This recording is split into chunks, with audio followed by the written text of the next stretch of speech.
quite sure where the gremlins are, but as we understand, we're going out loud and clear around the ground. If you're listening via the BBC website, it'd be quite nice if you just drop us an email and let us know that you can hear us.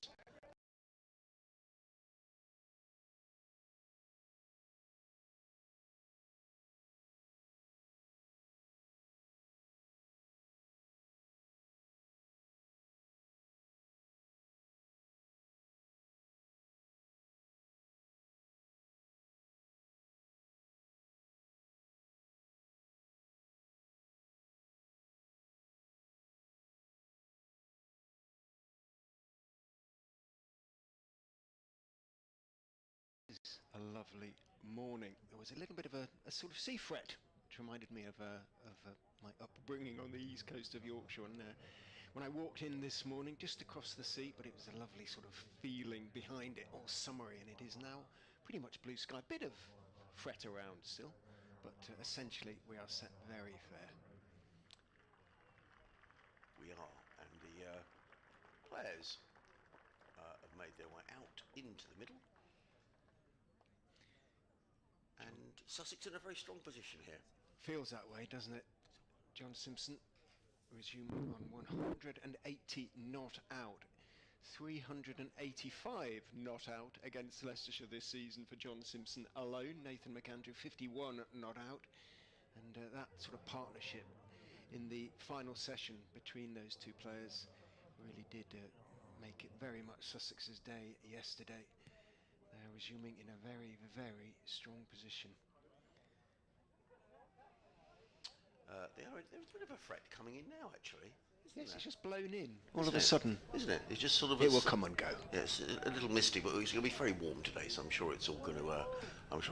Burn off. Now, I understand the stream is now working. Huzzah! So thank goodness for that. And we'll be underway. Adrian Harms, Richard Ray, Nikki Chowdhury is our third voice today. Nikki will be joining us just after 11:30, so we'll welcome her to the commentary box. And it suddenly got really misty. It's such a weird. Sometimes you get the effect here at the county ground, but it's going to be VM Mulder who's going to get us underway, coming into bowl to Nathan McAndrew, who's beaten with the first ball of the day outside of the off stump. And there is no run. So 431 for 7, McAndrew on 51, Simpson on 180. VM Mulder in his 22nd over of the innings has taken no wicket for 77. 2 slips, a wideish third man, cover mid-off, mid-on, mid-wicket, a deep backward square and a fine leg as Mulder is in, bowls, and that's down the leg side, and a good tumbling take by Ben Cox, and there is no run. If you want to listen to the post-match interviews from yesterday, you can go to the Sussex Cricket Club website or BBC Twitter feed at BBC Sussex Sport, where you can hear the interview with John Simpson yesterday. John looked exhausted actually, but he's back out there this morning, leaning on his bat, and he's watching from the other end as VM Mulder comes running in and bowls, and McAndrew gets the first run of the day as he nurdles that one down to that wideish third man, almost deep backward point, fielded there by Rishi Patel, and he is on his way. 432 for 7 are Sussex. If you missed the play yesterday, it was a day of twists and turns, with Sussex at one stage 34 for 3, recovering through an excellent partnership between Ollie Carter, who eventually out for 96, and John Simpson, a partnership worth 156, put Sussex back on track, and after lunch they motored along like a T20 game. 193 runs in the session. Mulder around the wicket, bowls to Simpson, who is on his way again this morning, looking very sprightly as the Sussex skipper. He plays it into the offside and he picks up a single. He goes to 181, 433 for 7.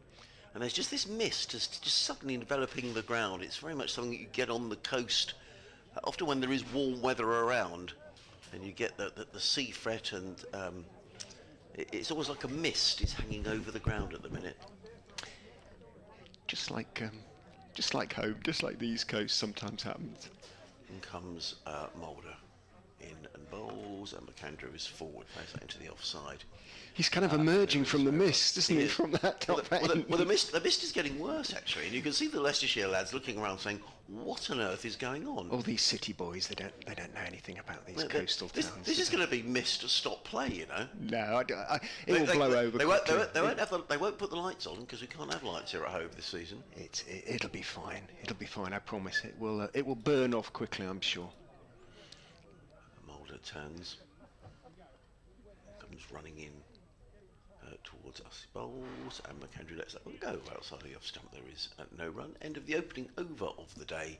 Sussex are 433 for 7, a single apiece for Simpson and Nathan McAndrew. Who did you speak to last night, Richard? I had a chat to Ian Holland. They looked a weary bowling unit Leicestershire yesterday when they emerged from the pavilion. Ian saying, well, day of two halves, he said, we started well but lost a bit of control in the afternoon session, as we know they did, conceding, 193 runs in the afternoon session, and almost in the sort of last hour and a half of that, because the first half hour, Simpson and Carter continued to have to work hard for their runs as they did in the morning, but then Carter in particular sort of cut loose and paved the way for Simpson to go on and bat quite beautifully. Well, Holland, who picked up those first 3 wickets, is going to continue from the C end as the mist starts to clear already. In goes Holland and bowls round the wicket to Simpson, tries to tuck him off his legs. I think it was mostly pad, might have been a bit of inside edge onto it. Umpire Baldwin walks out, doesn't make a signal, so inside edge onto pad, and it trickled on down towards wide long leg.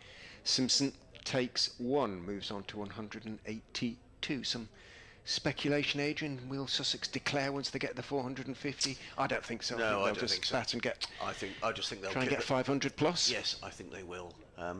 So it came out in the interview with John Simpson yesterday. If you haven't heard, I mean, he took on the captaincy for the first 7 games of the season. I'll come back to that in a moment's time. This is, of course, the 8th. Holland over the wicket to Nathan McAndrew, who is forward on off stump, just poking the ball out into the covers, no run. And I said to John, I haven't seen any kind of communique from the club. I mean, are you carrying on? And he said, no, we haven't got anything out official, but yes, I am. And no reason why you wouldn't. Absolutely not. So he said he had a cup of coffee with Paul Farbrace down in Cardiff a couple of weeks ago when we were down for the T20, and everyone decided he should carry on, and quite rightly so. So John Simpson will be the 4-day captain for the rest of the season. Holland is in and bowls. McAndrew leaves. It rather dies into the gloves of Cox. I thought you were going to absolutely spring a bombshell there. I didn't realise it was a temporary appointment. Yeah, he's done so well. I assumed it was for the season, well, a red ball for the season. Well, he'd never skippered before, John, and when he took it on, taking on the skippering, keeping wicket and batting, and so Sussex said it'll be for the first 7 games. Let's see how it goes, and then we'll reappraise at the end of that set. And I think everybody thought, well, it's going to carry on, but there'd been nothing official. But John told us last night it is. Holland is in, straight onto middle and leg. McAndrew waits for it, and becoming familiar now, the little sort of turn of the wrists as he blocks that one into the onside, picked up by Ben Mike. Handful of dust for, well, Ben wasn't the only bowler yesterday who didn't manage to pick up a wicket. Van Mulder as well. Holland is in and bowls. Forward goes McAndrew, pushing it slightly wide of Hull at mid-off and calling for the single. Josh Holt, he didn't manage to pick up a wicket, although 3 straightforward catches were dropped off his bowling. Yes, they were. And they were. I mean, we always say it, don't we? You know what it means to drop a catch, but they did look at this level catches that you would expect to be taken, and the players themselves would have been very disappointed to have put those down. Holland back round the wicket to the left-handed Simpson, who steps across, drives straight back to Holland, picks up in his right hand, makes as though to throw the ball at the stumps. Simpson quickly retreats into his ground, so Holland doesn't bother. 435 for 7. 12 overs to go to acquire that last batting bonus point from Sussex's point of view, or take the 2 wickets that Leicestershire need to make it 3 bowling bonus points. The former more likely, one feels, than the latter, the way things are looking at the moment. Quite Quite a few emails actually have come through. The best thing to say is that the sound is good, so thank you, and I will give a shout out in a minute. Bowler comes in, bowls, and a wicket goes down, and that would be very encouraging as far as Sussex are concerned, because that certainly lifted off of a length. Nathan McAndrew gets an edge. It goes through, taken by Kimber. Louis Kimber, who put a couple of chances down yesterday. He wasn't going to put a third down, and the first wicket of the day goes down. It's Nathan McAndrew on his way for 53. And Sussex are 435 for 8. But as I say, I just noticed the way Nathan McAndrew looked at the pitch as if to say, that's interesting. Yeah, he shouldn't be too disappointed in that respect. Disappointed, obviously, to get out, but yeah, definite hope for once he's got the ball in his hand. So a little bit of reward for Vian Mulder at long last. Yes, and a partnership between Mulder and John Simpson. They came together at 3:30 for 7. They've left at 4:35 for 8, so 105. Rather poor maths. One interesting thing last night with John Simpson, I did ask him about the toss, and he said yes, Sussex would have definitely bowled first if they'd had the opportunity. But he did say that he thinks there's in his words, a few indentations in the pitch, and he seemed, I don't know quite what he meant by that, but I think he was suggesting that there could be a bit of help here for the seamers. As Ollie Robinson comes wandering out. So a fourth catch in the innings for Louis Kimber, and 2 drops. Yes. So the ball is absolutely following around. But its second slip seems to be the key position, doesn't it? The edges are quite thick in the game so far. Adam Buss has been in touch. The good news is Phil says the sound is excellent now, so thank you, Phil. And I know you sent an email yesterday which I didn't read, but I will read in a few moments' time as Ollie Robinson wanders out. Adam Buss has been in touch. Hello, Adam, who's listening up in Stockport. Born in Hastings, no relation to the Sussex Cricket Club buses, of which they were back in the day. Yeah. Robin Buss, was that? Mike Buss. Mike, yeah. In comes Mulder bowls to Robinson, who lays forward down the onside of the track. There is no run, wasn't it? Mike and Tony? Okay. I ought to know. But he says, enjoying the commentary, an intriguing day ahead, couple of key questions. Is it better to get the 450 in bonus points than declare and have lots of times to bowl them out, or back through to a higher total and risk giving away another bonus point? My view on that would be, having got this close, they'll want to get all 5. I don't think they'll be too concerned about Leicestershire picking up another bowling bonus point. Comes Mulder again, bowls to Robinson, who plays this nicely through backwards square, picks up a single, does Ollie Robinson. John Simpson sprinting away, and 2 more to Ollie Robinson. Were you pointing out there, Rich? No, he just said it was 2. Oh, sorry. Yeah.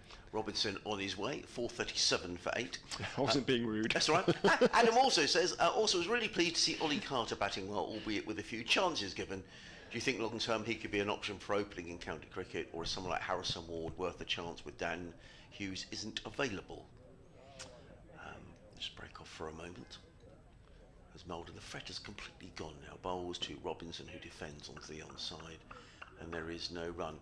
Well, my understanding, because I was asking someone last night about the 50 over competition, and Harrison Ward, as I understand it, just has a T20 contract here, so he's not playing 50 over, which suggests really that he's not in the plan for county championship anytime soon. As for Ollie Carter, beginning of the season, I wondered where Ollie Carter might fit into the side, because he's not got the gloves. And I did wonder, as a right-hander, whether he gives some options at the top of the order. I quite like a right-hand, left-arm opening partnership. In comes Mulder bowls, and Robinson clips this to backward point fielded there by Patel, and there is no run. So I think in terms of the way he batted yesterday, making 96, I'll be disappointed he didn't go all the way through to 3 figures. But I think he certainly staked his claim. He did have a good fortune. He did play and miss quite a bit, but certainly, as they say, it's in the book. He's made 96 and played some nice shots.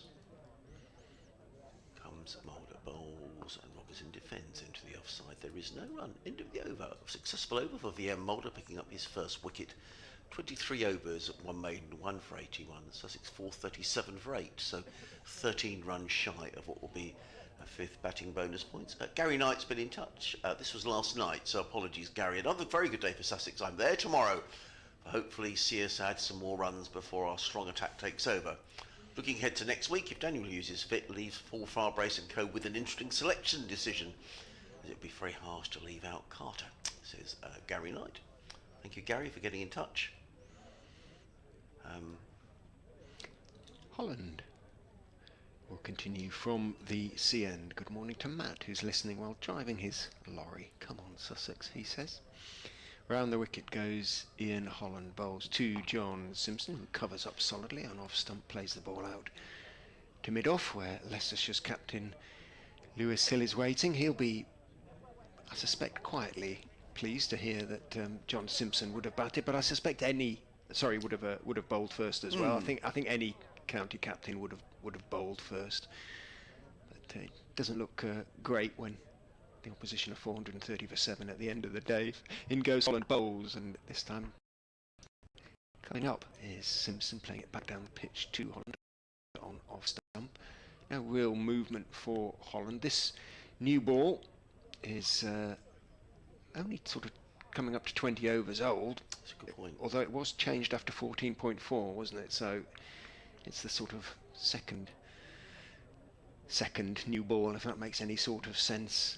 Slips have gone a bit wider as in goes Holland onto the off stump, pushed out by Simpson, then seeing that Curry is on the back foot slightly, calls for the quick single. Oh, stop it. Yeah. No, it's okay. They won't run anywhere. I suppose if it crossed the boundary, it would have counted. Yes, it would have counted. I think John Simpson was just watching and just hoping it wasn't going to go for 4. He was obviously very keen, and Josh Hull just pulled the ball up inside the line. Simpson and Robinson made no attempt to run a second, which was absolutely the right thing to do. But you're right, had the ball trickled over the ropes, it would have had to have been signalled. It would have been, which would have been mighty unfair. Just to explain, if listening on the radio, because I didn't make it clear, the throw from Curry clipped Simpson as he underarmed it towards the stumps and then ran on down towards sort of long on. In goes Holland to Robinson. He's got a lot of time at the crease, Robinson, as he clips that one out towards wide-ish mid-on. There's something rather insouciant about the way he plays his shots. He's, I can see he's got a lot of talent. Yeah, I can see him eyeing up that leg side boundary. I mean, in his debut for Sussex, he actually made 100 up at Durham all those years ago. So we know he can bat.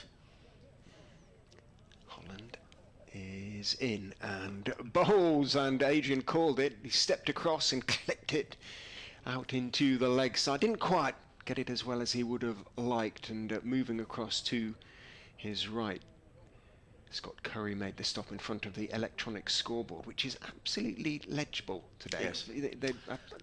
They've adjusted the vision. Yes, the Sussex, Sussex the brightness or something. Yeah, the Sussex scorer Graham Irwin got in touch last night. Actually, thank you, Graham, and explained there was an issue about it. Okay, but it's brilliant. Beautiful, today. Perfect today, Graham. Round the wicket goes Holland to Simpson, who covers up, straight delivery, nice high right elbow, of course, being a left-hander, plays it back down the pitch to Holland. Simpson playing himself in, clearly has a lot of faith, well, obviously initially in McAndrew, now in Robinson as well, and he's not going to change the way he plays at the moment. 4-3-9 for 8 Sussex after exactly 100 overs. Nice email last night from Kaz and Jay, who were sitting down to our right-hand side yesterday. They go, "Hi Adrian and co, we had a lovely day here at home, fearing the worst this morning. It's been a fantastic Sussex performance." As in comes Mulder to bowl to Robinson, and Robinson clips this to mid-wicket. There is no run. Talking about Rishi Patel being on his own, he was down on the boundary edge for a long time, Rishi, yesterday. He says, "We've been keeping him company over in the So Legal area, having a bit of a chat. What a lovely guy." So there we are. Rishi Patel has got a... Yeah, he's a super guy. Kaz and Jay are big fans. He said, they said they're also enjoying Liam's commentary. You can hear his passion for cricket shining through. Thank you as always. Yeah, it was great to have Liam here yesterday. Nikki Chowdhury is our third voice today. Nikki with us in about 15 minutes time as Mulder is in, bowls down the leg side, and Robinson was looking to pull that down towards fine leg, didn't make contact, taken by Cox, and there is no run. I noticed the wicket keepers union last night as John Simpson wandered off the field of play at the end. Ben Cox straight across, shaking his hand and Always nice to see. Does Cox always have his sort of shirt outside of his trousers? Yep, seems to. Yeah. Well, it's quite When he tight, hasn't got his sweater on. Yeah, and he's got a white floppy sun hat on as Mulder is in bowls, and Robinson eases that one down towards third man. It's Rishi Patel who's in hot pursuit, but I think Robinson will come back for a second run. Yes, he does. Robinson goes to 5. Sussex 441 for 8. Within 9 now of this 5th batting bonus point. It would be a shame to miss out on that from a Sussex point of view. You know, having been 34 for 3, they'd have bitten your hand off to get anything like this score. But I suspect perhaps when they get to 450, we may see an opening of the shoulders. You never know. John Simpson 183 not out, as Richard was saying, already won double 100 against Leicester this season. Mulder is in bowls, and Robinson is caught at mid-on, and that's a very good catch by Curry. Brad Curry, not Brad Curry, Scott Curry, Brad's brother at mid-on. It's a favoured shot of Ollie Robinson's. He's looking to clip that one away onto the leg side, and he's a tall man, is Scott Curry, and he's held that catch above his head. Very fine catch. So 2 catches taken by Leicestershire this morning. It wasn't their day in the field yesterday. They picked up a couple of wickets already this morning. Sussex 441 for 9 and still 9 short of that final batting bonus point. Yeah, that was a bit poor from Robinson, really. Yep. I'm loath to criticise, but given the proximity of that 5th batting bonus point, his job was just to make sure they got over that line, because you never quite know what will happen when the last man comes to the crease. And I don't know how impressed or not his captain John Simpson will be, but I'm sure be looking to make up for it with the ball. Leicestershire have got their 3rd bowling bonus point, so a decent start to proceedings for the Foxes. A good catch, as you say, by Curry. He's tall, 6'4"-ish, and he jumped, had to leap into the air, took it two-handed above his head, and a couple of rewards for Mulder after all his hard work yesterday, really. Yes, indeed. Sean Hunt is the number 11 for Sussex, and his job here is to keep keep these next couple of balls out, and keep John Simpson company, so Sussex can acquire the maximum points. But a couple of wickets for VM Mulder this morning. He's taken 2 for 83, and he comes in down the Cromwell Road and bowls to Hunt, and Hunt is solidly, stoutly forward and plays to backward point footed by Patel. There is no run. No, I think that was a fair comment, Richard. I think you've got to a stage where you've, and we know this second division, whatever happens, is going to be really tight this season, and a point here, a point there can make all the difference. 2 slips, a deep backward point. There's a cover mid-off. Now the field is spread because they're trying to entice Sean Hunt to take a single. I'm sure he won't fall for it, and John Simpson doesn't look like he's keen on going anywhere. As in comes Mulder bowls, and Hunt, well in fact he does, so what do I know? Not an awful lot. Obviously John Simpson's got faith in his number 11. Sean Hunt turning that one down to fine leg. He is off the mark with a single. End of the over. Sussex 442 for 9 here on BBC Radio Sussex, BBC Radio Leicester. You may be watching via the Sussex Cricket Club live stream with Jack on camera operating duties again today. We have to say yesterday, if you're listening, Margaret, who's a steward over at the Sussex Cricket Museum, made us the most delicious, delightful chocolate cake yesterday that was devoured very quickly up here in the media centre. So thank you very much to Margaret, or if anyone knows Margaret can thank her on our behalf, because it was truly lovely. Ian Holland in to Sean Hunt, bowls on off stump. Hunt is forward solidly enough. That run, incidentally, was Sean Hunt's 100th first class run. Great spot. In his 22nd, I think, first class game going forward. A highest first class score of 22. Just needs to hang around, as Adrian said, and make sure Sussex get over this 450 line. Holland is in, bowls down the leg side, little flick of the bat at the ball, doesn't get anything on it, comes off the thigh pad taken by Cox, away obviously to his left, dot ball.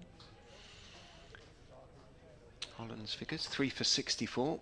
The pick of the Leicestershire seamers just about, but 3 wickets also for Curry now, 2 for Mulder, 1 for Goldsworthy. In goes Holland, bowls straight, meets a straight bat from Sean Hunt. Yeah, if he suddenly gets into line, there's just Sean, and that's what he's got to do here. Described in, on Quick Info as a strapping left armour. Yeah. Strapping. I like that. 22 years old.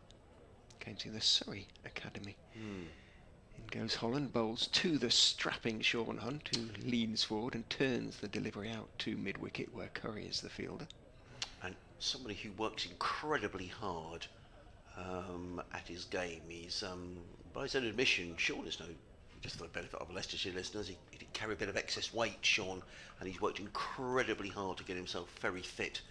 And, you know, he's worked himself into this team. Good luck to him. Holland is in, bowls, thick outside edge from Hunt, but he's pretty much in control, steers it down towards backward point where Mulder is the fielder. And what I like about him in the side is that it gives some variation. He's a left armour, so a left arm seamer just gives John Simpson a couple of more options. This Sussex attack is full of seam bowlers. I mean, there are 5 of them, plus 2 spinners. Holland in, bowls outside off stump and caught at first slip. Well, Sussex haven't quite made that 450. Little bit of wobble outside off stump from Holland. Thin edge this time, and this time it was Peter Hanscom at first slip, low to his left, who took the catch. So Leicestershire have taken the 3 wickets they needed to finish off the Sussex first innings reasonably quickly this morning. 25 minutes is what it has taken them. Sussex are all out for 442, but the applause is for John Simpson, and rightly so. He's jogging off, but he should take his time really, because that was a wholly admirable effort by the Sussex skipper. Yeah, it certainly was. He makes his way up the pavilion steps. I just think there'll be a tinge of disappointment from Sussex this morning. I think, you know, it is all about picking up bonus points. I mean, if they win the game and they take it, you know, 23 points, then does a point really matter? But I just think in the dressing room they'd have thought, let's get that 450, but they've missed out on that this morning, and I think we have to give credit to Leicestershire, who didn't have their greatest day in the field yesterday. They've had 3 chances today, they've snaffled them up, and they'll be very pleased they've got an opportunity now to set about chasing down this total. It looks like the heavy roller is out, the ground staff are out there with their brushes and their brooms. The umpires make their way off the field, get a bit of refreshment before they will come out again. Good to get your emails throughout the day. sussexcricket@bbc.co.uk if you're listening, or you can tweet at foxes.com, or at foxes. Foxescoms24. Thank you, foxescoms24. And I think we'll just have a breather for a couple of minutes, shall we, Richard? Yes, I'll just briefly do the bowling figures just yes, for those who haven't heard them so far. So they finish Holland, the pick, 4 for 64 from 24 overs for Ian Holland, 2 for 84. Vian Mulder picked up the 2 wickets this morning. Scott Curry didn't bowl this morning, 3 for 86 from 16. And the other wicket taker, Lewis Goldsworthy, 1 for 32 from 6. 14 overs for Ben Mike, none for 83. 15 overs for Josh Hull, none for 61. A little bit unlucky, couple of catches, including one by himself, dropped off his bowling. And Louis Kimber bowled 3 overs for 16. Actually, why don't we just keep going, because we've got still a few minutes in between, have we? Should we keep nattering away for a bit, Richard? Yeah, we can go through the batting card. Yes, do you have it up? Or do you want me yes, no, I've got it. I mean, okay. I've got to do an update at about 11:30 anyway, so we might as well keep nattering away. So Sussex lost the toss yesterday. Leicestershire on a pitch with 14 mils of grass. Decided they would bowl first. It's something that Sussex would have done as well. And early inroads yesterday for Leicestershire. Tom Haynes was caught by Louis Kimber off the bowling of Ian Holland for 7. Tom Alsop followed shortly after by the same combination for a duck. And when James Coles was caught by Ben Cox, also for the bowling of the excellent Ian Holland, Sussex were 3 down for 43. A very good partnership then ensued, 156 between John Simpson, who eventually finished undefeated on 183, and Ollie Carter added 156. Carter eventually out for 96. He was caught and bowled by Scott Curry, looking to pull a short ball, big top edge or high off the splice of the bat, and Curry took the catch off of his own bowling. Finn Hudson-Prentice next man to go for 26, called a slip, a very fine catch by Peter Hanscom off the bowling of Lewis Goldworthy for 26. Danny Lamb finished soon afterwards. He was caught by Louis Kimber off the bowling of Scott Curry for 6. And Jack Carson, a breezy 25 off 40 balls, including 5 boundaries. He was dropped twice, Jack Carson. When he was gone, Sussex were 330 for 7, but then there was another very good partnership between Nathan McAndrew and John Simpson that saw Sussex through to the close last night, 100 partnership between the pair. But this morning, McAndrew was out, having added just 2 runs to his overnight score. He was caught by Louis Kimber off the bowling of the persevering Via Mulder for 53. Ollie Robinson, looking to clip the ball over mid-on, was well caught by Scott Curry off the same bowler for 5. And Sean Hunt, in the last man out, caught low down by Peter Hanscom at first slip off the bowling of Ian Holland for 1. So that's the scorecard. We'll be doing an update to the listeners in Sussex in just a few moments' time, and Nikki Chowdhury will come and join our commentary team as the Sussex players are on the outboard going through their warm-up routines before they come out to start. I think we'll have a little chat to Nikki as she makes her way into the commentary box here. I can see Paul Farbrace out on the outfield there, Ashley Wright as well, going through their sort of catching routines, etc. Hello, Nikki. Hello, Adrian. How are you? I'm very well. Lovely to see you. How are you? I'm very well. I'm happy the sun is finally shining and Yes. getting the British summer in at last. Well, it's been a little while coming. It's been a little while since you've been at Hove, but I know you've been doing lots of commentating around and about. What have you been up to? Yeah, it's been a while, hasn't it? Where was I recently? Up in Derbyshire on Saturday, covering the Charlotte Edwards Cup final, which was exciting. 3 very good games from the girls. The Blaze won that. I'm not sure if you followed, but Yes. Yeah, the Vipers didn't win, did they? Vipers, they didn't win their game, and unfortunately they didn't make it through to the finals. Yeah. They'd be really disheartened with that. Where else have I been? Just Canterbury a lot, covering a lot of the Kent games, done a few Essex games, did some IPL games as well on Yes. TMS earlier this season, which was great fun. And back end of last year, actually, I was in Kuala Lumpur. What were you doing out there? ICC Women's T20 World Cup Asia qualifiers. So those were the qualifiers, just the Asia qualifiers prior to the women's main set of qualifiers that took place in April in the UAE. Right. So But it was hot out there, wasn't it? it was very humid, like it is in this commentary box right now, I'll Yes, be honest with you. It's very hot. Yeah, we have no. There's no aircon. Generally, we have air conditioning, but we haven't got the. We're not fortunate enough to have any air conditioning in here at the minute, so it's quite warm. But yeah, that was great. So I've never been to Kuala Lumpur. What's it like as a city? Busy. Is it? Extremely busy. Okay. Humid. A lot of fun, I think. There's a lot to do. And yeah, it was nice to get out and about and see the sights of KL when we did have time. It was pretty intense, actually. I think we were out there for close to like 10 days, and there were roughly 2 games, 3 T20s a day.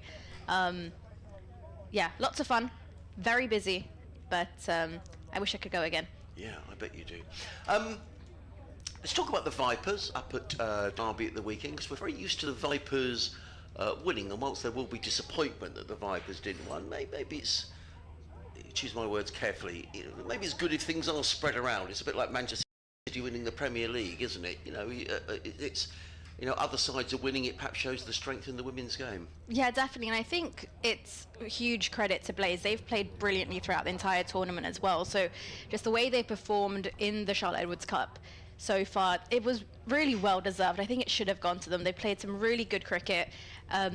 We know the Vipers are a strong side, but maybe just they weren't up to their potential on finals day.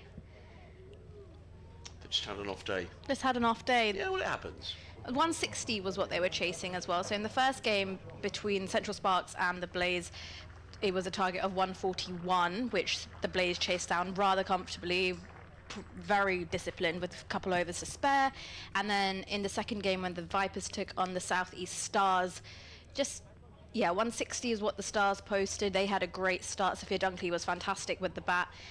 Maybe just some not as well thought out shot selection from the Vipers initially. Maya Bouchier, I think she's such a crucial member of that side, and the way she gave her wicket away, I'm pretty sure had the top order just dug a little bit deeper initially, they would have had that, but it wasn't meant to be, and the Blaze ended up getting their name engraved on the silverware, which will be nice for them, very rewarding after the season they've had. What sort of crowd was there, Nikki?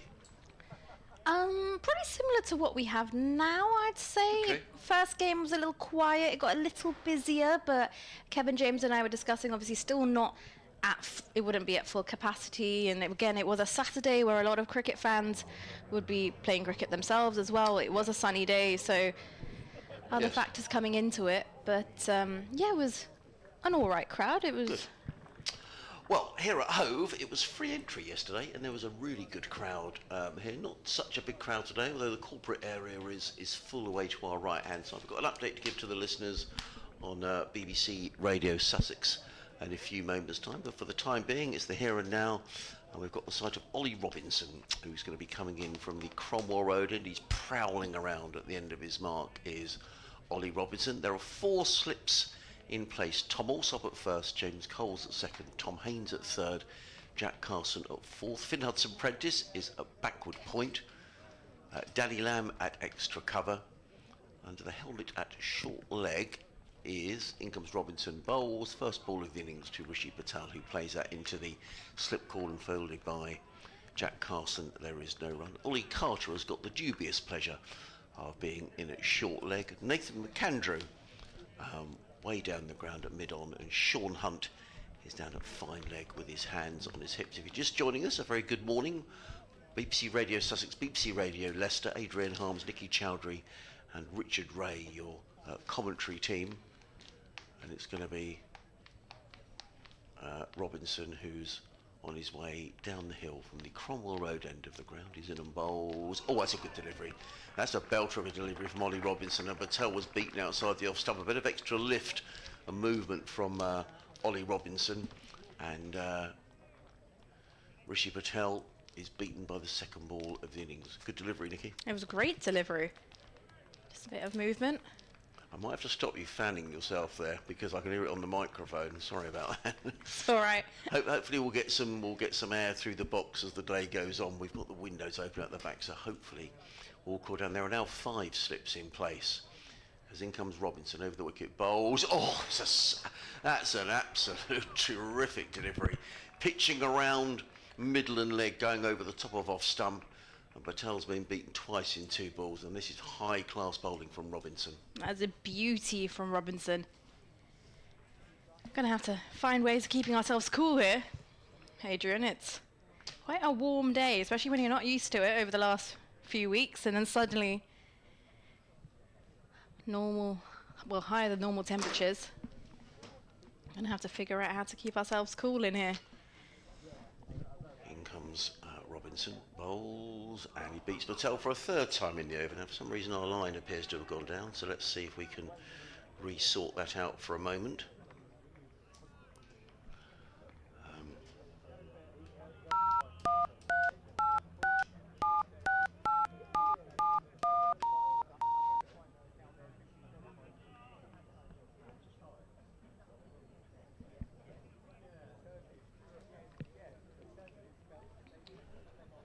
There we go. Robinson on his way down the hill, bowls, and Patel this time gets runs, clips that one backward of square on the leg side and picks up a couple of runs, does Rishi Patel. So Leicestershire are on their way, 2 without loss. Robinson makes his way back to the far end. It's quite bizarre how the ground just had a bit of smog, would you say, earlier, with the first couple of overs? It was a sea fret A sea fret. Yes, so you often get that down on the coast around England in the summer months. We sometimes get hot weather and a cold sea, and a combination of them both can make what looks like a fog coming into the ground, and that's what we had a little earlier on. 5 slips go down, and Robinson is on his way. Bowls to Patel. This is slightly wide over the off stump. Let go by Rishi Patel, taken by John Simpson. A fine opening over by Ollie Robinson, which Rishi Patel has survived. At the end of the over, Leicestershire are 2 without loss in reply to the Sussex total of 432. Have you found the season so far then, Adrian? Well, it's been an excellent season for Sussex. I mean, they're top of Division 2 of the County Championship. They've won 6 of their 8 games in the T20 competition. There's a really good feeling around the club. Paul Fabrice last year took his time to evaluate and see what was needed, and brought in some players. John Simpson, I think, has probably been the signing of the season across the County Championship, to be honest. 3 centuries. Danny Lamb with his experience. It's just been, and lest we forget Jaden Seals, the West Indian, who's now will be playing for the West Indies in the series against England, and he was terrific in the early part of the season. So everything at the moment is going well for Sussex. We've got Sean Hunt from the sea end as he makes his way in through to Holland, the right-handed batter, who lets this one go through to the keeper. Yeah, I do always find it quite, not like bizarre, but in a way it's the adaptability these players have from going from the T20 Blast, and now they're coming back to red ball cricket. If I'm not mistaken, they just played a T20 Blast game a few days ago. Yeah, on Friday night at Hampshire, down at the Aegeus. So just to go and from red ball to white ball to red ball, the adaptability needed and also the mindset shift needed is quite commendable. As in comes Hunt now, and this one again, a beautiful delivery as it's beaten Holland, makes its way through to the keeper. But must admit, it's a different team for Sussex compared to when I was last here. There's a lot of names that are new compared to when we last shared the comms box. Yeah, I mean, there were just so many younger players in the side, and Paul Fabrice, whilst recognising their potential, they weren't fulfilling that potential, and that's why there's been so many changes. In comes Hunt now, and again, a beautiful delivery, just a bit of movement outside the off stump, and Holland lets this one go as well. Good delivery by Sean Hunt. Just gives a bit of variation to the Sussex attack with his left arm seamers, and there's plenty of options for Finn Hudson Prentice, for John Simpson. He's got Ollie Robinson, Sean Hunt, Nathan McAndrew, Finn Hudson Prentice, Danny Lamb, all of whom all bowl seam. He's got 2 spin options with James Coles and Jack Carson. Here's Hunt now, runs away from us, a shorter delivery, and Holland just decides to pull out of this one at the last minute. It makes its way through to Simpson with the gloves. It's all right crowd here for a Monday. It's a good crowd. It was a very good crowd here yesterday. It was free entrance for everybody yesterday, but the corporate area is nice and full, people enjoying the sunshine. And as usual, the Spen Karma Pavilion has got all the members sitting over there. They'll get the benefit of the sunshine this morning, and the sun works its way around the ground, so they'll be in the shade in the afternoon. Here's Hunt now, and this one's slightly straighter. Holland defends back down the ground, goes down as a dot. Yeah, it's nice because the way the ground is set up, majority of the ground will get sunshine for a good chunk of the day until later on when the shadows start to cast over, but it's a day for sunscreen, water and sun hats. It is. As here's Hunt now in, and Holland lets this one go through to the gloves of Simpson. And just comes down the wicket now, gives it a bit of a tap, a little bit of gardening. Really? Yeah, there's good carry, isn't there? You can see that through to the keeper, and that's very much something that Sussex have wanted to get from the wickets this season. There's 14 mils of grass on the pitch, but it's just about bringing the slips into play, and certainly there's really good carry this morning. Well, there's 4 slips in play now as in comes Hunt, and this is a straighter delivery, and Holland just works it off the back foot down towards deep square leg. We'll pick up a single, keep strike Score moves on to 5 as we conclude the over. Yeah. Patel on 2, Ian Holland on 1. I'm not sure there's too many examples in county cricket at the minute where you get somebody who opens the bowling and opens the batting. But that's what you get with Ian Holland, who bowled beautifully for... Safe to say you must be absolutely exhausted by the end of the game. Well, totally. Yeah, absolutely. Because both roles come with a huge responsibility as well. So not just physically, but mentally. A combination of both. Well, it's Ollie Robinson who's going to come in to bowl to Ian Holland. Ian Holland took 4 for 64 and bowled excellently throughout for Leicestershire. Robinson in bowls to Holland, who's right in that play. Some people say last night bowled in Wisconsin over in the States, so he's not the normal route that a cricketer might take to county championship cricket. 5 slips in place: Alsop, Coles, Haynes, Carson and Hudson Prentice. Daddy Lamb in the covers. Nathan McAndrew at mid-on. There's a short leg, Ollie Carter and Sean Hunt down here at fine leg. As Robinson is in again, bowls, and that moves away from Holland, taken by Simpson in front of first slip.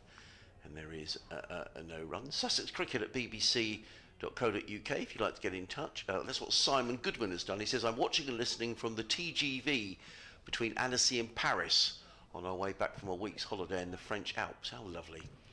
It's been funny to see the look of bemusement on the faces of my French friends as I've passionately tried to explain what cricket even is, let alone the intricacies of the different formats. A great day for cricket yesterday. Looks like you have better weather than us.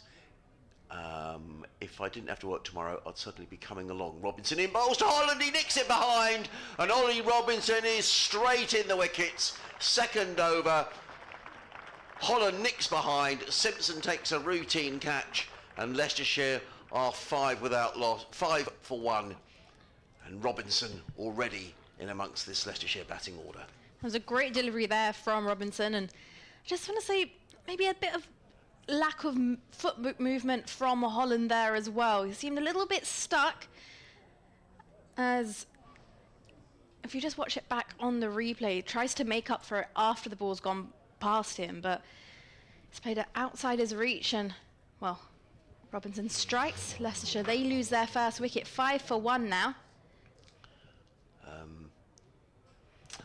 Just to say, Simon says, thanks for the commentary. Looking forward to hearing Nikki today as well. I'm really enjoying her take on things. So there you go, Nikki. Ollie Robinson wanders back past the umpire to his mark. Has a little natter there with umpire Neil Pratt. So much talk around Ollie Robinson over the last few months, but all I can say is that certainly during the T20 campaign and the latter part of the first block of county championship cricket, he has been excellent. In the T20s, I think he's one of the main reasons why Sussex have had such a good start to their campaign. Tamal Mills was saying, you know, having a bowler of his quality in the side, particularly in the power play, has made an enormous difference to Sussex. He's taking wickets here. The test squad will be announced soon. Whether he'll be in it, we'll have to wait and see. But if he isn't, England's loss will be Sussex's gain, because he looks in terrific form at the moment, and I think as fit as I've seen Ollie Robinson in the many years I've been covering Sussex.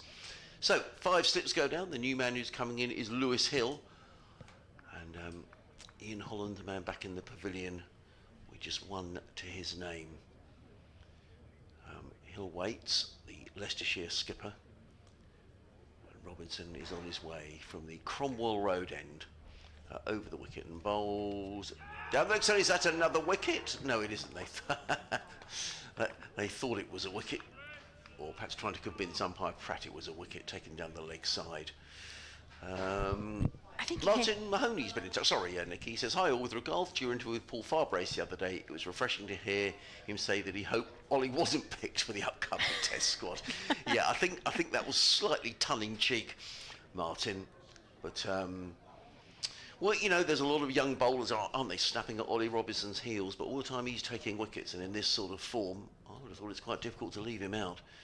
Robinson in.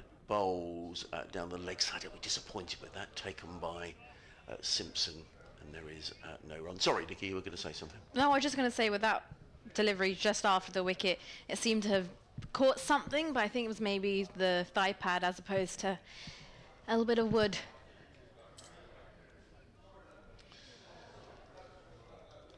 Very attacking field for Sussex with that slip cordon in place, and why wouldn't you? John Simpson claps his gloves behind the stump. He was not out on 183 when the innings came to an end. Robinson over the wicket bowled. Oh, that was a good leave by Lewis Hill. We're right behind wicket-keeper John Simpson, and that just cut back in from Ollie Robinson. You'd have to say it is a good leave in the end from Lewis Hill, although had he had his middle stump knocked out, we wouldn't have said similarly. End of the third over, an over in which Ollie Robinson has picked up a wicket, and Leicestershire here are 5 for 1. Ian Holland, the man out for a single, caught by John Simpson off the bowling of Ollie Robinson.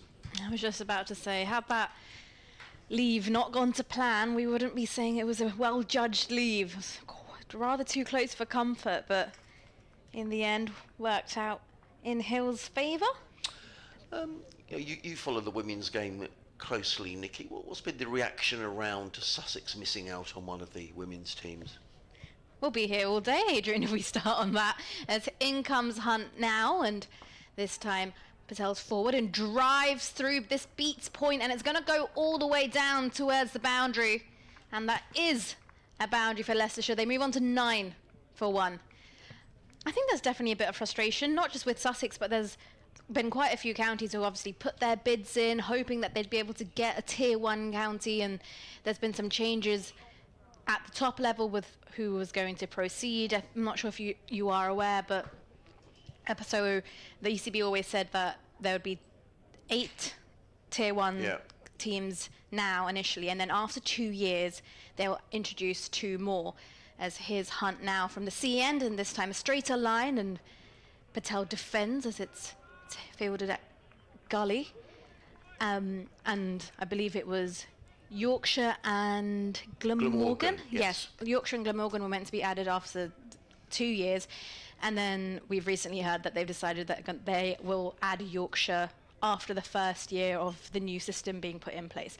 So that must be quite frustrating for a lot of the counties as well, as in comes Hunt now, straight to delivery. He's going to run fine, just gets a little bit of bat on it, and will go all the way down towards the... Oh, it doesn't get a bit of bat on it. Umpire's just signalled leg bye, so it's going to go down for 4 leg byes. Leicestershire move on to 13 for 1. So there's, I think from the general consensus is there's been a lack of communication as well, and more so, especially within the area where Sussex is and the other counties, where your next tier 1 team is. There's a lot of girls, let's say at Hampshire, for example. I'll come back to it after this delivery from Hunt, as this is cut away by Patel. Bit of wit there from Hunt, and he has completely nailed this through Leicestershire. Well, they move on to 17 for 1 now. So, for example, if you are at Hampshire right now, speaking with Charlotte Taylor, who coaches the Hampshire women, there's roughly a squad of 16 to 20 girls playing right now. Hampshire next year are going to be a tier 1 county, so in theory the Southern Vipers would be rebranded under Hampshire. But what would happen to that current squad? The option is some of those girls could come down to play at Sussex, which A, is also quite a trek for them.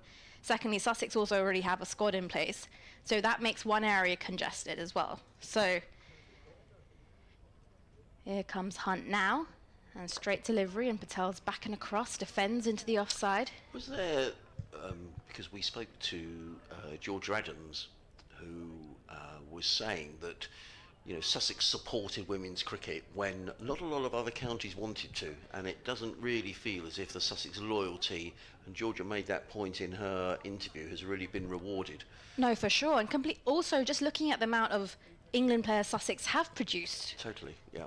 So there is some credit that needs to be given to them, as in comes Hunt now, and this one Patel gets a bit of bat on it and flicks this down.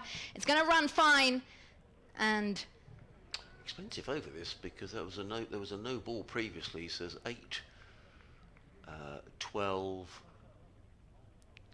That's I think that's 18 of this over so far. It is, and he didn't actually get bat on it, although it looked very close to him. Umpire's just signalled 4 byes, but just 4, 8.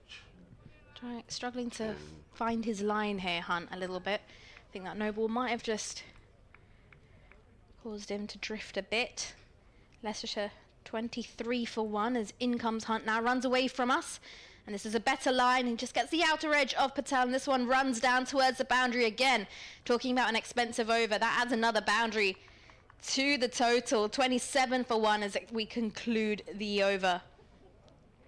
Well, I think there was 22 from that over, you know. A combination of leg byes and edges. And well done Tom Alsop, who comes trotting down and will give big Sean Hunter a pat on the back. In fact, he gives him a, you know, look, says, don't worry, mate. And Sean Hunter looks a little annoyed, but with himself. But he wanders down to his field position at fine leg. You listen to live cricket on the BBC Radio, Sussex and Leicester. Adrian Harms, Nicky Chowdhury, Richard Ray, your commentary team. Sussex dismissed for 432 this morning as in comes 442, I apologise. Robinson in, bowls, and he picks up another wicket, does Ollie Robinson. Well, we thought he had. It was taken by John Simpson, and umpire Pratt was unmoved, but it looked as another cracking delivery from Robinson, who's really bowling well down the hill here. Beat Lewis Hill outside of the off stump. All the slips were up. Simpson was up. We had our arms up in here. We did. We were all very, very keen for that one. Yeah. Robinson wheels around at the far end of the ground. 5 slips go down. And a short leg. In comes Robinson. Bowls. And Hill plays a strange looking shot. Doesn't really move his feet. Fielded by Hudson Prentice, is in there at 5th slip. And there is no run. I think the other strange thing about it was, Nicky, to have announced 8 Tier 1 sides. You miss out, you think, well, that's disappointing. But then all of a sudden, Yorkshire come in after 1 year. And I think people were just a bit confused about the thinking behind that and why set something up, then change the rules halfway through. It seems very odd.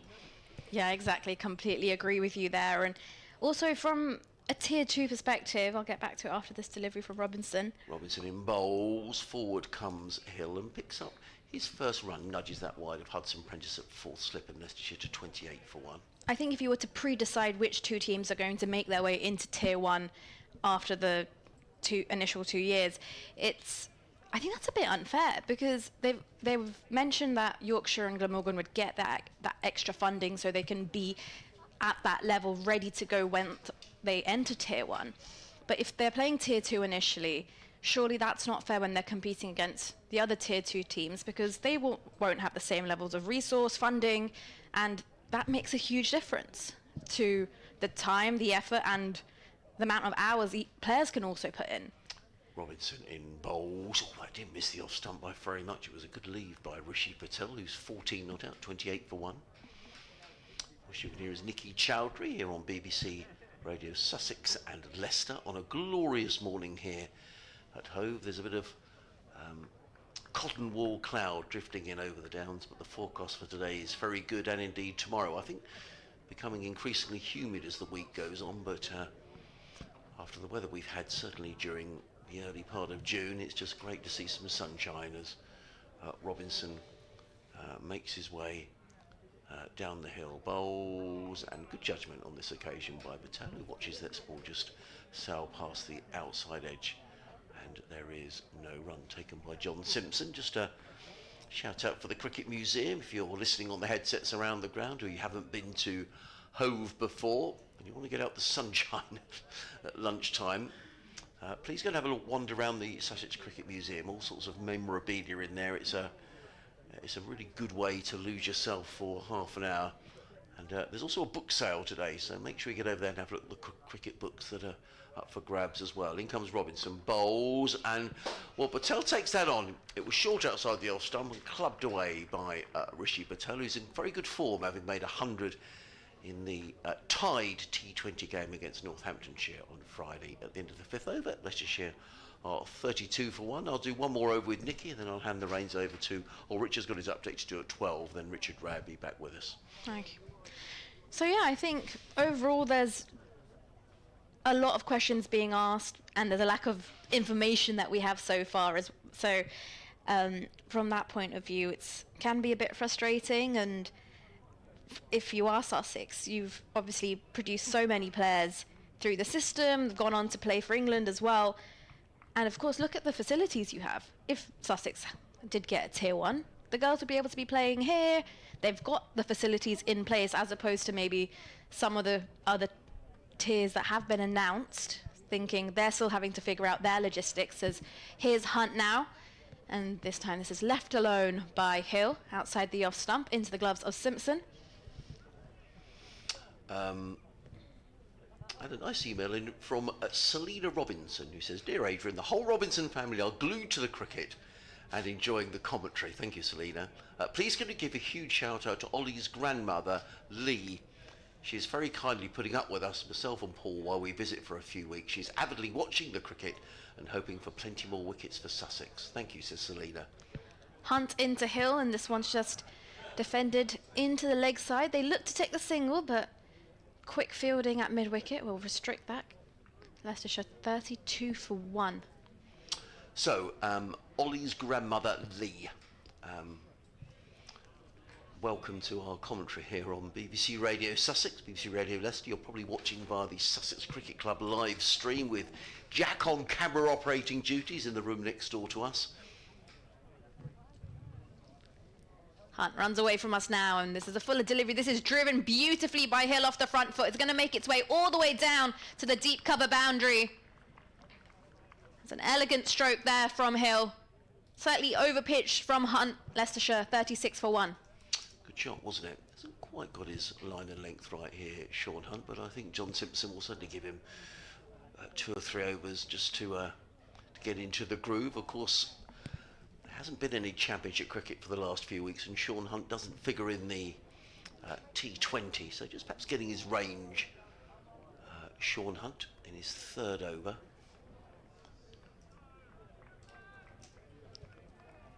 Three slips and a gully in place, as Hunt now makes his way through, passes the umpire, and this is a wider delivery, left alone outside the off stump by Hill. He's struggling to figure out his line and length really here at the moment, Hunt. Either going too straight, too wide. Yes, he's going to change the angle of attack now. I can see he's going to come around the wicket to the right-handed Lewis Hill, which is perhaps not a bad thing. He's getting plenty of encouragement for his teammates as well. Quick adjustment in the field. 4 slips now. Removed the gully, as Hunt now makes his way through to Hill, who's forward and defends solidly, but it's been signalled a no ball. Yeah, it just hasn't quite got it. This is Ollie Robinson just having a little word there with Sean Hunt as well. Well, it can happen sometimes, can't it? You go for an expensive over. He's bowled what? In his 3rd over, he's conceded 23 runs. He's a little dejected to Sean, but I'm sure he'll get plenty of encouragement from the other Sussex players. Here comes Hunt now, left arm round to Hill, who's forward. Another one. And another no ball. This one stays a bit low for Hill. Must make sure this doesn't get into his head. I can understand, otherwise it'll be a downward spiral here for Hunt. Well, here comes Ollie Robinson. I think this is really good to see when you get senior players just come and give a little bit of advice and a little word. He's obviously having a difficult start here, Sean Hunt, but Nathan McAndrew, Ollie Robinson just wandering over, just giving him a little bit of advice. Hunt in again. This time fuller delivery, and Hill drives. Not quite off the middle of the bat, straight to short mid-wicket. In fact, I'm not sure that the scoreboard has picked up on that second no ball. It's showing us one no ball on the scoreboard, but I thought there was a second one in that over. So did I. I believe there was 2. So I think the score should go up by 2, unless I misread the sign from the umpire. Hunt in again. Wide with the crease, left arm round. And this time Hill just defends straight to short mid-wicket. It will conclude the over. Leicestershire 38 for 1 as per our scoreboard right now. End of the 6th over at a very beautiful sunny Hove. It certainly is. It's a glorious day. A bit of a high-level cotton wool cloud creeping in over the downs at the far end of the ground. But for those of you who are just joining us, a very good morning as we go actually into the afternoon. Sussex bowled out for 442 this morning. Skipper John Simpson remaining undefeated on 183. And Sussex are already in the wickets. A wicket for Ollie Robinson, who had Ian Holland caught behind by John Simpson for just a single, and it's Robinson who's going to carry on now from the Cromwell Road in. He's got 4 slips in place, coming into bowl to Rishi Patel, who's 18 not out. He's in and bowls, and Patel looks to clip this one down towards fine leg. I think the ball probably came off the thigh pad. We'll wait for the umpire's signal. Yes, indeed, umpire Neil Pratt signals that as a leg by. The Leicestershire total advances by 1 to 41 for 1. Selena's back in touch. She says, thank you for reading out the message. Leah's delighted. At 87, she's been keeping up with using her laptop. And it's wonderful that she can watch Sussex playing cricket. So there we go. The wonders of technology, eh? Fabulous. That's awfully impressive as well. 87, keeping up with technology. Well done, Lee. Robinson in and bowls and let go by Lewis Hill, taken by Simpson, no run. We're not going to mention the age of the lady yesterday. A lady called Margaret, who's a volunteer over at the Sussex Cricket Museum, made us the most delightful chocolate cake. It really was lovely, and it got demolished, unsurprisingly. And Margaret still plays tennis. And we understand, I'm probably not giving 2 minutes, she's slightly older than Lee. Oh, wow. So, there And you go. still plays tennis. Still plays tennis. And bakes chocolate cakes. Yeah. In comes Robinson, bowls, and Hill squirts this one wide of the slip cord, and Finn Hudson-Prentice races back from 3rd slip to field. And he goes to 7, the total to 43 for 1.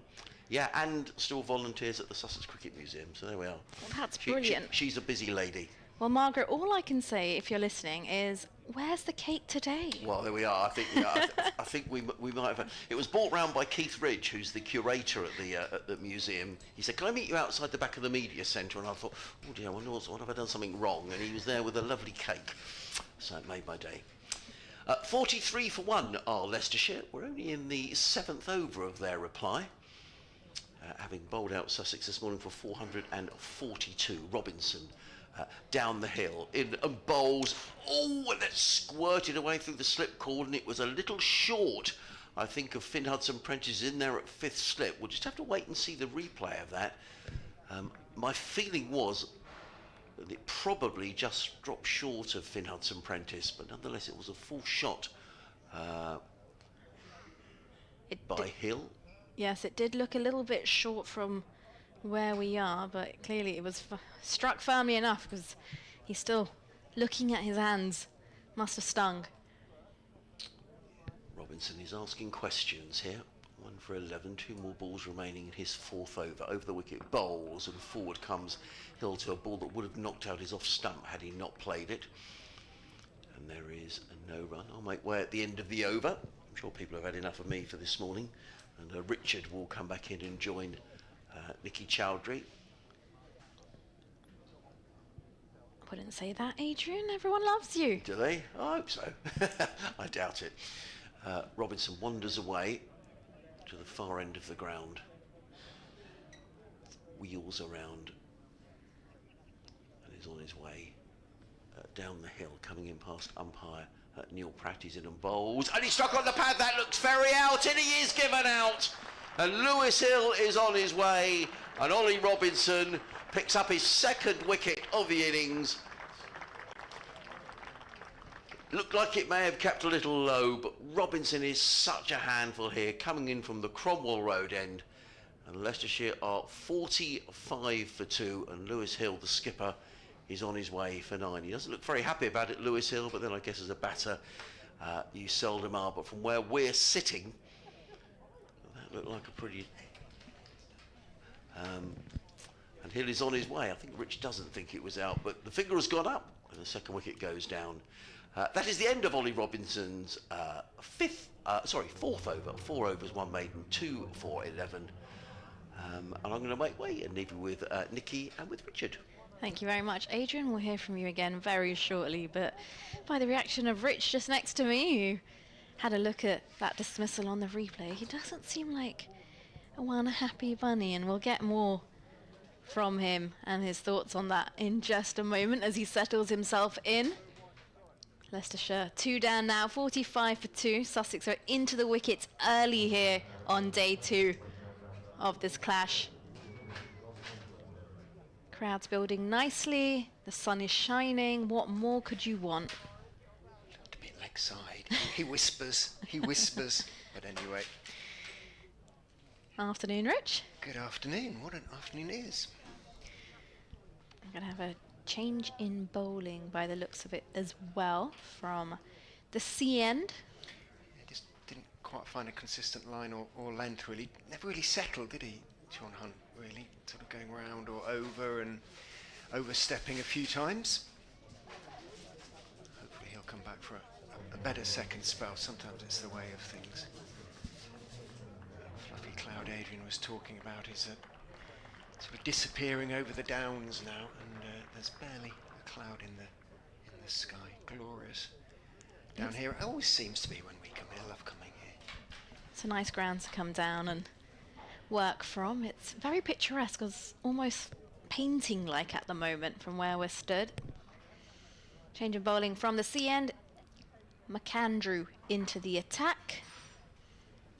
With number 43 pasted on his back. He runs away from us now to Patel, who's forward and drives to extra cover.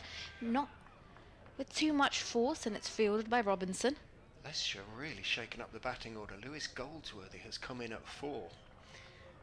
He is a batting all-rounder, and obviously this is his first-class debut for the Foxes. He was signed on loan to cover the T20s, but really force of circumstances have...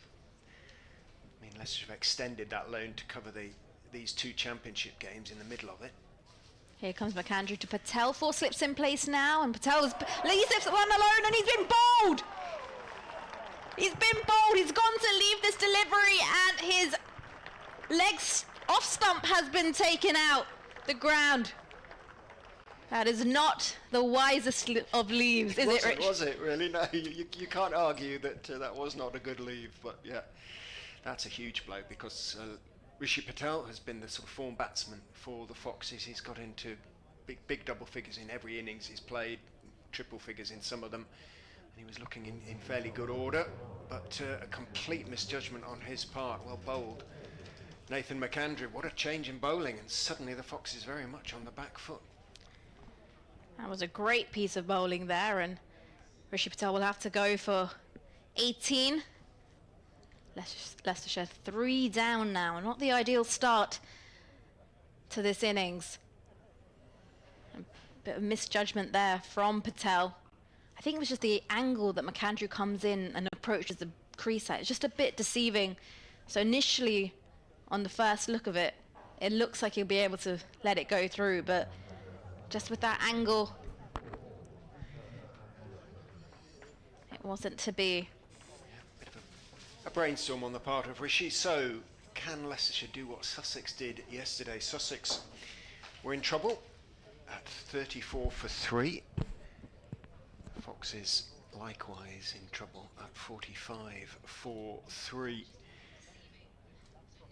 And the conditions yesterday morning very different to those prevailing at the moment. Messrs Simpson and Carter had to really battle through the second hour in the morning, and now Peter Hanscom, the calm, experienced Aussie, and Lewis Goldsworthy, the rather less experienced young Cornishman, have got to do the same for Leicestershire. Well, Hanscom's got a job and a half on his hands right now to get Leicestershire out of this little pickle. As he takes his guard now, just looks around, identifies gaps in the field as he's ready to go. In comes McAndrew now, and Hanscom's forward and gets the outer edge of this one as the ball runs down towards third. It's going to go all the way. Fielder in pursuit is far short. And that gets Hanscom off the mark with a boundary. Leicestershire 49 for 3. He won't be fazed by the situation, Peter Hanscom. He just sort of seems to play the same way in every innings that he comes to the crease. He's sort of calm, measured, unhurried. Sometimes looks a little bit awkward, sort of reaching for the ball, but it's an odd style. Watch him when he takes guard as well. It just turns his bat so it's sort of sideways on momentarily to the bowler, and then he puts it into the right position. It's odd looking thing he has. McAndrew, and again Hanscom's forward, defends straight back down to mid-on. Yeah, it's interesting that actually, isn't it? So the way he's angled the bat, and he just sort of turns it sideways. Just I don't know whether it's a sort of just to get into maybe it's line something or trigger to movement of some kind. I'm or assuming maybe it's something to do with making sure he can line up correctly. That might be something that it helps him adjust his body to make sure he can line up equally and balanced.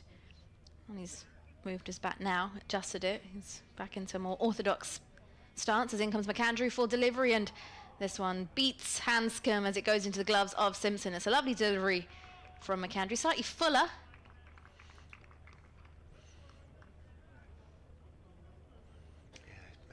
Start.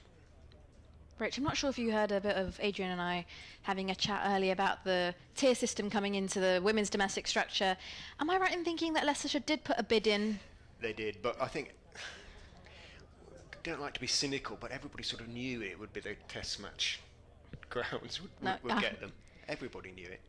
That is true. As in comes McAndrew now, and this is again fuller delivery, and it's beautiful drive, and it beats McAndrew as he follows through. They'll pick up a single.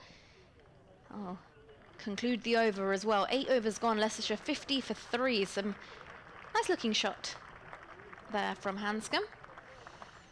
What an over from Nathan McAndrew to open proceedings, 1 for 5.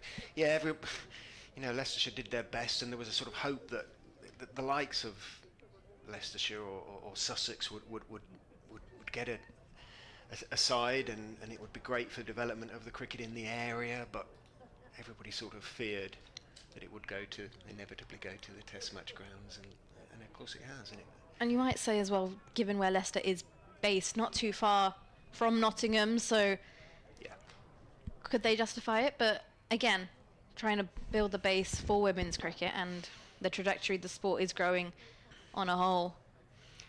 So I know Worcestershire were also quite gutted they didn't get in. Obviously, Central Sparks being a combination of Warwickshire and Worcestershire as well. So Robinson is in, bowls thick inside edge from Hanscom. That's going to run quickly down to long leg. Am I cutting in and out a bit, or is it just me? Yeah. Just loud and clear to me. That's better. Thank you, Adrian. Take it out and put it in again, and usually does it like switching it off and on again, isn't it? Well, Margaret would know, wouldn't she? With her IT experience. Always seems to work. Actually happened to me yesterday. Our TV lost signal. It said there was some satellite issue. I was like, should we just turn it off and on again? Usually does the trick. Robinson is in to Goldsworthy. Hasn't faced the ball. Forward goes Goldsworthy. Thick inside part of the bat rather skews out towards mid-wicket. McAndrew moves to his right to field. 5 slips, understandably. Simpson looking to widen the door that's open for Sussex at the moment. Already picked up 1 bowling bonus point. Substantial lead. Can they pick up another couple before lunch and really have Leicestershire in all sorts of bother? Decent crowd in again, not quite as many as yesterday, having to pay today, I believe. In goes Robinson and bowls. Goldsworthy is slightly tentatively forward, half forward on off stump. Already there's less movement for Robinson. I think if you I'd be interested to see what people think about the leg before decision that he won against Hill. Looked a little bit leg side to me, but that's no doubt my Leicestershire bias coming through. I was going to say. In the eyes of the umpire, though. Yep, that's different all story. That matters. That's all that matters. In goes Robinson and bowls very straight on off stump. Goldsworthy, solid enough. Behind it on off stump, well, opportunity for Lewis Goldsworthy. He's been batting sort of low down in the T20s, but he is clearly a competent batsman. We've seen enough of him to know that. And if he can get through this sort of 40 minutes before lunch and dig in afterwards, then it is an opportunity. Essentially the wicket is good. Now Carter, the magnificent mullet, has gone in at leg, sort of gully leg slip. So 5 slips and a leg slip. Wide open areas from which to score, but that will not be on Lewis Goldsworthy's mind at the moment. Robinson, knees pumping, comes in and bowls a lovely delivery that just holds its own outside off stump. Didn't come in on Goldsworthy, and he was playing down the wrong line, an off stump line. It went past the outside edge by a couple of inches into the gloves of Simpson behind the stumps. Must say, it's always pretty easy to identify Carter because of his hairstyle. Yes. Would you ever don the mullet? Did you ever don the mullet? That's the question. Those of us who sort of grew up in the 80s would probably have to admit that at some stage we did sport something, but never quite like that, I must admit. I was thinking about the maintenance it must require. Well, we grew out of it fairly quickly. Ollie never has, it would appear. In goes Robinson and bowls, and it's caught at first slip. Lovely delivery from Robinson, similar delivery to the one before, just held its own. On the back, slightly on the back foot, Goldsworthy bounced a little bit, took the outside edge. Comfortable catch through to first slip. Didn't quite get into the ball there, Goldsworthy, and with that nick, it almost went in slow motion to slip as well. It just ballooned in, and it was a pretty straightforward catch. And Tom Alsop, the catcher, should have said, but yeah.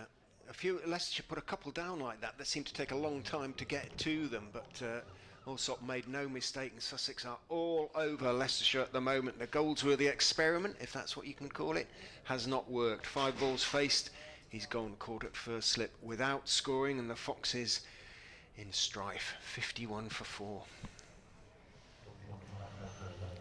really good lines from Robinson, though, just really making the batter question, shall I play this one, should I not go at this one? And those questions are turning into rewards. Yeah, he's a class act, Robinson, and he's a test match bowler. He's an international standard seamer, and he's getting that little bit of extra bounce and a little bit of movement. The ball is still only 9 overs old, and he's making absolutely maximum use of it, as indeed is Nathan McAndrew. Did I nick your over then? Did something go? Did something go wrong there? No, this is currently my over. Right, I beg your pardon. That wicket did conclude the end of the last over, though. But 9 overs gone, Leicestershire 51 for 4. McAndrew in from the sea end, and this time Hanscom drives beautifully. It's fielded by Robinson, extra cover, but a bit of a deflection of him, and they'll pick up a single. Robinson dives and gets a hand on it. It stops it going all the way, but it just changes the direction and ends up a bit towards mid-off. They'll pick up a single, brings new batter Wian Mulder to the crease. And on strike, face his first delivery from McAndrew. Well, he has very happy memories of this ground, Wian Mulder. He has his record first-class score on it. And he's just taken his guard, taps his bat as he awaits McAndrew now, who runs away from us and lets this one go into the gloves of Simpson. Takes a look at it, decides not to stick his bat out, and comes down and does a little bit of guarding. 4 slips in place.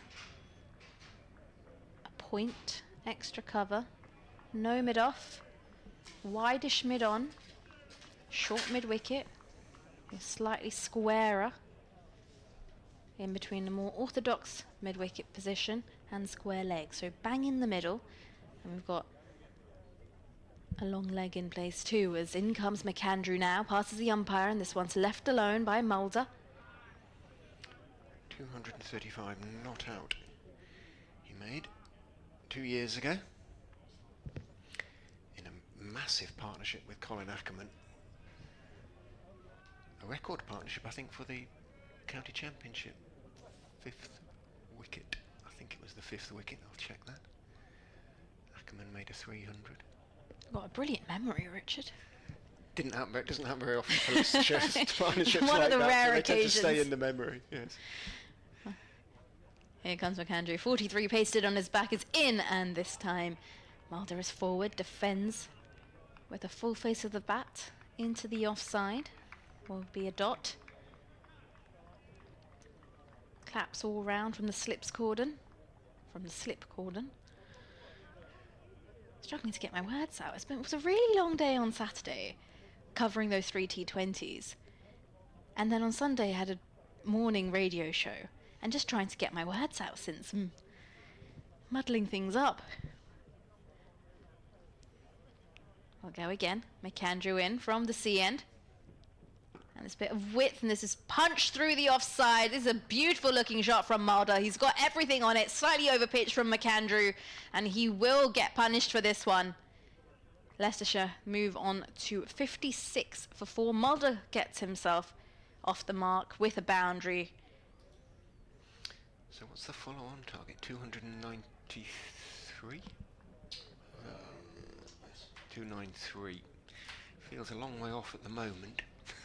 And if another wicket was to fall, it's going to seem even further. It's going to maybe have to just bring his length back a little bit now. McAndrew that was a juicy delivery, the previous one. He's in again, and this one gets the outer edge of the bat, runs down towards third. It might not go all the way. They're coming back for 2. 3 fielders in pursuit, and they will come back for 3. Leicestershire move on to 59 for 4, and that does conclude the over as well. 10 overs gone. Hanscom with 7, Mulder with 7 to his name as well. And Ollie Robinson will continue from the Cromwell Road end. A lot has happened this morning. An hour and a half's cricket, and the game has moved on. It's been a busy morning. We've As had they 7 say. wickets. 7 wickets, yeah, and plenty of runs as well. Leicestershire are scoring at a decent rate. They're scoring at 6 and over, but they have lost 4 wickets in. So they're still in T20 mode, perhaps. But Sussex in particular, this man, Ollie Robinson, has bowled beautifully. Carter is coming out of leg slip and going to a conventional sort of mid-wicket position. Still got the 5 slips or 4 slips in a gully, if you like. Hudson Prentice, it's very close though at 2 5th slip rather than gully. Robinson, that's an angled run, comes down the slope and bowls to Mulder, who just works it wristily away off middle and leg down to Sean Hunt, who is at a long leg and jogs a single. Mulder on to 8. Hanscom has 7. Key partnership now for Leicestershire. These 2 international players. Foxes need them to get in, get through to lunch, and go well beyond. 60 for 4. A pleased murmur around the county ground as Robinson is in and bowls wide, and so wide that Hanscom wants nothing to do with it. Hudson Prentice immediately sort of rolls onto his back and starts doing some back stretching calisthenics, suggesting that he might not be too far away from replacing Robinson. It's sort of our morning exercise. This is something we do, Nikki, This is of a morning. Stretch open his back. He's just rolled off, Hammies, things like that. sticks his legs in the air and starts, like, I don't know how to describe it. But yeah, we're pretty sure. Backwards, sort of spidery, beetle on his back. In goes Robinson and bowls. That one almost came out of the sort of back of his hand. Really sort of tried to hit the seam hard there. didn't really have too much effect. The pitch has changed colour since yesterday, and almost sort of since this morning. It's beginning to look much more biscuity, sort of oatmeal coloured, and it will be good to bat on if Leicestershire can hang around long enough to find out. If they can get through this initial period, it'll just become easier for them, and it should become a nice track to get yourself in and score some runs on. Robinson is in, beautiful delivery again, that sort of one that hits the seam and just holds its own, moves away a fraction, coming down the slope, and goes past the outside edge of Hanscom's bat again by quite a margin. We are perfectly positioned behind wicketkeeper John Simpson. You can see the gap between the ball and the outside edge there. You couldn't ask for a better position for us today. Honestly, it's ideal. If the umpires aren't sure, well, they could always just ring up to us, because we are in direct line as well. Whether they could rely on our opinions. In goes Robinson, bowls. That one came back a touch to Hanscom, dropped it down at his feet, and then made sure it wasn't going to roll onto the stumps. Politely asked the question whether it's okay to pick it up and hand it to the fielder. Gets the affirmative and does so. Big World Cup game today as well. India taking on Australia. Have you been following much of the World Cup? Sort of from time to time, really. It's been at sort of odd hours, sometimes in the early hours, depends on where the games have been. But Australia need to win that, don't they? Australia really? need to win, and if they don't win, they have to rely on the result of tomorrow's game. In goes Robinson, and bowls and draws. Hanscom, well, Hanscom might say just withdrew the bat at the last moment, just curtain railed the bat back inside the line, but it was beautiful delivery from Robinson, asking all sorts of questions. If his spell is done, it's been a cracker. 6 overs, 1 maiden, 3 for 13 for the Sussex and England medium fast seamer. Great work here from Sussex so far this morning. Leicestershire 60 for 4, and I believe there'll be a slight change in the comms box. Rick? Adrian Arms is going to join you as we go up until lunch. Yes, thanks very much indeed, Nikki. So 64, I've got an update to do to the listeners on BBC Radio Sussex as well, so we'll get that out of the way in a few moments' time. There's Nathan McAndrew. That was his 3rd over of the morning, up the hill from the C end of the ground. 4 slips, point extra cover, mid-on, mid-wicket, and a deep backward square as McAndrew, the tall Australian, runs away from us, comes in and bowls to VM Mulder, the South African, who plays out on the offside, and there is no run. So we just wait for an update to our listeners on BBC Radio Sussex. But generally the clue is you get a bit of music, but I can't hear any music at the minute, so as soon as we do, we'll let the listeners know the latest here from home. You're right though, Richard. 7 wickets in the whole of yesterday. We get 7 in a session today. 3 Sussex wickets, 4 Leicester, but VM Mulder and Peter Hanscom doing their best to rebuild this Leicestershire reply. McAndrew in and bowls. That's a lovely shot. He's a quality player, VM Mulder, and it was a quality shot. Slightly overpitched by Nathan McAndrew, just erring down the leg side and just eased away through mid-wicket to that short boundary on the leg side, the clock tower scoreboard side of the ground, and picks up a boundary. 64 for 4. Leicestershire after Sussex made 442. 3 wickets for Ollie Robinson, 1 for Nathan McAndrew.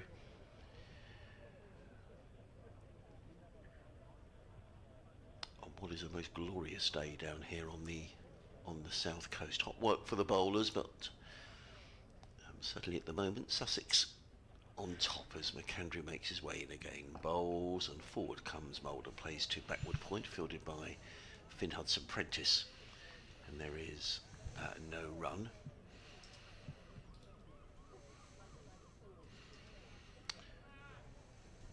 Would I be right in thinking, I mean, I think Rishi Patel is a fine player, he's already gone, but these two are quality players. I mean, they're both international cricketers, Richard. Yep, absolutely, and key partnership now. Yeah. Sussex can break this early. McAndrew in again, bowls, and forward comes Mulder, plays to mid-wicket, fielded there by Sean Hunt, and there is no run. You feel there will be a partnership at some stage. Yes. One hopes so from Leicestershire's point of view. Sussex did well, of course. It's put together 3 or 4 really good partnerships. Wickets did sort of fall early. 3 in the case of Sussex, 4 in the case of Leicestershire. But then they dug in as the ball got that little bit softer.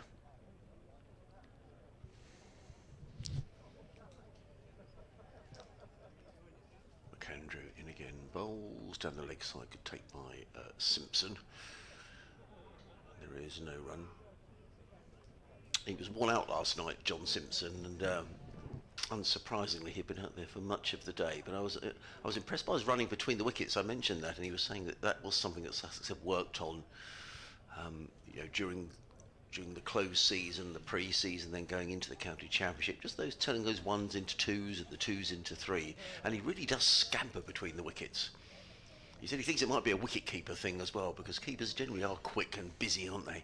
In comes McAndrew, bowls and let go by VM Mulder, taken by John Simpson. There is no run. It is the end of the over. Leicestershire are 64 for 4, Hanscom on 7, Mulder is on 12, already back in the pavilion, Patel for 18, Holland for a single, Hill for 9, and Lewis Goldsworthy without scoring. 3 wickets to Ollie Robinson, 1 to Nathan McAndrew, and at the minute I think John Simpson is having a problem getting the ball out of Ollie Robinson's hand. He's pretty keen to keep on bowling, and why wouldn't you? Those figures: 6 overs, 1 maiden, 3 for 13, and he's bowled every bit as well as those figures suggest. Shall I keep going? Shall I continue in case Carry there's a on. burst Yes, of music in our... I've no idea what's happening about the update. If I hear the music, I'll leave off straight away. So Robinson is going to continue actually from the Cromwell Road end. Bowls. He's looks to be a touch late on that Hanscom as it comes back in. It's a fullish delivery, but he does get the middle of the bat to it just in time and pushes it back up the wicket to the England man. Remains on 7. Mulder 12 off 12. Beautiful day down here now. In Brighton, there'll be a few in the sea, I'm sure. Yeah, I bet there will. There were a few in the sea this morning, early. In goes Robinson and bowls outside off stump. A late leave from Hanscom. It wasn't too far from off stump. Wetsuits or just swimming cozies? No, cozies as far as I could tell. Right. I would imagine the sea is not that warm because we haven't had great weather. You'd probably be in it. I can imagine you'd be not wetsuit. The lakes are starting to warm up around us. They've been cold. Rutland, they have a little bit, but lovely and refreshing. But the sea sometimes it's quite shallow here, isn't it? And they sort of by the coast, and usually gets quite warm quite quickly. In goes Robinson. Bowls. That one comes back in, and his hands started to go into the air as they did in the slips and alongside me. Gasped there as again Hanscom late on it. He almost looks here with every delivery. If the batter doesn't play it, Robinson's going to knock his stumps out. He's bowling a terrific line. They talk a lot, don't they, about, and throughout Ollie Robinson's career, about hitting the top of off, and he's making the batters play pretty much everything here. This is a good contest. High class batters, high class bowler. Robinson is in, bowls full and pushed back past him, off driven, didn't really put his full weight into the shot Hanscom, but even so it's going to be dragged back only an inch inside the boundary. Updates time, Adrian. 12:30.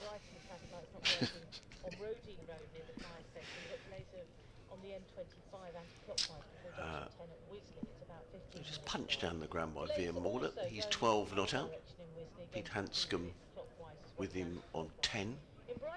67 for 4 are Leicestershire as Robinson.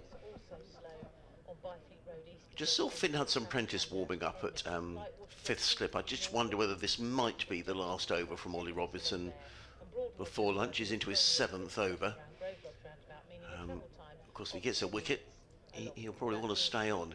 Comes in, bowls to Mulder, and that cut back back into Mulder. It would have hit the off stump, played onto the leg side by Ian Mulder. And he picks up a single. Well, it's probably the best weather of the summer so far, Sarah. Absolutely glorious here at Hove, and Sussex are putting in a performance to match the weather. They were bowled out for 442 this morning. John Simpson finishing 183 not out. Then in reply, they've already taken 4 Leicestershire wickets. Leicestershire are 68 for 4, and 3 of those to Ollie Robinson, who's bowling a magnificent spell from the Cromwell Road end. He's so far taken 3 for 17. Meanwhile, down at New Road at Worcester, Surrey in their first innings are 414 for 8. Dan Lawrence is 124 not out. Yeah. End of the over.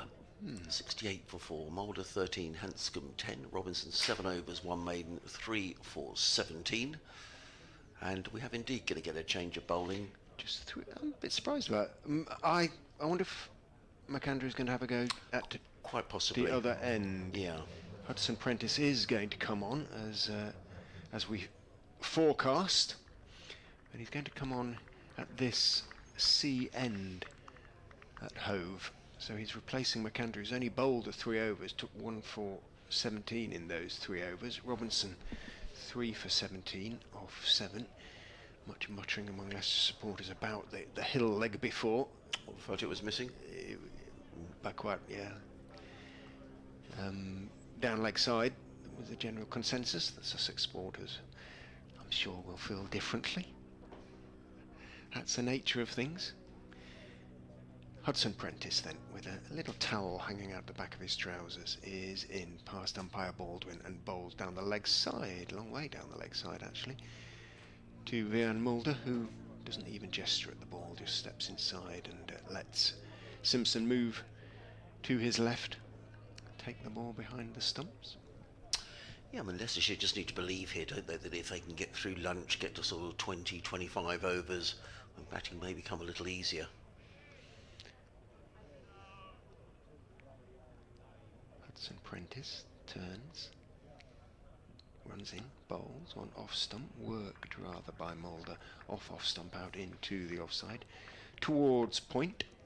He's got a stack of bowling options up his sleeve here, John Simpson. The fact that Sussex have, with Daniel Hughes' injury, Sussex have gone in with, you know, a stack of all-rounders here. Finn Hudson-Prentice being one of them, Danny Lamb being another. He's got his 2 spinning options of Coles and Carson, and he's got Tom Haynes as well if he needs him. So you could say there's 8 bowlers in this Sussex side. One of them, Hudson Prentice, bowls slightly fuller to Ian Mulder, who waits for it, plays it off the back foot nonetheless, pushes it out into the on side. Again, there's no run. It's a hot day, isn't it? So he'll be pleased that he's got that opportunity to rotate the bowlers around.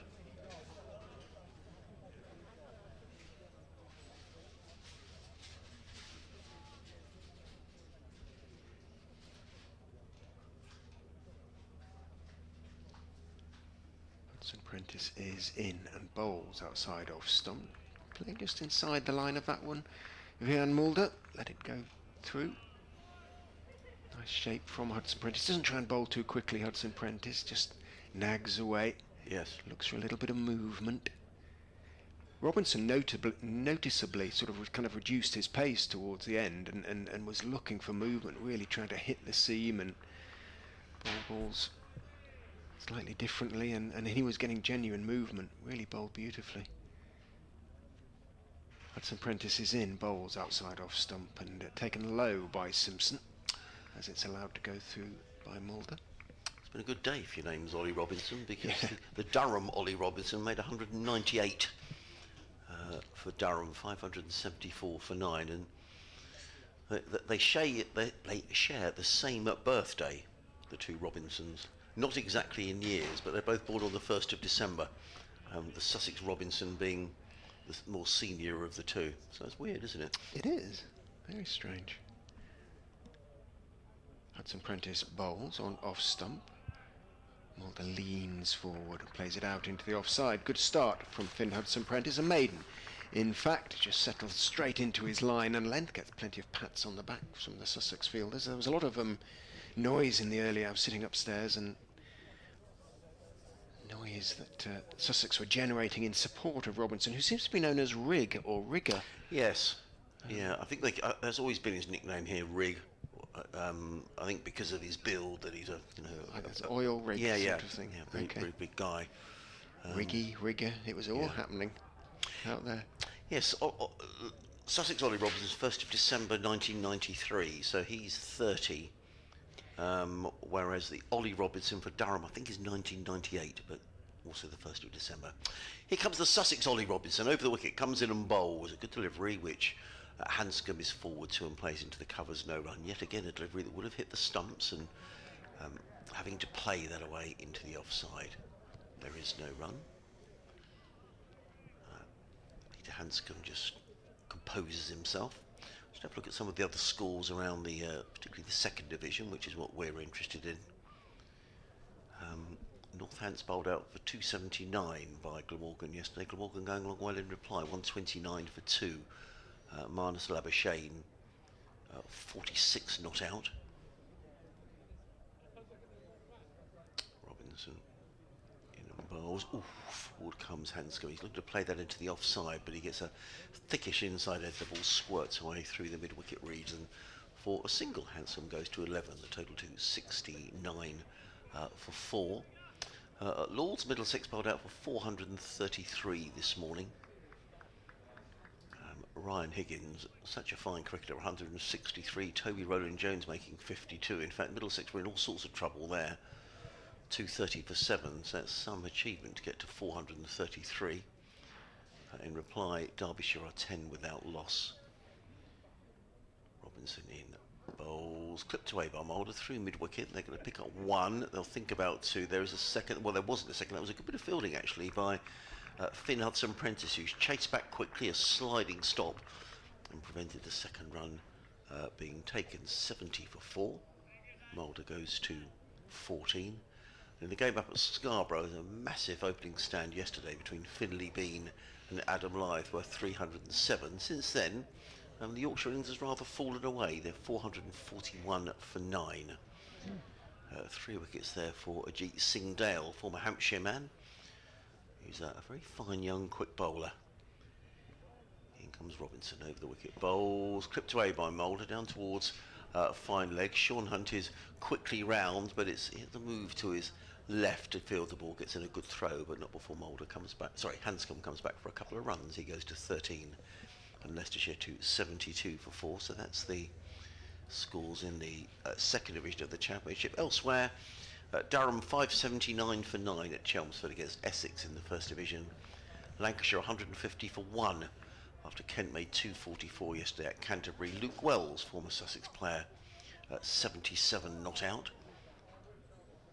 At Trent Bridge, just break off as Robinson is in again. Bowls and lets that one go outside of the off-stump. Hanscom, a rare occasion when Robinson wouldn't have hit the stumps. It's a dot ball. At Somerset 35 for 1 in reply to Nottinghamshire's 360. Warwickshire in all sorts of trouble at Edgbaston. Hampshire making 298, Warwickshire 125 for 5 in reply. And the leads of the county championship, Surrey piling on the runs at New Road. They're 416 for 8. Darren Lawrence 126 not out. Robinson, final ball of his 8th over, he's in and bowls, and he bowls a no ball. And that's the first no ball I think Robinson has bowled. Sean Hunt bowled 2 or 3 in his opening 3 overs. And the score advances by 2. In fact, it shows a dot on the scoreboard, but it is a no. There we are. Comes up to 2 no balls. 74 for 4. Hanscom 13, Mulder 14. Live cricket here on BBC Radio Sussex and Leicester. Also BBC Online and via the Sussex Cricket Club live stream. Adrian Harms, Richard Ray, Nicky Chowdhury, your commentary team, as in comes Robinson over the wicket. Bowls. Oh, that's a good delivery. That's an absolute cracking delivery from Ollie Robinson. Peter Hanscom was groping forward. It just whistled past the outside edge into the gloves of John Simpson, who then runs down the wicket. Lots of pats all around onto the back of Ollie Robinson, which perhaps tells me that may be his last over of this spell. 8 overs, 1 maiden, 3 for 23 for Ollie Robinson. Leicestershire are 74 for 4. We've been predicting his demise in terms of the spell coming to an end for the sort of last half an hour, haven't we? And he just keeps going. Maybe he'll keep going through until lunch. It's only, what now, 13 minutes away. Hudson Prentice, in the meantime, will continue. Hanscom is Leicestershire's top run getter in the county championship in first-class cricket so far this season, as Hudson Prentice bowls to Mulder onto the hip, worked away down towards deep backward square. Takes one as Danny Lamb runs around to field. 15 now to Vian Mulder, 13 to Peter Hanscom. Started the season spectacular form, really. Pete, 200s and a 99 and 4 50s. And he's averaging 68 and a half coming into this game. Hudson Prentice bowls down the leg side. Hanscom just helps it neatly on its way, and I think he's going to pick up 4. No chance for Lamb as it runs down to one of the temporary T20 stands. I wonder if will they leave them up, do you think? They take them down after the T20. Okay. But I have to say, if Sussex were to qualify for the quarterfinals, they're not until September. I know. So, and there's obviously a cost to having those stands up. But I wonder if there's more of a cost having them taken down and put back up again if they were to get a home quarter-final, which they'll know, I guess, in the last round of matches, I think the 19th of July. Good viewing position there, though, isn't it? It is. Hudson Prentice is in, bowling to Hanscom, who twitches slightly as that one is blocked back off the stumps. 79 for 4 now. Hanscom moved on to 17 with that sort of little help down to long leg, to the long leg boundary, that is. 17 off 24. He's an accumulator. Hanscom, you kind of look up and suddenly realise he's on 20 or 30. You don't really notice it. Hudson Prentice is in. Hanscom leaves outside off stump. Lets it go through. Decent carry through to Simpson behind the stumps.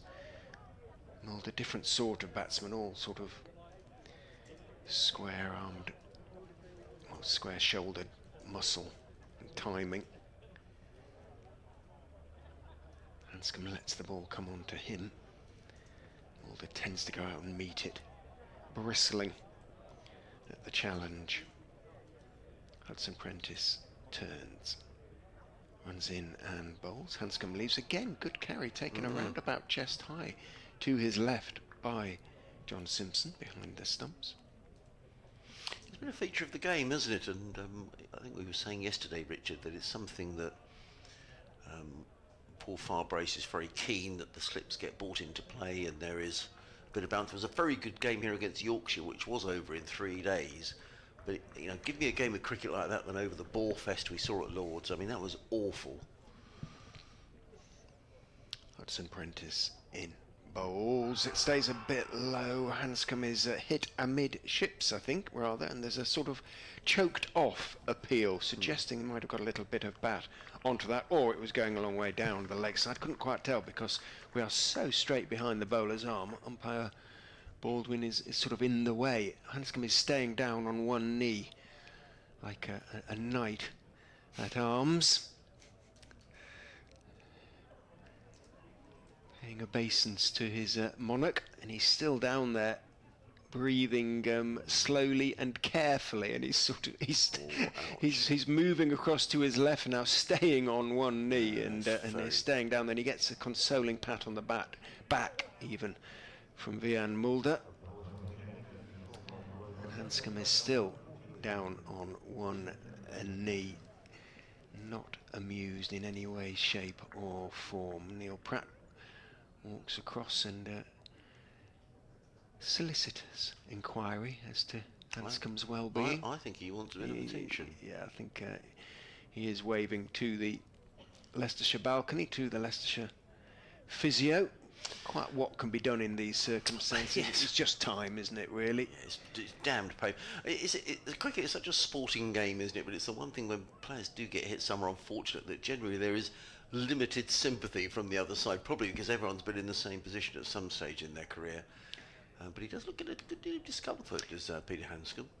The physio is behind the 12th man. Harry Swindles is running on. Yes. With a red bib on and a towel and drinks. They'll be mainly for Vian Mulder, I assume, as well as, he's going to Hanscom's first, and on comes the physio. Say, anything I can do? No, just buy me a few minutes of time, will you? But it does mean that we're probably only going to have 2 more overs before lunch, rather than the 3 we might otherwise have expected.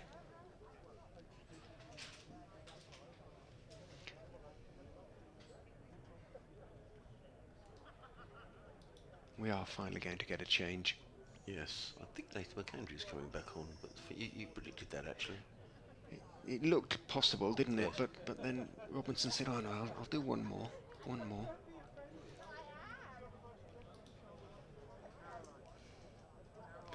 Oh, it looks like he's okay. Well done. Frozen peas, says Guy Gibson. Yeah, trouble is, it's Something along those lines. trouble is, it's a bit awkward when you're out in the middle, isn't it? Yes. You know, if you're in the sanctuary of the dressing room, but it may not go down too well. But he looks like he's restored to duty, which is good news.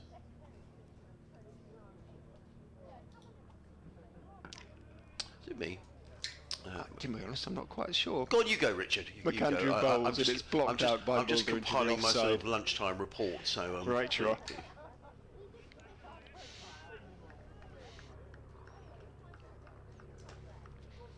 Still got the 4 slips. Messrs. Alsop, Coles, Haynes and Carson. Carson's got his sweater on. He must be a yes. cool-blooded young man, because it is hot out there. McAndrew, sweatband on his wrist, is in, bowls outside, off stump. You can sort of see him trying to put some action on that ball, trying to roll the fingers across the seam, hit the seam hard, but it didn't move at all, not a millimetre, straight, gun barrel straight. A foot or so outside, off stump. Mulder let it go through. 51 when these two came together, and Lewis Goldsworthy was caught off a thin edge by Alsop at first slip off the bowling of Ollie Robinson. McAndrew is in and bowls similar delivery, and it stays outside off stump. Mulder this time rehearses a crash through the offside. Didn't play it with lunch only 5 minutes, less than 5 minutes away now. The Leicestershire and Sussex flags on either side of the clock tower, just moving gently in a breeze that's sort of coming from the southeast just about. It's varied a little bit in the game, but it's a lovely warm breeze. Might just take the edge off the temperatures. Gorgeous cricket watching weather.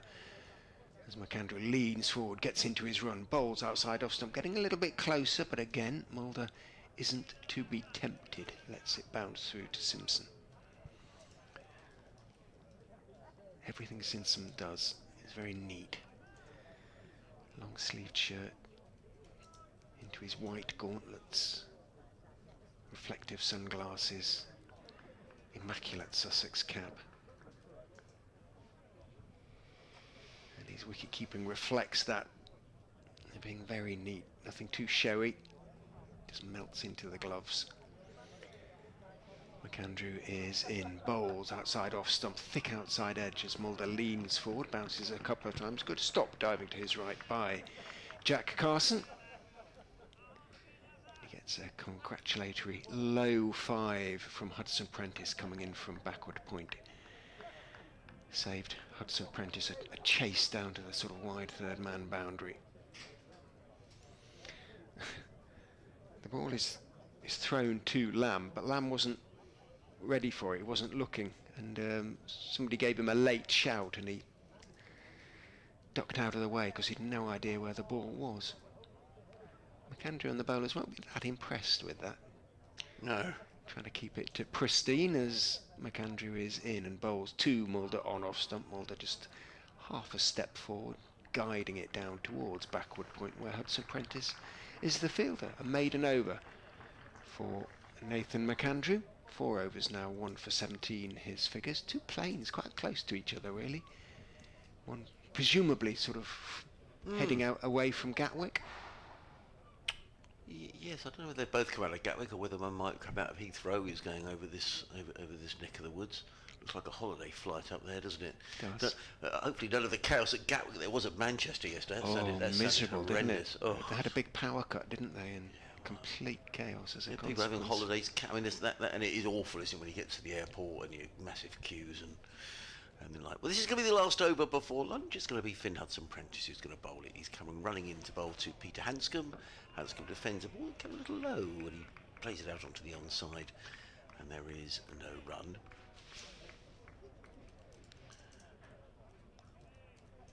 I'm just looking at John Simpson. He made 183 against Leicestershire here today. In the game up at Leicester, he made 205. So that's 388 runs he's made against Leicester this season without being dismissed. Hudson-Prentice in, bowls to Hanscom, is up on his toes, plays it into the offside, and there is no run.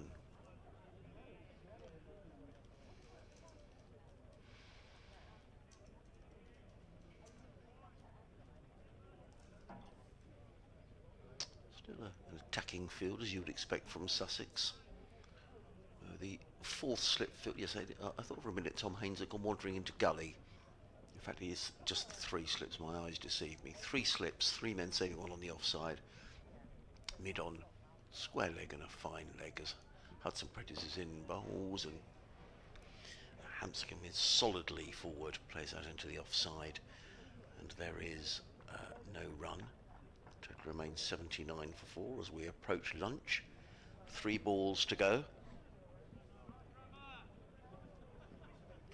Hudson-Prentice, who's until this season had long flowing locks, but he's had his hair all chopped off. Well, not completely chopped off, but he's a much shorter haircut this season as Finn as he makes his way in again and bowls, and that's wide of the off stump. Hanscom doesn't have to play, and he's very happy just to watch that one sail through into the gloves of John Simpson, and there is no run.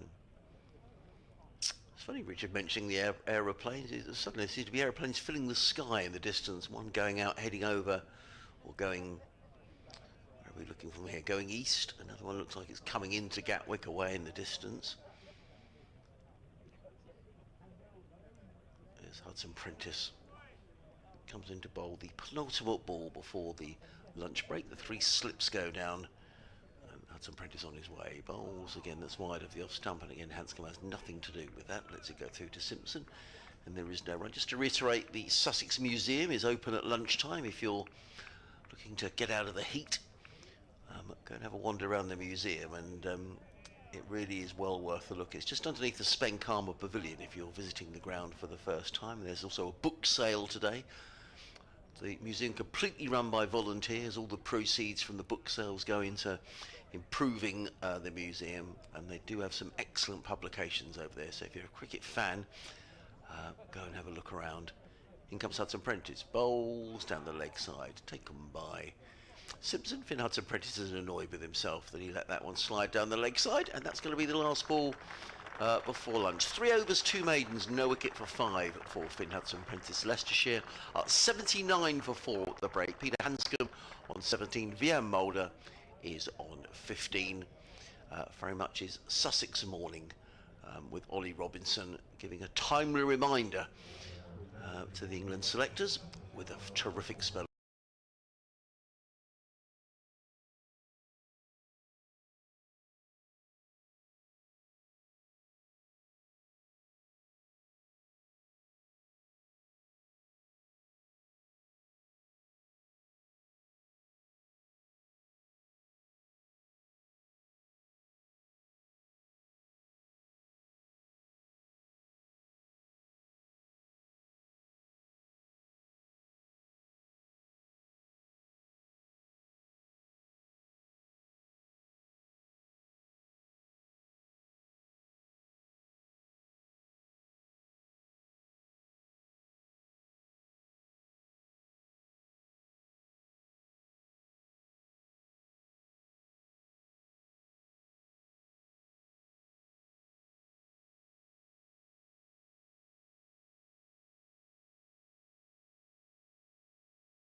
to the county ground here in Hove.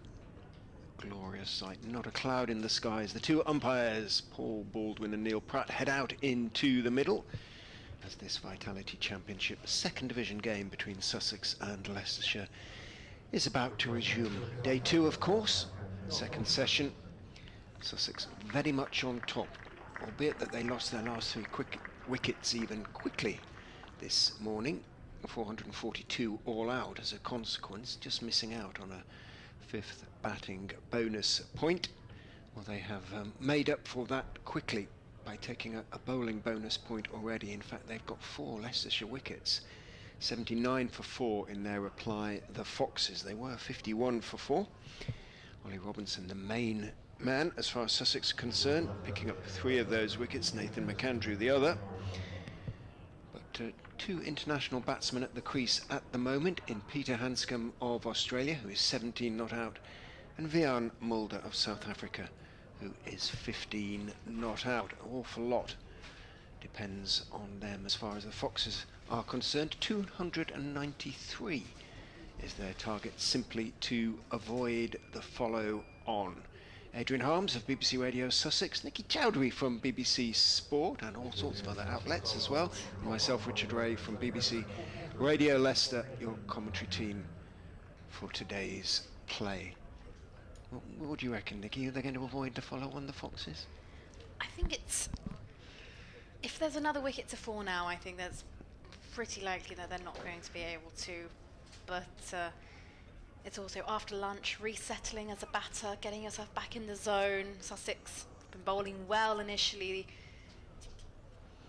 One more wicket and I think there's a bit more trouble than they already are in. I think you're possibly right.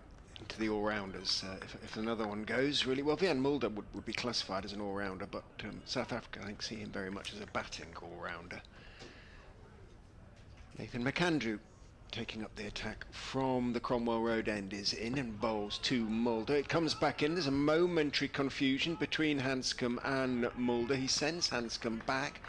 It is picked up at mid-wicket by Ollie Carter, who turns and hurls the ball at the stumps at the non-striker's end. But although Hanscom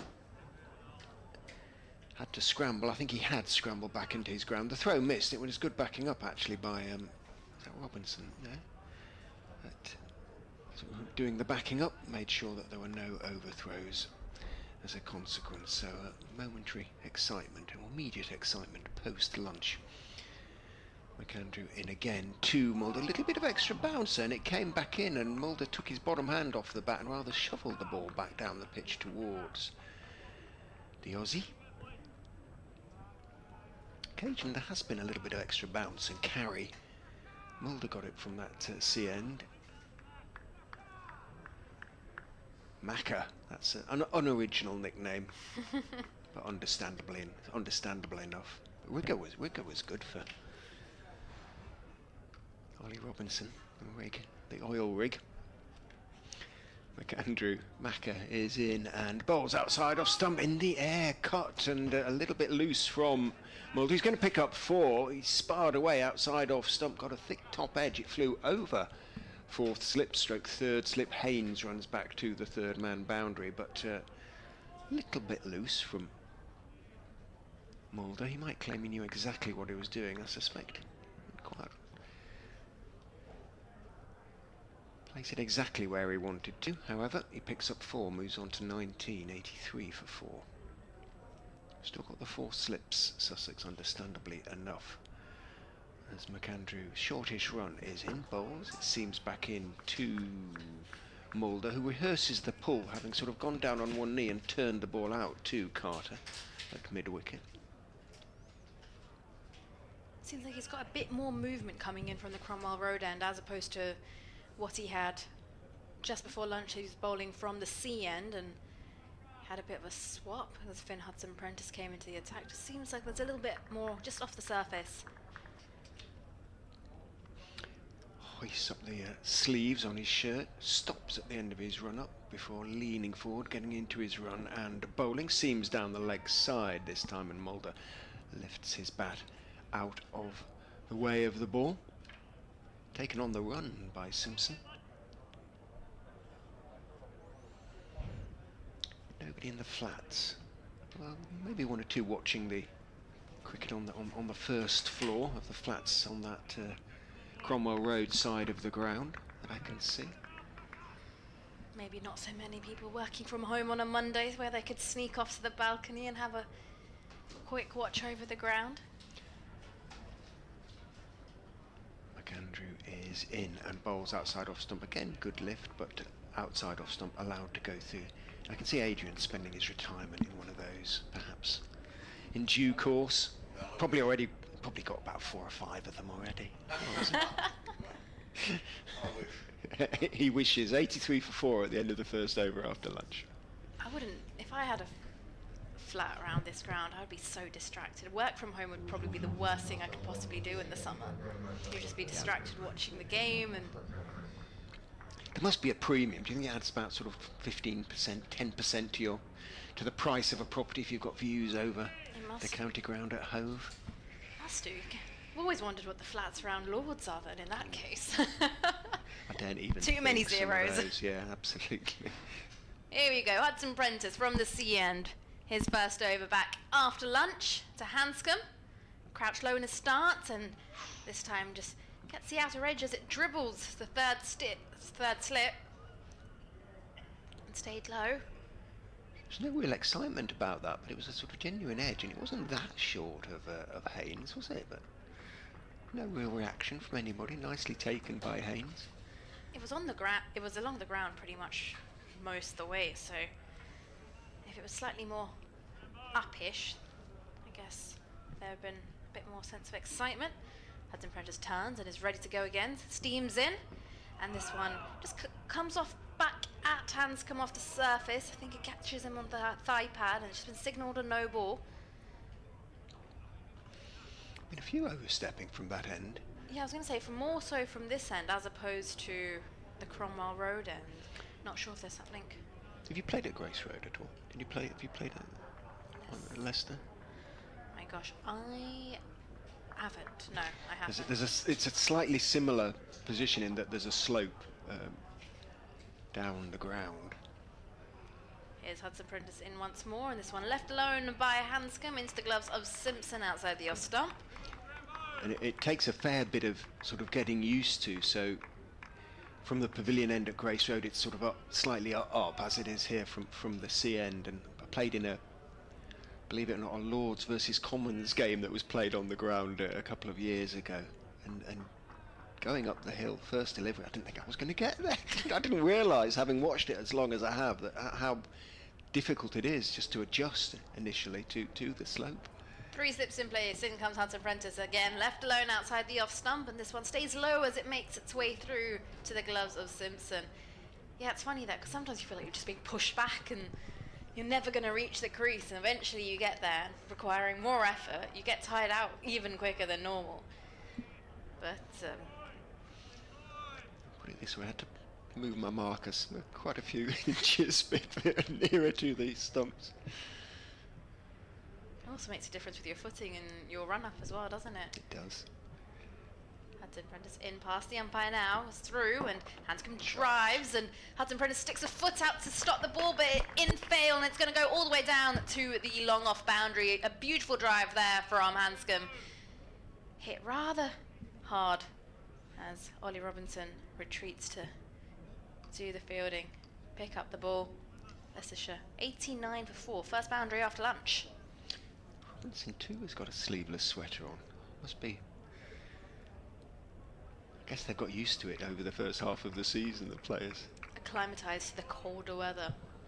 But then maybe it's also just about comfort or what you're used to being on the field. Sometimes if you're normally used to wearing short sleeve shirts, wearing long sleeve, you'd feel very uncomfortable as in comes Hudson Prentice, and this one down the leg side, taken by Simpson.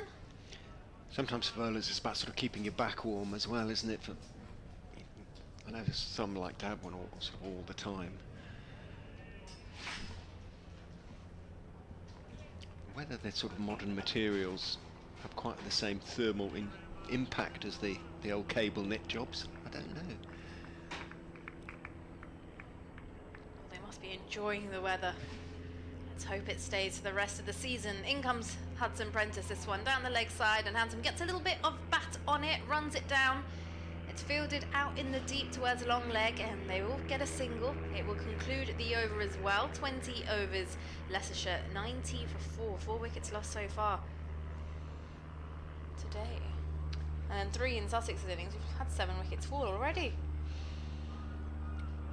As far as the Foxes are concerned, none in the last sort of 40 minutes or so, so I'll be hoping these two can really dig in.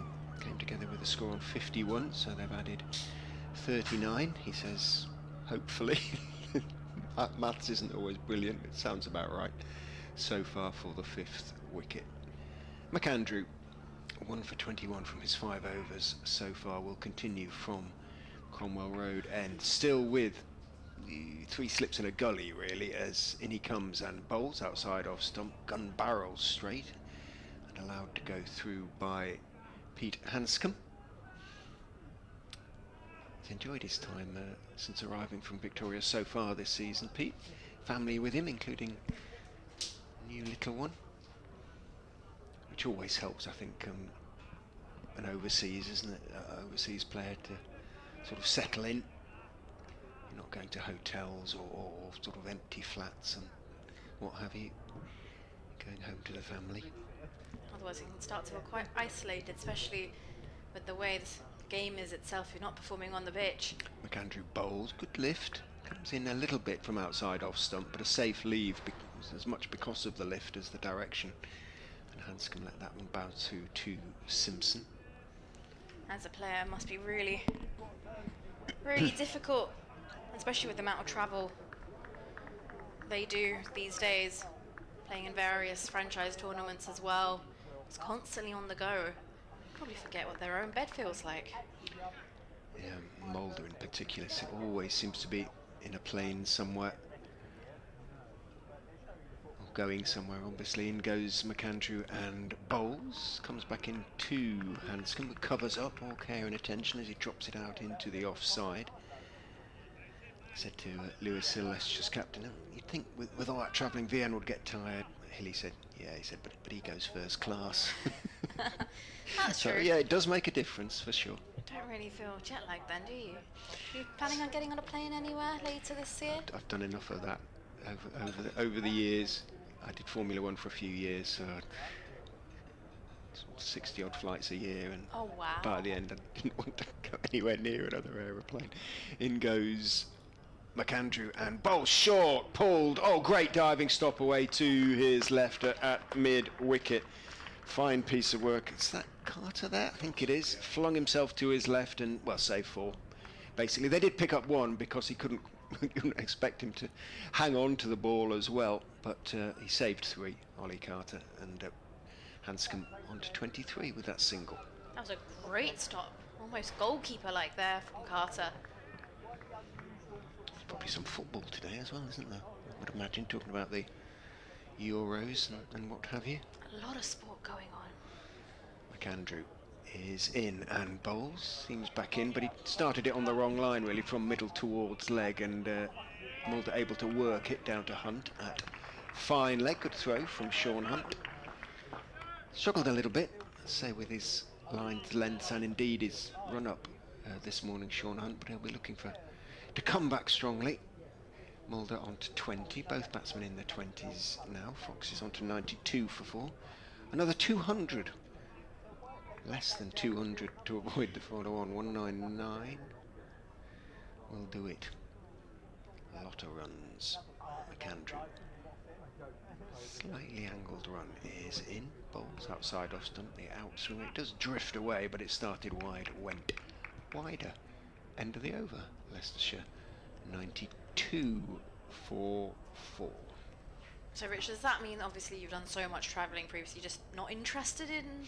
Just for holidays now, thanks. Yeah, no, I'd rather... Are you going on holiday?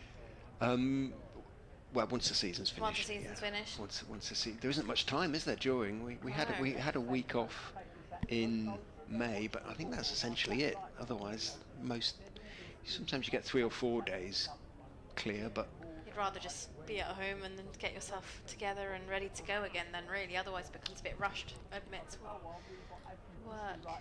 Something along those lines. Will you have a few trips coming up, or? I've actually just got back from Greece. I was there just for a few days. As in comes Hudson Prentice now from the sea end, left alone. A bit of outer movement by Mulder into the gloves of Simpson. Yeah, I was just in Greece for 4 days last week, Monday to Thursday, which was nice. Very warm, extremely warm actually. I was like trying to like run for for the shade. Hudson Prentice at the top of his mark turns and is ready to go again. Mulder forward, defends. Ball runs to point, will be a dot. But everyone seems to be going all over the place, especially nowadays with social media. You just open your phone and someone's posted photos from here, there, everywhere, and world just becomes so much more accessible now. It's great to see, but you also feel like, oh, I want to go there as well. I want to go there, and not enough time to do all of that. Hudson Prentice runs away from us past the umpire now, and Mulder's forward, defends with the full face of the bat.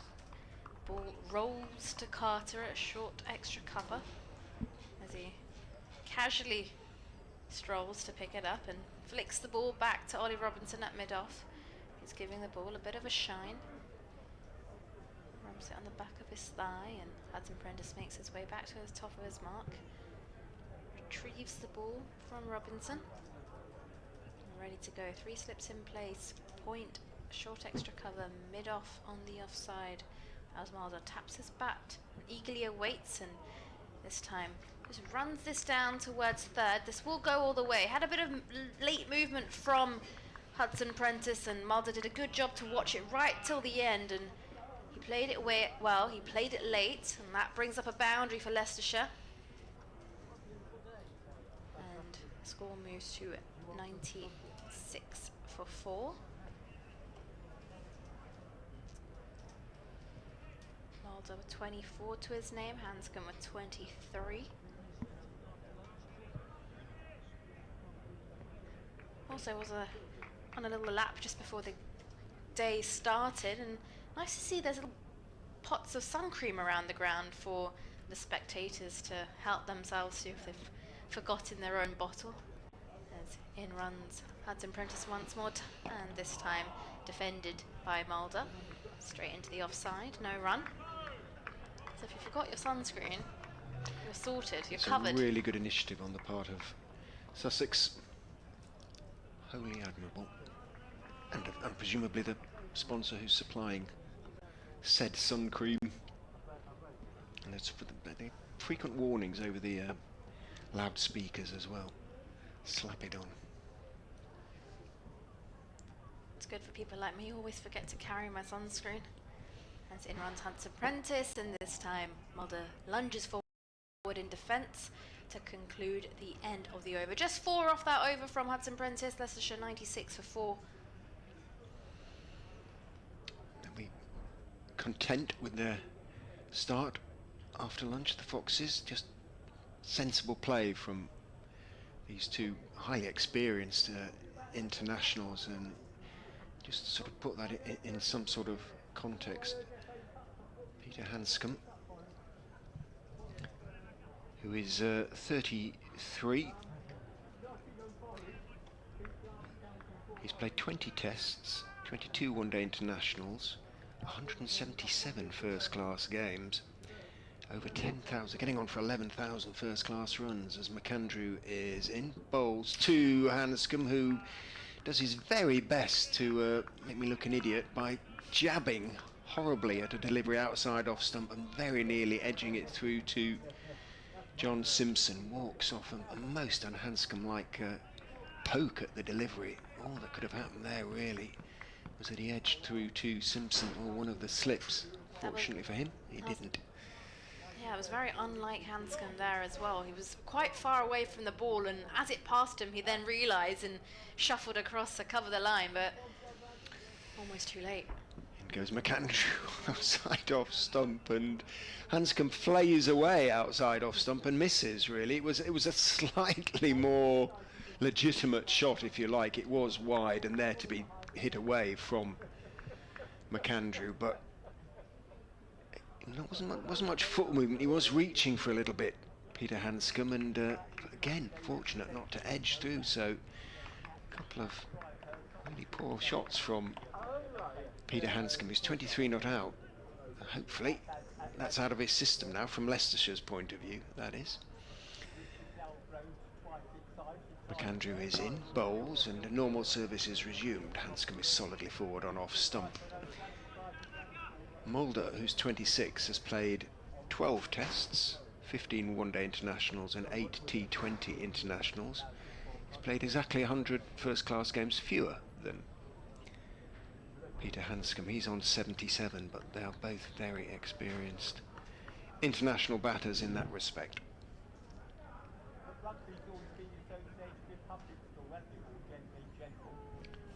McAndrew,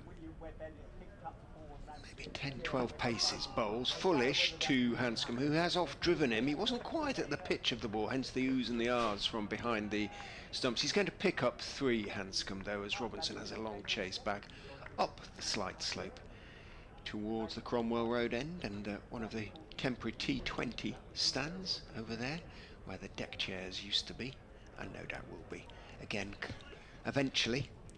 But Adrian was saying those stands might stay there, really, because assuming Sussex qualify for the quarter-finals.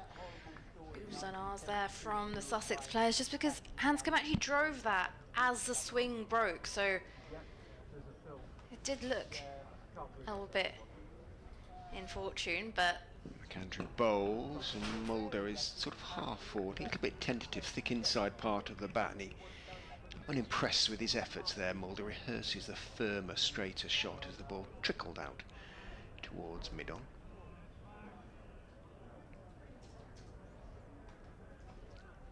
Good from McAndrew. Just making the batsman feel a little uncertain at the moment, putting a little doubt into their minds. Simpson keeping the slips in, of course. McAndrew is in, bowls very straight, and Mulder is solidly forward on off stump, playing the ball out to mid-off. End of McAndrew's 7th over. 1 for 26, the figures for the Australian. He wasn't able to add, did he get 1 this morning before being dismissed? His overnight unbeaten half-century, proving himself very much more than useful county all-rounder for Sussex so far. 99 for 4 with the Foxes. Finn Hudson-Prentice, ball in hand. It's gonna keep going from the sea end.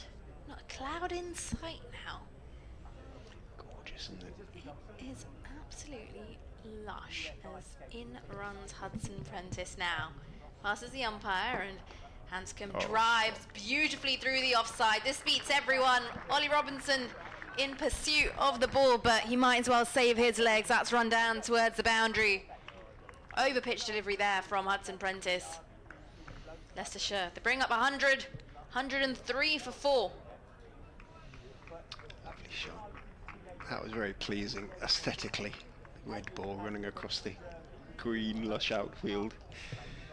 Beautiful shot. I seem to be having the same issue as you earlier, Rich. I feel like I'm cutting in and out.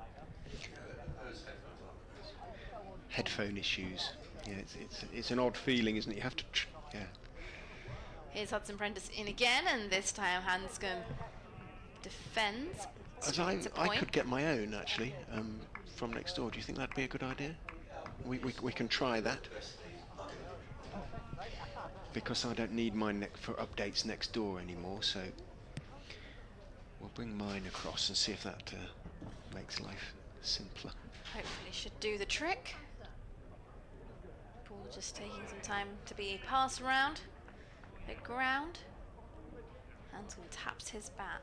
3 slips in place. As Hudson-Prentice turns at the top of his mark. And heads in, passes the umpire, and this one straight on line, and Hanscom looks to tuck it into the leg side. It's fielded straight at square leg. That 4 brought up the 50 partnership for the 5th wicket for the Foxes. The first reasonably substantial partnership. Well, Hill and Patel put on 40 for the 2nd wicket, but I'm right there, 51 for 4, yeah. 103 for 4. Brought up the 50 partnership, brought up the 100 for Leicestershire. Here comes Hudson Prentice once more. Hanscom forward, drives, doesn't quite middle it as it gets the wider. Whoops, what's happened here? Headphones keep going in and out here. So you don't actually hit it quite as cleanly as you wanted to when it diverted to mid-on. Still a little bit there in the pitch, but it's getting better all the time. Here comes Hudson Prentice again, and this one just a little bit of bat as it runs down towards fine leg. Sliding down the leg side a little bit from Finn Hudson Prentice at the moment. Hanscom just gets a little bit of bat on it. Leicestershire move on to 104 for 4.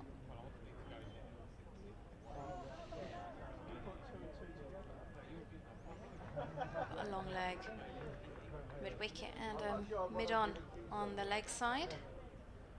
As here's Hudson Prentice again, and this time Marder defends off the back foot. Ball drops dead a few centimetres away from him, and that will conclude the end of the 24th over as well. Leicestershire 104 for 4. Hanscom with 31, Mulder on 24. We're going to essay the change of headphones and see if that makes life easier for us here in the media centre here at First Central County Ground, Hove. Change of bowling. No, it's going to be still Finn. No, it's not. It is still going to be McAndrew from the Cromwell Road end of the ground, settling in for a solid spell post lunch. McAndrew turns down the slope, bowls forward, goes Hanscom. I think he dropped his hands all the way. The fact that he holds his pose rather implies he might not have done. It was a little bit of extra bounce and carry, and went through outside off stump. Not too far from the outside edge of Hanscom's bat. He didn't have a sort of poke at it as he did at the start of the previous McAndrew over. Might have been genuinely beaten there. Check that if we get a replay. He was tempted. He might just have withdrawn it at the very, very last second. McAndrew is in, and bowls comes back in a bit. And late-ish reaction from Hanscom. Manages to keep it out though, and does. That stays quite low, that one actually. Hanscom did a good job. He just crouched down even further as well. As the ball dipped, he dipped, and he kept it out. Danny Lamb starting to warm up at wide-ish mid-off. His little swingy seamers. Perhaps we're going to see a few of those. McAndrew is in and bowls outside off stump, and then looks back as it goes through outside off stump, as though he slipped slightly as he went through the crease there. Hanscom didn't play his shot, and umpire Pratt comes out to have a look where he is following through. Hanscom, in that sort of experienced international Aussie way, wanders forward and does a spot of gardening as though he'd run right down the line of the pitch, basically. Sort of just making sure that it's in the umpire's mind that he needs to keep the Sussex seamers off the pitch.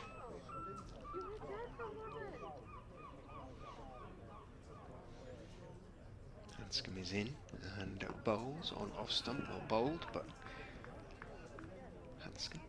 McAndrew, I should say, is in and bowls, and Hanscom blocks it into the offside. And again, actually, umpire Pratt is exercised where by the follow-through, by the McAndrew follow-through, and he walks down and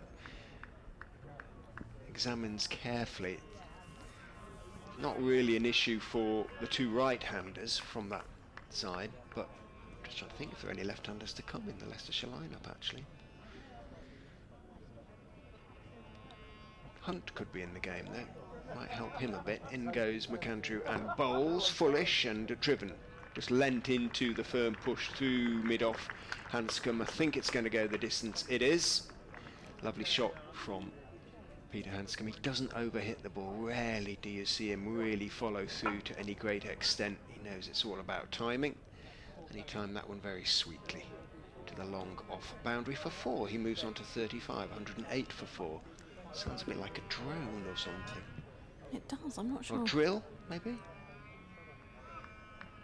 could be a drill, actually. Maybe there's lots of work going on the surrounding buildings and flats. Plenty of scaffolding up in on various buildings, as you say.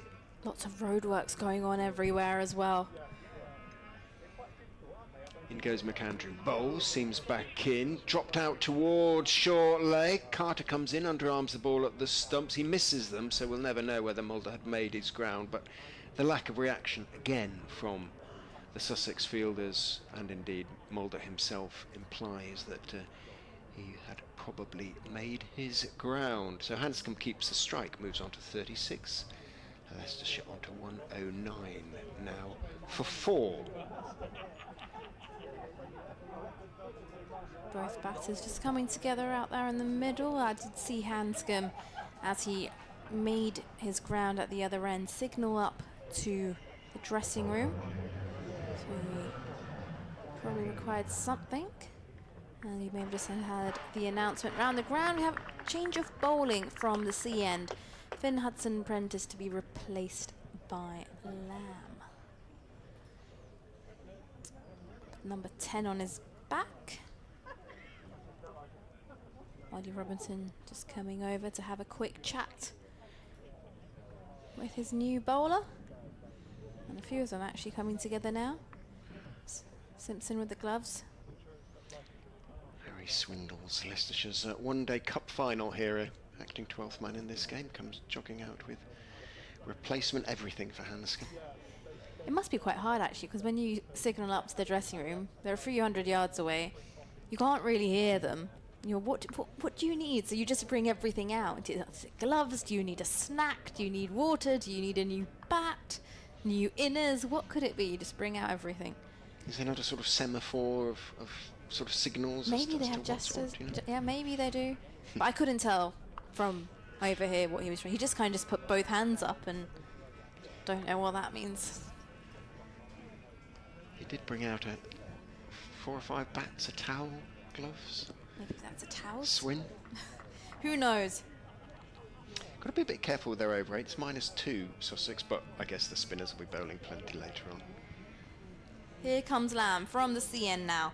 Runs away from us, and this time Hanscom's forward and defends, although loses a little bit of balance as he makes contact with that. It's picked up by Carter at extra cover. He walks towards Robinson. Has a quick chat, and Robinson gives the ball a shine. 3 slips in place still, no change in field. Although we've had a change in bowler. In runs Lamb now again.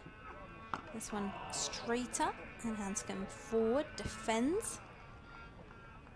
It's gone straight to extra cover once again. Repeat of the last ball.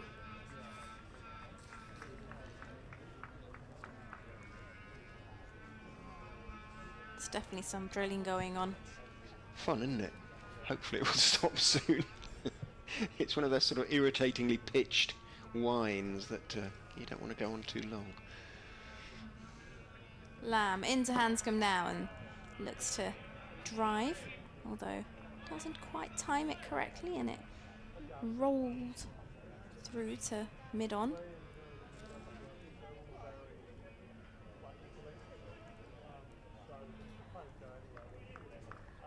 Round on the left-hand side of the ground for us Richards.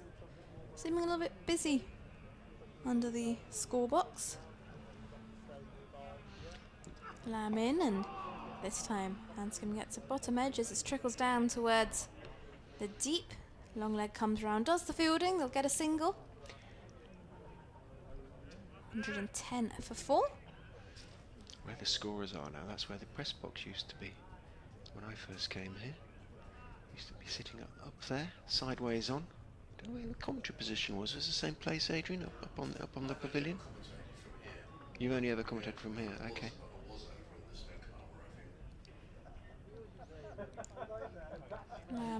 Starts to make his way through and then decides he's not going to follow through with that delivery. Turns round, umpire signals dead ball and makes his way back to the top of his mark, ready to go again.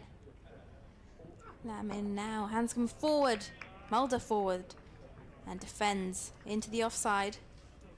Dot ball.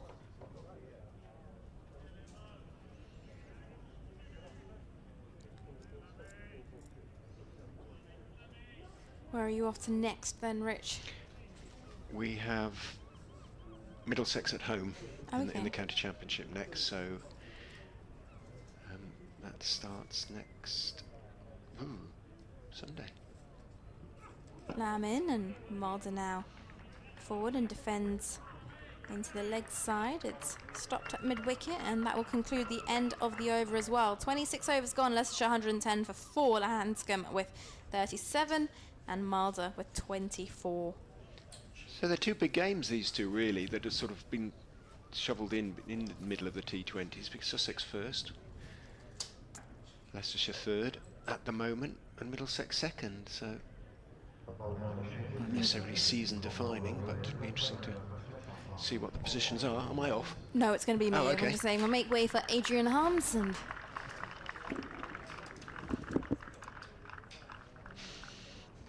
my thoughts were drifting ice cream wards, I must admit. 110 for 4. I agree, Richard. Coincided with the return of Ollie Robinson. He's not thinking about ice creams. Well, perhaps he is. He has done over the years, hasn't he? Once or twice. Perhaps he's thinking about picking up some more wickets, because these two have done well, haven't they? 10 for 4. You know, Sussex were 51 for 4 at one stage. Leicestershire were, but in comes Ollie Robinson back into the attack from the Cromwell Road end of the ground. He's in and bowls, and a lovely shot from Peter Hanscom, beautifully timed through the covers for 4 runs. That was a shot of a classy player, slightly over pitched from Ollie Robinson, and it was just eased through the covers by Hanscom, who goes to 41 and Leicestershire to 114 for 4. Nice shot. Surprised that they should go back to Robinson, who had bowled 8 overs of the 26th relatively early. Is this some saying, now I want to break this partnership sooner rather than later, perhaps? Yes, I don't think it'll be long before we'll see John Simpson maybe turning for a little bit of spin as well. In comes Robinson, bowls and played into the offside by Hanscom, and there is no run. I just wonder as well, Richard, whether absolutely he's got Robinson back in while there's still some hardness on the ball as well to give the best opportunity of getting a breakthrough. It's been a good response by this pair. Oh, was that? I heard you talk about a drill. That sounds like said drill. It is. It's somewhat irritating. Nothing we can do about it. Apologies, folks. Robinson in and bowls. Oh, that's a good leave by Hanscom. Cut back from outside of off stump. Ian Shin has been in touch. He says, good afternoon from an equally sunny Maidenhead. Enjoying the commentary as usual and very happy with the Sussex performance so far. I know it's ancient history, but I really enjoyed the win over Yorkshire. Hopefully we can repeat it for this match. I'm hoping we can get Leicestershire out by the end of play today at the latest. I assume if Ollie Robinson is called up by England, he won't be available for the next match. He would be a big miss, says Ian. Now, talking about call-ups, we'll do that. Yeah. After this delivery. Robinson in over the wicket ball. So that's a good delivery. And maybe Hanscom just took the bat out of the way at the very last moment, but it was a teasing delivery from Ollie Robinson. He does everything at the very last sort of moment, Hanscom, and so much so you think, oh, that one almost snuck through, and it almost did, but he does play it really late under his eyes as much as he can, waits and waits. Well, we've got Tamal Mills joining us on commentary in about an hour's time, so we just break off as Robinson comes in and bowls, and he does pull the bat inside the line of this one. through to Simpson there. So we will. I'm not sure when the England squad for the West Indies game is announced, and the reason that will be of interest to Tamal is because Robinson has played in all 8 of the T20 matches so far, and clearly he wouldn't be available if he gets picked for England. So I imagine Sussex, are working on a contingency if he's called up, because they want to know. Are we talking about the county game? No, we're talking about the West Indies, the Test side, because the first Test match starts, I think, on the 10th of July. So the squad must be being announced soon. Robinson in bowls. Antigone is forward, plays into the offside. There is no run. End of Robinson's over. 9 overs. 1 maiden, 3 for 27 for Ollie Robinson. Leicestershire 114 for 4. Hanscom 41. Vian Mulder is on 24. The call-ups that I mentioned were actually, we'll come back to the England situation in a moment, perhaps, were actually in relation to the 100. Yes. A couple of announcements today confirming, well, I'll give you the Leicestershire ones. Rishi Patel has been called up by, or given a contract, whatever you want to call it, by the franchise based in Birmingham.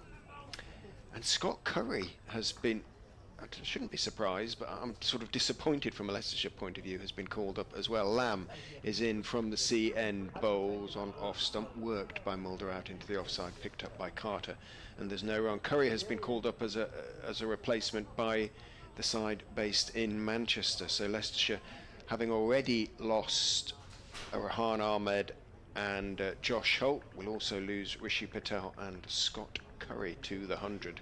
Their defence of the One Day Cup may be handicapped as a consequence. Lamb turns, runs in and bowls outside off stump, allowed to go through by Mulder. And maybe Sussex's good form in the Vitality Blast has been rewarded with some selection for 3 Sussex players. I don't think there's any surprise about Ollie Robinson being called up. He's going to play for the Trent Rockets, who are based in Nottingham, but he's going to be joined there by Tom Alsop, who's also been in good form, and James Coles has picked up a wild card pick at the Southern Brave, just along the south coast here at Southampton. Lamb turns in, bowled, a little bit short on off stump though again. Mulder stays on the back foot, drops it out towards point.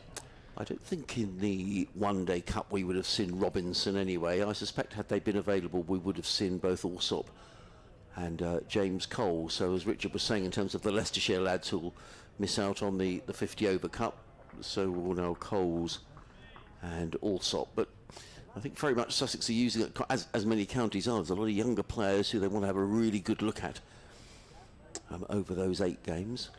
Lamb bowls, Mulder gets a straight delivery, bunts it rather, back down the pitch, just past the reaching Lamb's right hand, but moving across from mid-on. Sean Hunt makes the stop. I have to say, I'm not aware of who else has already been selected, so I ought to know this. Someone might be able to let us know for the Sussex press office. I'm not aware of any of the other players who'd already been selected in the draft. I'm looking particularly at the likes of John Simpson. But I'm not aware of any others.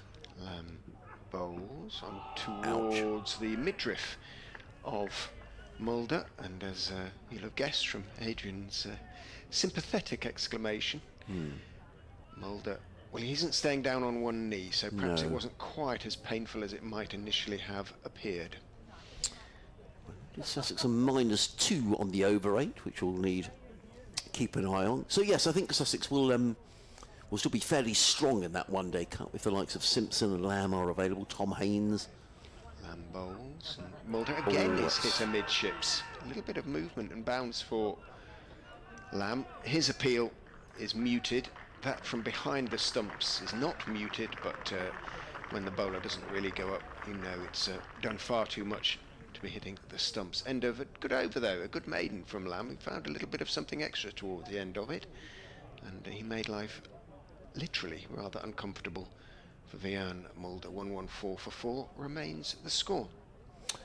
David Sharp has been in touch. Hello, David. He said, from a glorious Marbella, watching the game here on TV with our commentary. He says, much as we appreciate Ollie Rob here in home, I hope he does get called up by England. Well, I've said a couple of times, David, recently that I don't think I've ever seen Ollie Robinson look as fit as he is at the moment. And here he is. running in down the hill from the Cromwell Road end and bowls, and delivery that Mulder lets pass over the middle stump, taken by Simpson, no run. And also there was a bit of it shown on social media about a brilliant run out, and it was a brilliant run out at Bristol 2 or 3 weeks ago in the T20, where he was fielding at cover point and he picked up with one hand, swiveled and threw the stump down with one stump to aim at. So, you know, he's one of the reasons, not all of them, because Sussex have performed well throughout the season, but I think it's no coincidence that his presence around the side has coincided with this good start to the season for Sussex. Robinson in bowls, and that's a good leave by Hanscom outside of the off stump, taken by Simpson, no run. I say it's not the sole reason. There are lots of other reasons why Sussex have enjoyed a good start so far, but he's been, you know, he's very competitive, Robinson, and you know, it just brings that edge to the side. So we shall see. There are lots of good young quicks snapping at his heels.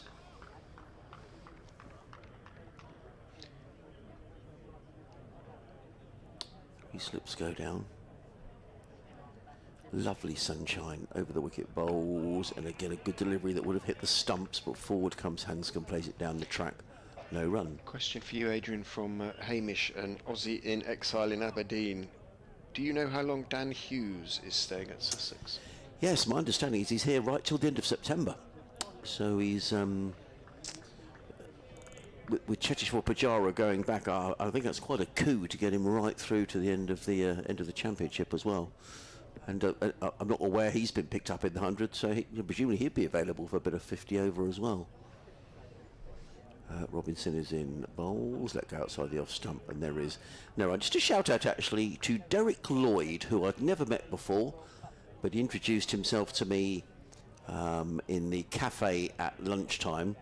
And it just goes to prove where spectators come from. Derek had made his way up from Wiltshire. He lives down in Swindon. He's a Sussex supporter for no other reason. He hasn't lived in the county, he's just a Sussex supporter. He was on the 6:10 train this morning out of Swindon up to Paddington, then across London, down to Victoria. Got the train down to Hove, and he'll be going back tonight as well. In comes Robinson, bowls, forward comes Hanscom, very nearly breaches his defences, but Hanscom sound in defence, plays onto the onside, and there is no run. So he says he comes down to Hove 3 or 4 times a season. He said he's visited pretty much every ground in the country. Hasn't been to Scarborough, so he might go there this year to say Sussex. So it just goes to show the lengths that people go to watch county cricket. Indeed. So I don't know if you've got a headset on or you're listening around the ground, Derek, but thank you for coming and saying hello, and it was really a pleasure to meet you. Robinson in and bowls. I know he does beat Hanscom outside the offside. That's a fine over by Ollie Robinson, and we don't want to go on and on about Ollie Robinson, but I have to say it's been a really good spell of bowling here today, mightily impressive. Another maiden, 10 overs, 2 maidens, 3 for 27 for Robinson. Leicestershire 114 for 4. Consecutive maidens then. Sussex controlling the scoreboard, even if they're not picking up wickets at the moment. So Simpson will be pleased in that respect. The partnership is nonetheless sort of building steadily. 62 it's worth now for the 5th wicket. Mulder, who's been a bit becalmed of late, not anymore because that's short from Lamb and it's pulled to the mid-wicket boundary for 4. Mulder's eyes fairly lit up there. Lamb just isn't quick enough, or anything like quick enough, to drop it short. If he does drop it short, with a short boundary on the leg side, he's going to get punished, and he was. And he was turning almost in mid-delivery, you know, as the ball hit the pitch, knowing his fate there, Lamb. Mulder on to 28. Lamb is in and bowls much better length on off stump. Mulder respectfully forward, blocking the ball out to Robinson, who's at mid-off. And final thing on Ollie Rob, David has been back in touch from sunny Marbella and says, I believe Ollie Rob plays better with some overs in his legs. He needs to play. Yeah, I would agree with that. I think this idea, Ollie Robinson doesn't benefit from, you know, having 2 or 3 weeks off between test matches. I just think he gets out of rhythm and he needs to play. He looks like one of those sort of bowlers, doesn't he? In goes Lamb, bowls down the leg side. It's a very late appeal for leg before. Yeah, never out. From Lamb, sort of responding to that from the slips, really. It is a leg by, but it was going on down the leg side. There are certain bowlers like that, you feel, I mean, and there is something slightly old-fashioned about Robinson, and Yorkshire sort of seamer, solidly built, and the sort that sort of like Truman needs to bowl overs really, rather than spend time in the gym. One suspects. Lamb is in bowls and careful Hanscom as he pushes that one back down the pitch towards Lamb. Yeah, I mean, it's a little bit like the footballers you hear of sort of yesteryear, don't you, who just wanted to play. They'd play a Saturday, they'd play a midweek. They weren't great at, training and all the rest of it, but they could go out and perform at the weekend. And I know times have moved on and there's sports science and everything else, but, bowling can be a rhythmic thing, can't it? If you're out for a couple of weeks, it's difficult to get back in. Bowls outside off stump, steered towards backward point by Hanscom. Didn't really put any weight, didn't get it quite right there, Hanscom, and as a consequence, Carson able to sort of fall to his left to make the stop. Probably feels he missed out a little bit there. Hanscom sat up outside off stump, but it probably rose on him a little bit more than he expected. And Peter Hanscom, he was skipper at Middlesex, wasn't he, when he was there? Yes, I mean, and he skippered Leicestershire in the T20 this season as well. But I think he's quite enjoyed as in goes Lamb and bowls to him. He blocks it out into the offside, this time to Carter. I think last season he quite enjoyed not having that sort of focus and response, just being able to bat, essentially. We're going to an update for BBC Radio Sussex. Yeah, well, this one is... Thank you. Yeah, this one is coming from Tunbridge Wells. They're always on time, which is terrific.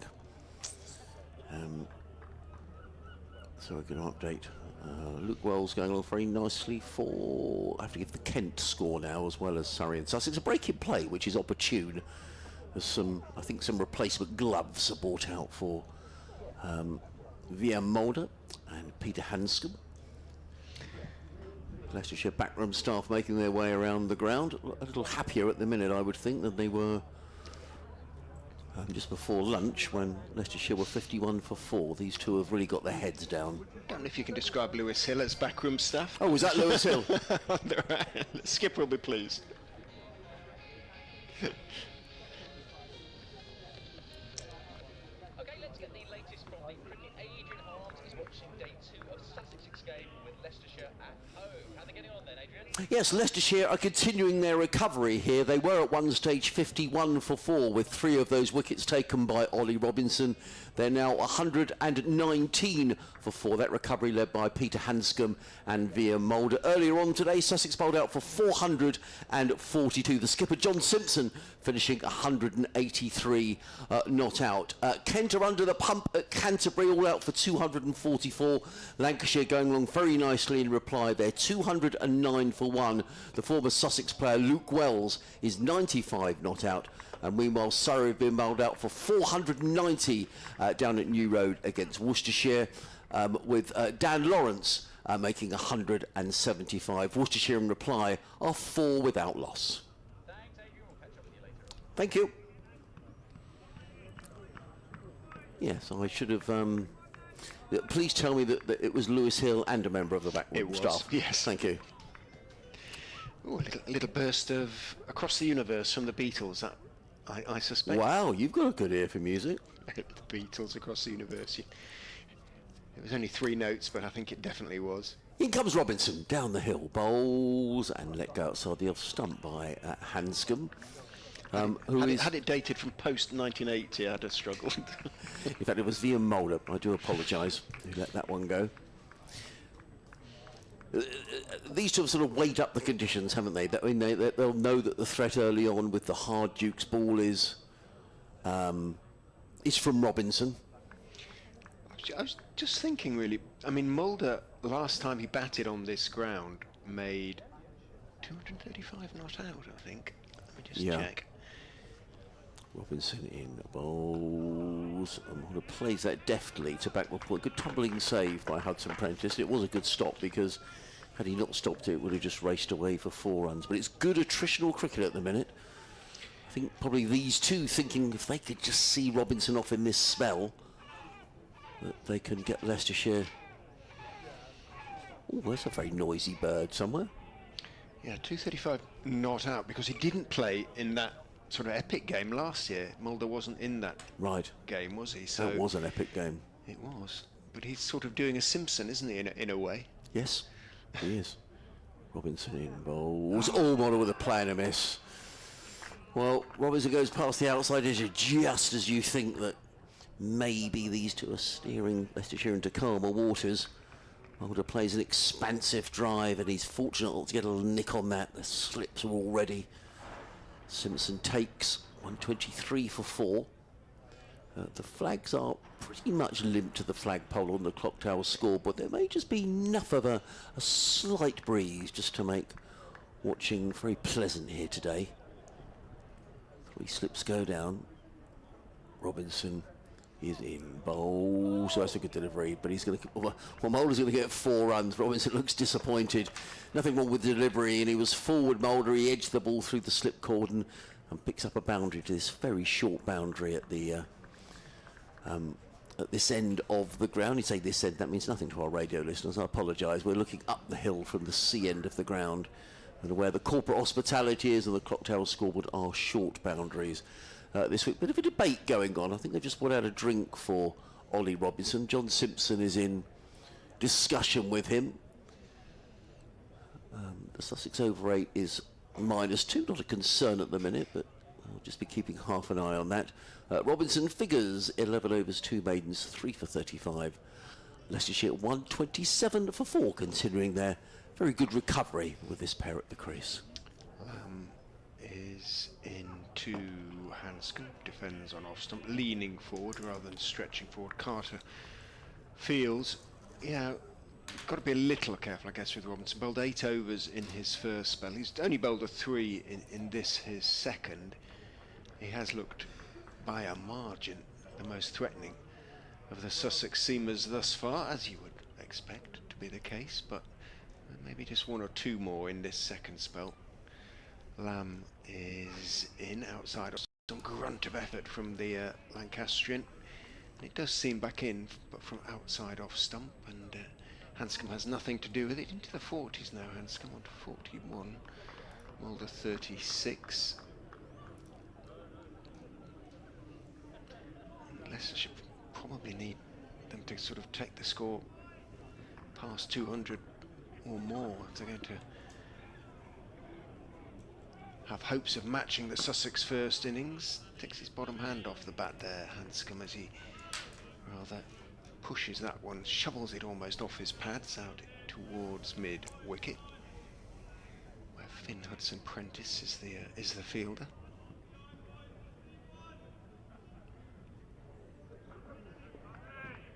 Fair-haired, Lamb, not much of it. It's cut very, very short at the back and the sides as he runs away from us and bowls outside off stump, steered away by Hanscom classily for 4. Width didn't do anything. The ball slightly, well, pretty much lengthened, was okay, but it was wide, and Hanscom stylishly steered it away through between cover and point to the boundary for 4. He moves on to 45, 131 for 4. 80, a partnership now worth between these two for the 5th wicket. Good shot, wasn't it? Yeah, classy. I think it's a good cricket wicket this again, Richard. You know, if you can get yourself in, you can play your shots, but there's still a little bit there for the bowler. Lamb is in, bowls, straightens his line up on towards middle and leg. Hanscom defends it out to mid-wicket. With all due respect to Colin Ackerman and Vian Mulder, and I think Ali Orr made 100 second time around for Sussex from memory, but it was that was a track that offered precious little to the bowlers. I say that's not to detract in any way from, you know, you're scoring 230 odd. That's a wonderful achievement, but it was a pitch that was definitely in favour of the batters. Lamb bowls, forward goes Hanscom, crouching almost in his forward defensive, pushing the ball out to mid on, where Hunt is the fielder. And I remember Ricky Clark, the former He was, yeah, the for former 4 games. Surrey, and where else did Ricky play? Warwickshire, that's right. Joined us on commentary, and it was a pretty good.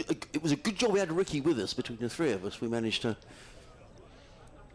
As I say, that's not to demean the efforts of the Leicestershire players, but it was a track that offered precious little. This is different. He was good company, wasn't he? Very good company. I've not seen him since, actually. No, I don't know if he's on the rotor, but it was really good to have Ricky on commentary. Had lots of tales of his. It was about that time, wasn't he? Turning out at that time for a local village side somewhere. Not quite village. I think it was a bit better. You know, but it was in the sort of Birmingham League. With his son, I think, or something, wasn't it? Yeah. In comes Robinson, over the wicket, bowls, let go by Vian Mulder, through to Simpson, no run, 131 for 4. Yeah, and I think he'd made 100 or something, hadn't he? And a few people said, well, you know, you're playing club cricket, and he said, well, you know. I've earned it. Yeah, totally. Yeah, I'm playing with the son, and, you know, and how terrific if you turn up for a game and you've got a ex-international cricketer playing, nothing wrong with that. I don't think the opposition. I don't think most of the opposition would mind that. They'd love to. No, you know, many years ago, the village, and I did play village cricket. Just break off for a moment as Robinson is in again. Bowls to Mulder. That did cut back. That was a great. I tell you what, Robinson can't believe that's missed the off stump, and that's what I mean. There is still a little bit in this track. That was very close to the off stump, and well, credit to Vian Mulder for letting that one go, but that really was a coat of varnish.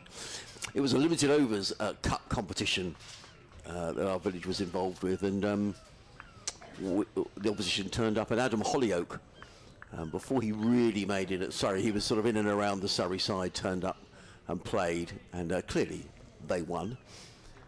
He got 100. Robinson in, bowls, Mulder nicks this one through mid-wicket. They've taken run. Ollie Carter feels, I think Robinson feels he's on the verge of a wicket here. 132 for 4. Mulder will be pleased to be off strike, I think. We'd all credit him. He's a fine player. He's on 37. Yeah, and he got 100, but afterwards, you know, they were really good in the bar afterwards, you know, chatting, and, you know, they didn't sort of rub your nose in it or anything like that. And I don't see what's the problem, really. Wouldn't want to face him every week. Remember, he hit my brother for a huge 6 out of the ground. In comes Robinson over the wicket. Bowls. That was interesting. I think I'm not quite sure what happened. I'm not sure whether Robinson lost his footing. It looked like it was a slower delivery, didn't it? McAndrew did something very similar from that end of his spell from that end. Yeah, just seemed to slip slightly. That the foot cut the crease, landing foot, that is. Still 3 slips in place. Allsop, Coles and Tom Haynes. And Ollie Robinson wheels around at the end with those houses and blocks of flats behind him and runs in hard towards us. Bowls, let go outside the off stump, taken by Simpson, and there is no run. I just wonder whether this might be the end of this little burst from Ollie Robinson. He's got 4 overs in this spell, and John Simpson, one thing I enjoy about his captaincy is that he never tends to leave things too long before I look to change things around. That was certainly the case in the Yorkshire match here a few weeks ago, which was an excellent game of cricket and could have gone either way right until the last 20 minutes of the game. It was that good a game of cricket. But he juggled the ball bowling around and eventually got their reward. Robinson in again, bowls, and right in behind this is Hanscom, plays it onto the onside. There is no run. End of Robinson's over. 12 overs he has bowled. Let's say 2 maidens, 3 for 36. So I think we've got Tamal Mills coming in to join us for 20 minutes at 3:15. So if you do another 5 minutes, Rich, is that okay? Then we'll bring Nick back in, and then Tamal, we can have a natter to him for 20 minutes at 3:15. But if you've got any questions for Tamal Mills, let us know. sussexcricket@bbc.co.uk. Tamal is doing a very fine job for Sussex in the T20 Blast. Missed out on selection for the World Cup. Yeah, I was going to say, he can't have been far away. No, it was interesting. The pre-season press conference, he was asked exactly that question, and he said, the fact that Joffre's back fit and looks like he's going to go probably means he's not going to go with Mark Wood in the side as well. Sean Hunt then back in the attack from the CN, outside off stump to Vian Mulder. Does shape back in a touch to him, and Mulder let it go through and looks back down the wicket quizzically, and then wanders down, does a spot of gardening. He remains 37. But he said, clearly I'd like to go to the World Cup, but if I don't, I'm very much looking forward to captaining Sussex in the T20 Blast. So, and he's proven to be a really fine captain as well, very calm.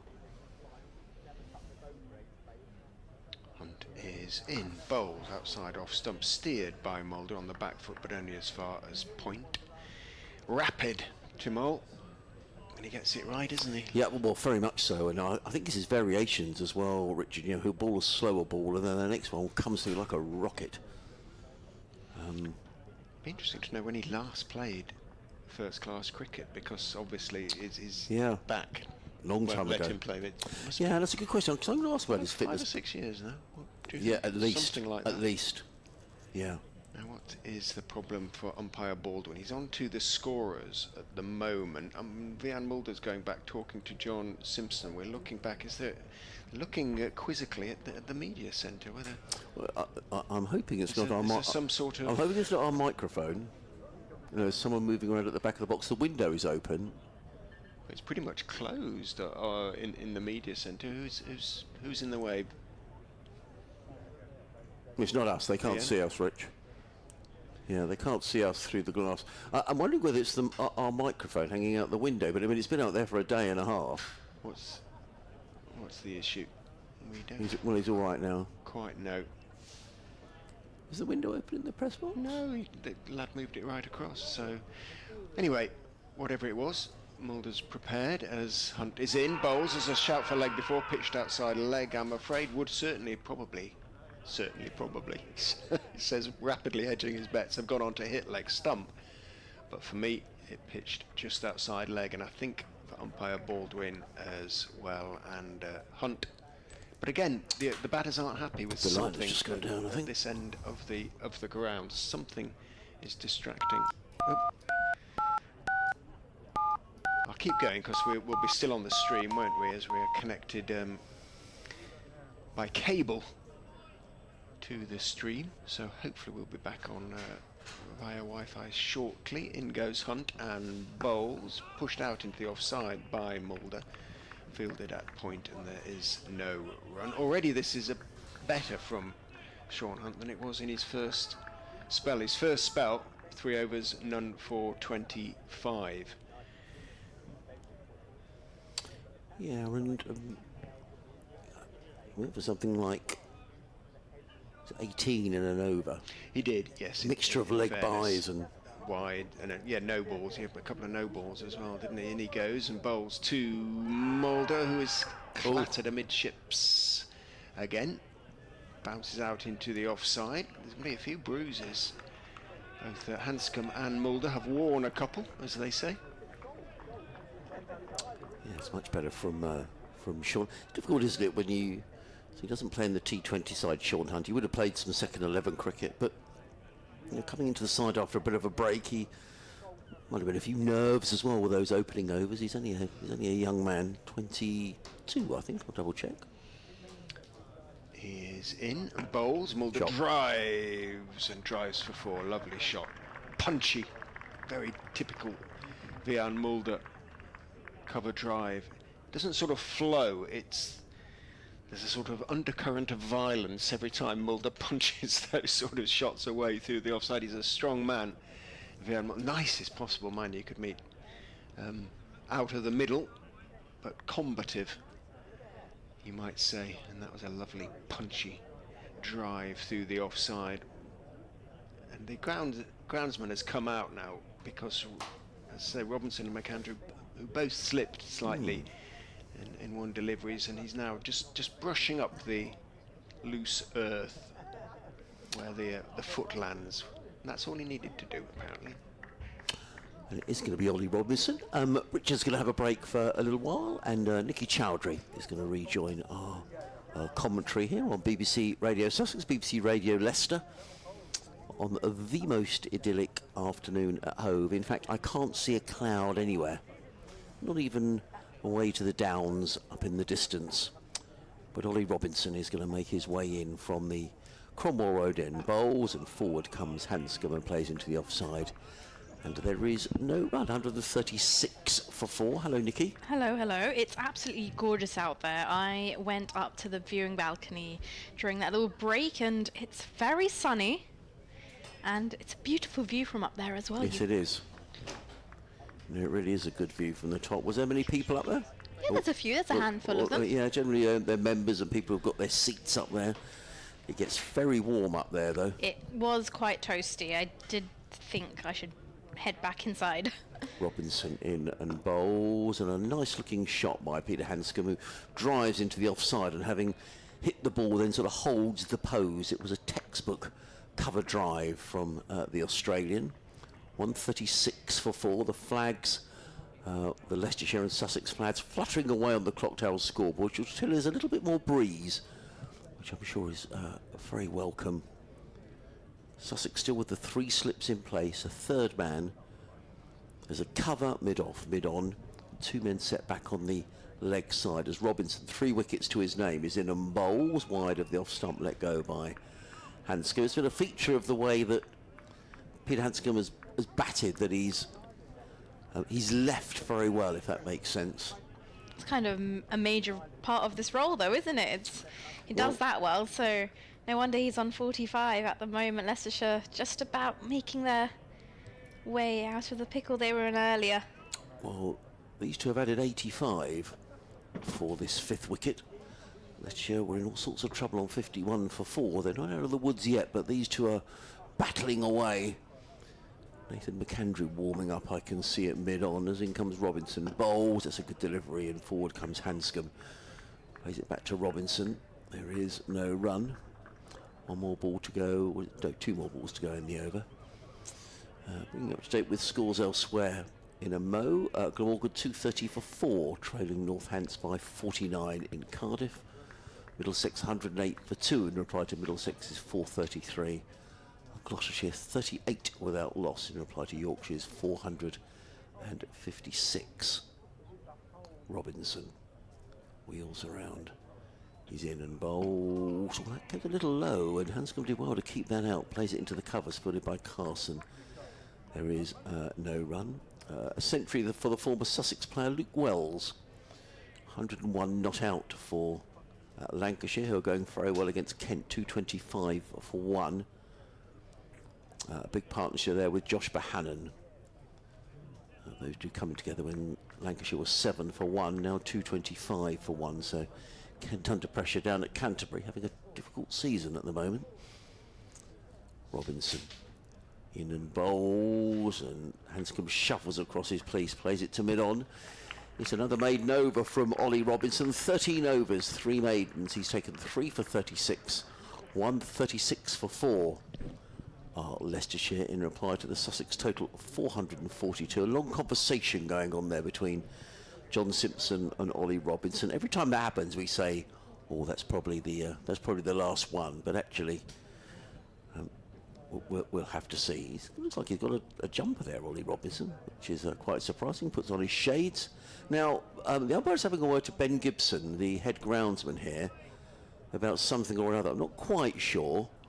And Ben's looking up towards the media box, so I'm just wondering whether there is something that's happened up here. See if Ben makes his way up here, or has he gone to sit down?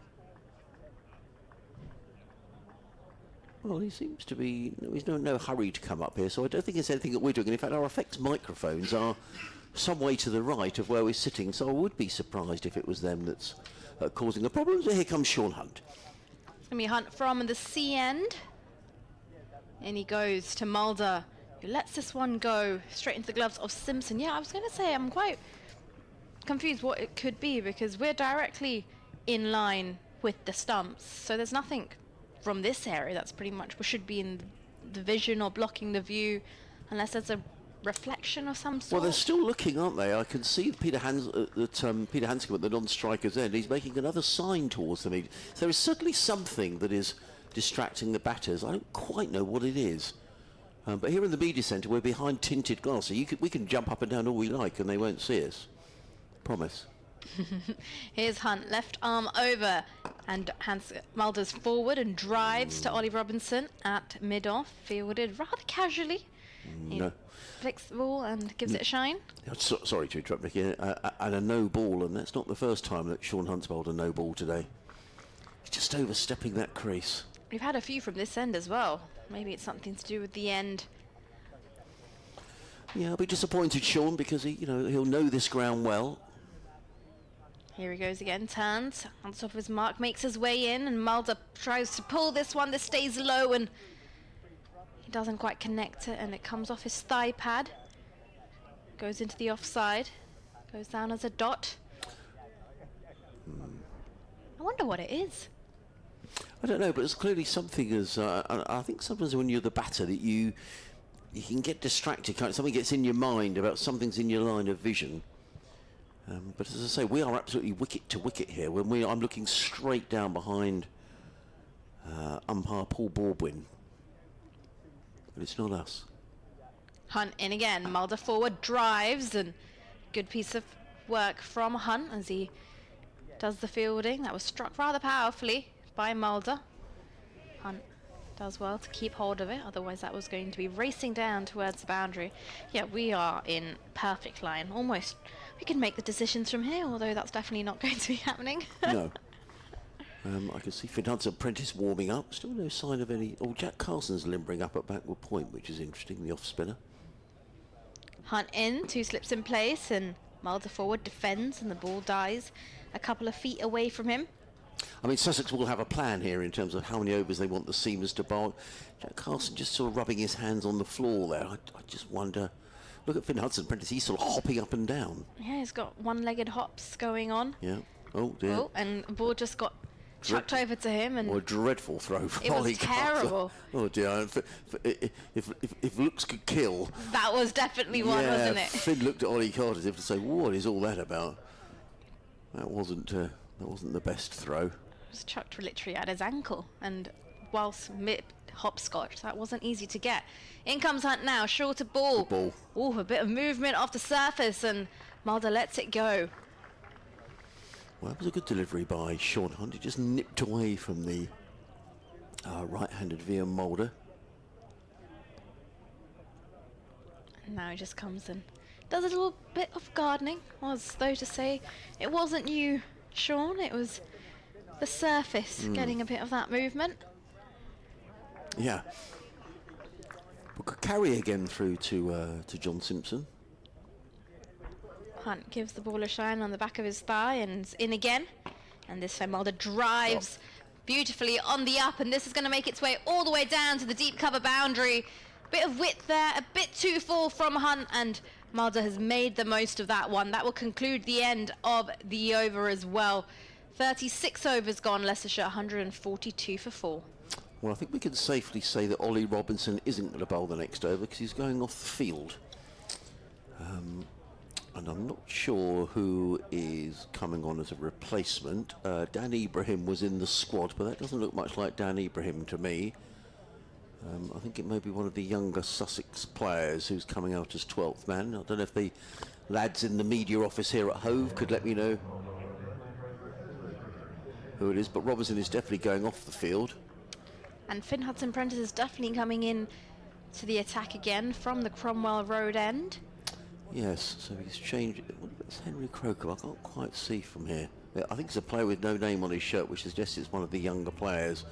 I'm not entirely sure if there's a second 11 game or something else going on today. So if the lads could let me know, that'll be much appreciated. But it is going to be Finn Hudson-Prentice, as Nicky was saying, with 2 slips and a gully coming down the hill from the Cromwell Road end to bowl to Peter Handscomb, who's on 45, and Handscomb's beaten. That's a good delivery by Hudson-Prentice. That's a play and a miss from Handscomb. The ball whistles past the outside edge, and there is no run. We're just trying to find out who the 12th man is. We're not entirely sure who's come on. Well, I'm not sure if there's a second 11 game today, but I'm pretty certain it's not Dan Ibrahim who's come on. We'll see. We'll see. I don't think it is. I wonder if it might be. It doesn't look like Bertie Foreman.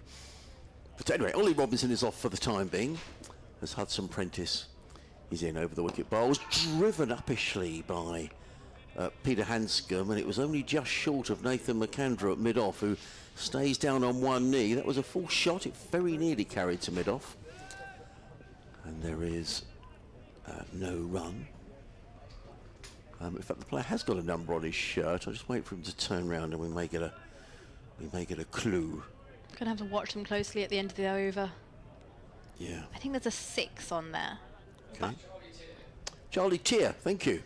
In comes Hudson Prentice bowls, and Charlie Tier runs into field. Thank you, Jamie, the Sussex press officer, who was away at the World Cup recently with Scotland. Yeah. No, Jamie. No. So he was away in enjoying the Caribbean. Charlie, wicket-keeper batsman. Did he? Thank you. I don't think he kept wicket, did he? No, he didn't. So Charlie Tier is on. In comes Hudson Prentice. Bowls. Good delivery by Hudson Prentice. Forward comes Hanscom. Right into line. Plays it to mid-off. And there is no run. 142 for 4. These two closing in on 100 partnership here, and it's been a very fine partnership indeed. Oh, and here's another. We've got the ECB Select 11 who are going to face the West Indies. So we'll have a look at that email in a moment's time. Just been announced. In comes Hudson Prentice bowls and clipped away by Hanscom onto the leg side. He picks up a single. He goes to 46, the total to 143 for 4. A couple of emails. Douglas has been in touch. Doug in Skipton. Skipton up in North Yorkshire. He says, I'm loving the cricket from an exile up here in Skipton. Robinson reminds me of Andy Caddick. And do you remember he always took time to warm up in the series for England if he didn't bowl? Gough could bowl even turning up on the day. But if Caddick didn't have his rhythm, then he looked half the bowler. In comes Hudson Prentice. Bowls and... Well, I'm not sure that's a deliberate shot by Vian Mulder, but he's played it through the gully region. Hudson Prentice is annoyed, I think, with himself more than anything else, but Mulder picks up a boundary that takes him to within 1.5 century. Leicestershire to 147 for 4 at the end of the over. Doug goes on to say, Robinson looks the same. When he bowls with rhythm, Robinson looks like he has it on a string. I couldn't agree more, Doug, and thank you so much for getting in touch from Skipton in North Yorkshire. I've not been to Skipton, but we're up in your neck of the woods later on this season, Doug, when we go to Scarborough for a 4-day game, and then York for a 1-day game. I've been to York before, not to the cricket ground, and I've been to Scarborough before, but again, not to the cricket ground. So looking forward to those trips, and thank you for getting in touch, much appreciated. Nice to know people listening to us from up and down the country, across the world as well. Lovely, isn't it? I love it. It's great. As here comes Hunt now to Hanscom on strike, crouch low in his stance, lets this one go outside the off stump. It's funny like how close technology can make you feel, even if you may not be in the same country, but maybe you could be tuned in any part of the world, listening and following one of your favourite cricket teams or any of your favourite sport teams, and you're just there. Hunt makes his way back to the top of his mark. Got number 21 pressed on the back of his shirt as in he strides now. Past the umpire and Hanscom's forward, and it's been signalled a no ball. It's defended. Again, another no ball. That's probably getting on for half a dozen no balls that Sean Hunt's bowled today. So this is the Select 11, which has been picked, the first class county Select 11 to play a 3-day match against the West Indies at Beckenham, starting on Wednesday the 3rd of July. And there is some Sussex representation in there, and there is also some Leicestershire representation, which I'll come back to after this delivery. 2 steps in the gully and plays it in comes Hunt, and this is a short delivery punched off the back foot by Hanscom. A beautiful, handsome looking punch. It's not going to go all the way, Man in pursuit, Yeah. just a few yards shy off the boundary, but they will pick up, I believe, that is 3 Yes, it runs. was. It was 3. Richard's just pointed out to me as well. We just run through this select squad. There's the 100 partnership comes up between these two, and it's been a very fine partnership as well. In 174 minutes, sorry, 174 balls, 124 minutes. Yeah, great partnership from these two. They're just meeting each other out there in the middle. Give each other a fist pump, so he can probably keep going. Let's just dig deep, continue doing what we're doing. And Hunt ready to go. He waits at the top of his mark as Mulder now gets himself ready in his stance. Hunt's in, and this one gets the outer edge, and it's just shy of the slip cord, and it's going to run all the way down towards the boundary as well.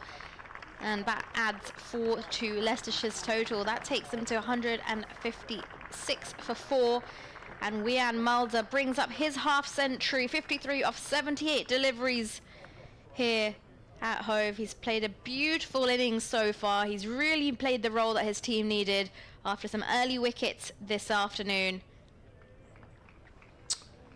Yes, he has. He's a little fortunate there. That wasn't far away from the clutches of Tom Haynes in the gully, but nonetheless, a good half century, and a half century that's hauling Leicestershire back into this match, together with Peter Hanscom.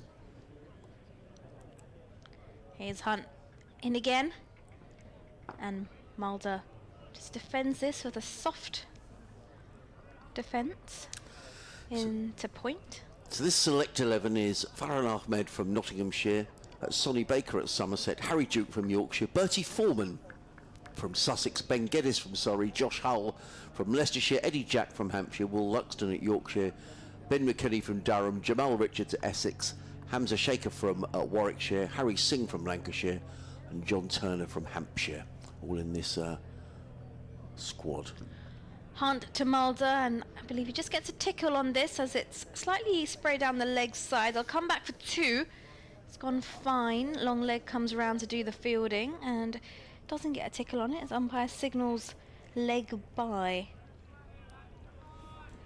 And Leicestershire 158 for 4 now. Hanscom just 1 shy of his half century as well. He's going to have to wait a little longer to get it because Zian Mulder is on strike. 2 slips in a gully, point, extra cover, mid-off on the offside. And in comes Hunt, and Mulder defends, turns it into the onside. Fielded at mid-wicket. It will conclude the end of the over as well. 38 overs gone, Leicestershire 158 for 4. Yeah, Sean Hunt looks disconsolate as he wanders down to his fielding position. 6 overs for 44 for the young left-arm seamer. Not helped. I need to check. I think he's bowled 6 no balls so far. Bowled 5. Just had a look. Thank you. And far off. But Oh, sorry, 6. It's updated. Well, we You are right. So that's adding 12 runs to his analysis.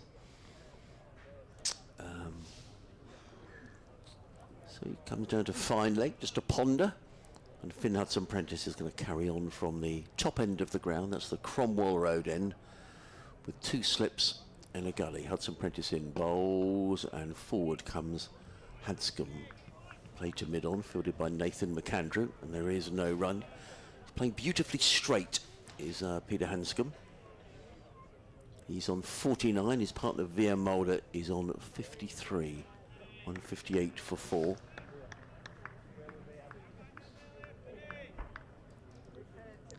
Played some very good looking shots, has Hanscom. Yep, he has. In comes Hudson-Prentice. Bowls. Oh, now, I suspect that, has that hit him in the unmentionables again? I think it probably has. The way he's on all 4 on the wicket. Either that or he got a bit of an inside edge on, because that looked like it was hitting the stumps to me. He's still crouched down on his knees, just about making his way up.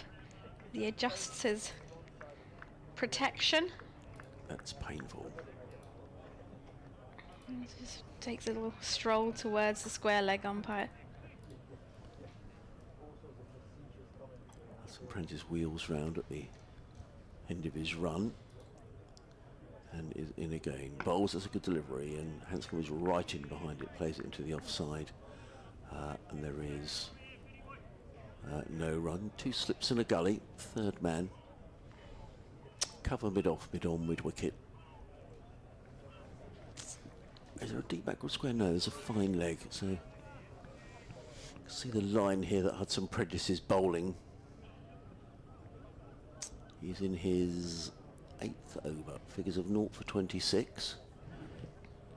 Hudson Prentice in again, bowls, and having said how straight Hanscom is playing, he then plays one who was looking to play through the covers, squirts the ball to mid-wicket, but what it does do is to bring up his half-century. He's 50 not out of 106 balls, 159 for 4, and generous applause around the county ground from the Sussex faithful. Peter Hanscom's 50 coming in 106 balls in 138 minutes, including 7 fours, and a very fine effort it's been as well, because Leicestershire were in deep, deep trouble on 51 for 4 when these two came together. Hudson Prentice in again, bowls, and caught, he's on his way, goes to 50, James Coles takes the catch, low, and Vian Mulder is on his way for 53. A little nick through, and James Coles has got a very safe pair of hands in there at second slip. He is on his way, and Leicestershire lose their 5th wicket on 159. I'm pretty sure we jinxed how well these two are doing. We're just giving them so much praise, talking about this 100 partnership. They started to get Leicestershire out the little rut they had got themselves into. Unfortunately, Mulder will have to depart after scoring 53 of 82 deliveries. Well, it was a good low catch by James Coles. He would expect to catch that, but just the breakthrough that Sussex wanted. It's funny though, actually, his entire innings, or most of the innings of that Mulder played, he didn't really seem to reach for any of those outside the off stump. He really knew where his off stump was. He was content and compact with the line he was playing. Just that one, I'm not sure if just sense of just a shift in gears slightly, maybe it wasn't needed. He just maybe played out of his depth a bit there, wasn't need to really flare his bat, but unfortunately he'll have to go. Yes, and Hudson Prentice picks up a wicket in his 8th over, figures of 1 for 27, including 2 maidens, and the new man who's coming in is Louis Kimber, number 7 for Leicestershire. They do back very deep, Leicestershire. Ben Mike presumably coming in, well, actually presumably coming in at 9. Ben Cox, I assume, is going to come in at 8, so they've got plenty of batting to come, but they are up against it here, Leicestershire. And Sussex Field was engaged in conversation, didn't realise that I think Hudson Prentice was ready to bowl, but good low catch by James Coles in his white sun hat. 159 for 5. Hudson Prentice wants his point fielder, who's Jack Carson, just to go a little finer. Hudson Prentice in, bowls. Oh, we'll be disappointed with that wide outside the off stump. You've just had a wicket-taking delivery, and you're hoping to have made Louis Kimber play, but he didn't. Nonetheless, it's a good over by Finn Hudson Prentice. Just seeing that wicket again on the big screen, and a good low catch by James Coles, who really is a very, very good slip fielder. Very much in the mould of sort of Mike Yardy, who was very, very rarely put a catch down here in the slips.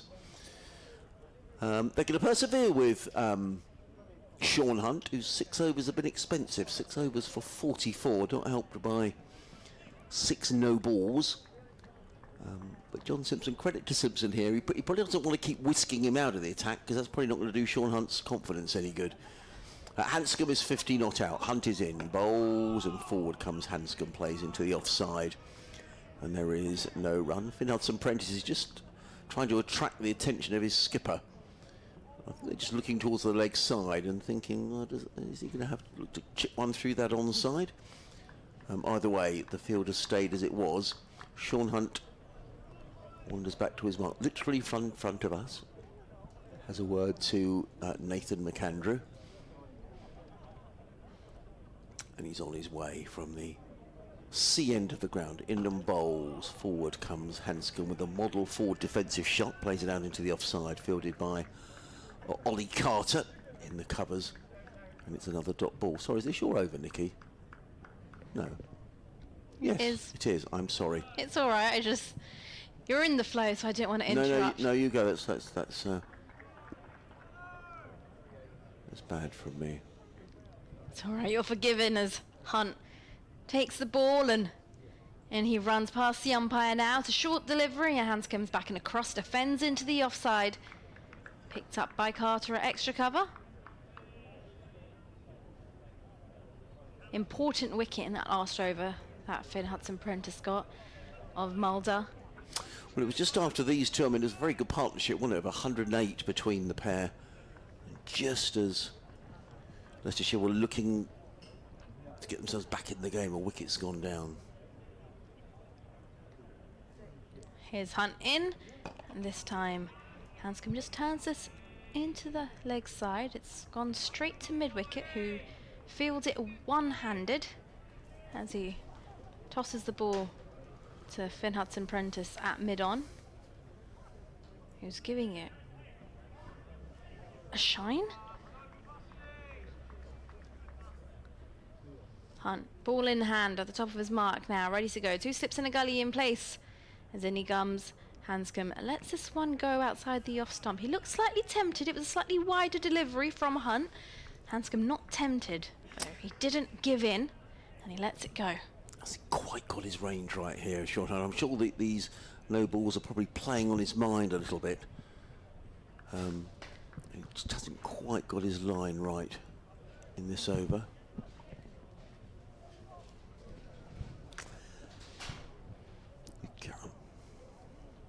Here's on in now.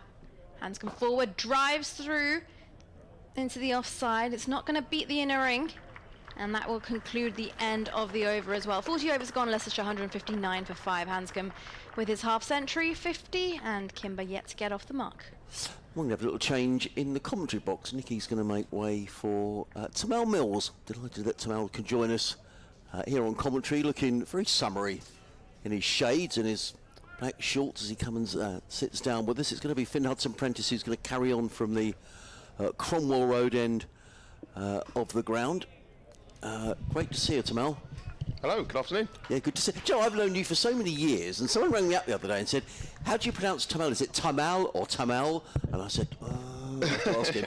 In comes Hudson-Prentice running in over the wicket, bowls to Louis Kimber, plays it into the offside, a risky single. Carter gets in the throw. He misses the stumps. Good backing up, though, by Nathan McAndrew.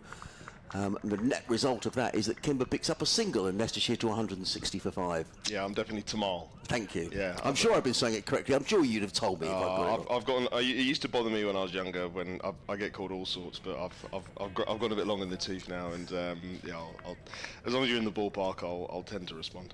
And is the nickname T amongst the lads? Yeah, pretty simple. Yeah. For a few other ones that maybe aren't fit for air. Hudson-Prentice in bowls, good delivery, eased by Hanscom down to fine leg and picks up a single. Does Hanscom? He goes to 51 and Leicestershire to 161 for 5. Back to 4-day cricket. We'll talk about this in a moment, Tamal, but it's been a tremendous start in the Vitality Blast, and you must be, very, very pleased with the way it's gone. Yeah, it's been outstanding. I said at the start of the competition to the boys that my expectation was to win the competition, and that was the ambition that I wanted everybody to have. I certainly go into every game wanting to win. Hudson-Prentice in and bowls. And Kimber, well, that's a chance. I was just saying how good Sussex are in the slips, and James Cole's got a right hand to that. It almost seemed to fly between second and third. I'm not sure whether one got in the way of the other, but it's raced away for a boundary. And that'll be disappointing. Sussex fielding's been really good today, but that was a chance. Yeah, it's gone quickly, hasn't it? Through in between Colsey and Tom Haynes at Gully. They're both kind of feeling their various bodies. Think it might just clip Colsey on the finger. So, yeah, chance has gone down, unfortunately. But yeah, as I was saying, I said to the boys, my expectation is to win, knowing that if we're being more realistic, making a run at quarterfinals. Hudson-Prentice in bowls, driven into the offside by Kimber, no run. Would certainly be a good season, but I wanted to set the expectations and the ambitions in the right way. I didn't want us to go into the season thinking, okay, yeah, maybe we'll scrap and scrape into a 4th place, because I don't think that's a great mindset to have. You should go into every competition, aiming to win it, even if, realistically you might not have the resources or the players available to you. It doesn't mean you can't achieve, some really good things. And yeah, the first 8 games have, surpassed probably a lot of people's expectations for how we were going to go in the T20s. But the lads have been fantastic. In comes Hudson Prentice over the wicket, bowls, and Kimber defends down the onside of the track. Hudson Prentice fields off his own bowling, and there is no run. What I think has been very impressive to Mal has been the fact that I was looking through the side, and everybody seems to have contributed in different matches. Just when you think, I thought Sussex were in trouble at the Aegeus Bowl, whatever it's called, on Friday night. And I was thinking, and I was thinking, well, this looks like it could be 130 all out. Suddenly, you end up with 180, and that's been very much the way it's gone in this competition. As Hudson Prentice wheels around, comes in and bowls, and Kimber lets that one go. Taken by John Simpson. Again, good carry through to Simpson. Ended the over, 165 for 5. Hanscom's on 51. Kimber is on 5. Yeah, you're completely right. And I think I've said to you a couple of times, and I've certainly said to the boys in the changing rooms, there's been numerous games this year in the Blast that we've won that we would have almost certainly lost in the last couple of years. As you say, at the Aegeus Bowl being where we were, 5 or 6 down for quite a few. The game here, the very first game against Gloucester, where we got over the line in the, off the last ball, that's probably a game that we lose in years gone by. At the Oval, again, we were 4 down early, I think, and then Tom Alsop played a brilliant knock to get us back into the into the game. And yeah, as you say, a lot more players this year are contributing and standing up in situations where last year we probably wouldn't have. Sean Hunt, left arm over the wicket, comes in and bowls to Peter Hanscom, who gets a single down to deep backward point. He goes to 52, 166 for 5. I really like the way you talk about setting the bar high, winning the competition. And what was the reaction of the lads when you said that to them? I don't know. They didn't start crying or anything. It wasn't like it wasn't a huge instant physical reaction in the room. But hopefully it just got through to that we mean business. And if after 8 games we aren't in that position, then you can reassess, can't you? But I wanted to start the competition on the right note. I'm 31. I'm not in my 20s. Hunt bowls, have to go outside the off stump. Another no ball. That's the 7th no ball that Sean Hunt has bowled, and he looks just a bit despondent, Sean, as he wanders back to his mark. 168 for 5. Yeah, and the problem is the umpire's obviously looking for it now. When you probably get away with a few when you tend to be pretty good on the front line. You probably get a little bit of benefit of the doubt. The umpire's not looking for it, but now obviously since Hunty bowled a few early ones. Who is the umpire at this end? Sorry, I'm not sure. It's Paul Baldwin. Yeah, so he's obviously his eyes are keenly focused on that front line now for Hunty. In comes Hunt, bowls, and not timed by Kimber, plays to mid-off, and there is no run. Sorry, just go back to Sean. Is that something that plays on your mind, Tamal? If you've bowled 7 no balls, you've got figures of 0 for 47. Does that start to play on your mind? Yeah, definitely. You're obviously not in the best of rhythm. You're thinking about something you don't want to be thinking about. You don't want to be running in thinking about the front line. You just want to be running in focused on the delivery you're going to bowl and what the batter's doing and what you're trying to do with the ball. So it adds another kind of mental strain onto the process of bowling. Hunt in bowls to Kimber. That's a better delivery. Lets it go. Does Kimber through to keeper John Simpson, and there is no run. Sorry, Karen. Sorry, I apologise. No, I was in the middle of asking you something, and then yeah. I totally interrupted. I can't remember what I asked you. No, I was just talking about the reaction in the room. And yes. And I think this goes back to I knew I was going to be captain back in, I think, November, December. It wasn't announced. I think it's a little bit later. So I'd been preparing for the Blast since back then, and over January and February I was in the UAE and in Pakistan, and I called around and I spoke to every single player individually on the phone and got to know them a little bit better for the cricket and lay down a few things that I was looking for. Hunt in bowls, another no ball. That's his 8th, and it's clipped away through mid-wicket. And poor Sean Hunt, he's got his hands on his hips, and I suspect that he kicks at the ground. I suspect that John Simpson might just whisk him out the attack here. A boundary as well, 174 for 5. Yeah, and I just wanted to, I think with my first time being captain, obviously the first time being captain of this group, obviously I've been a player and the boys know me as a teammate, but kind of to try and establish that relationship, but also just to get a feel for where everybody felt they were at with their T20 cricket, where they wanted to be, what their aspirations were, and then kind of the things that I was looking for as kind of a base layer of standards. Hunt bowls, playing to the onside, there is no run.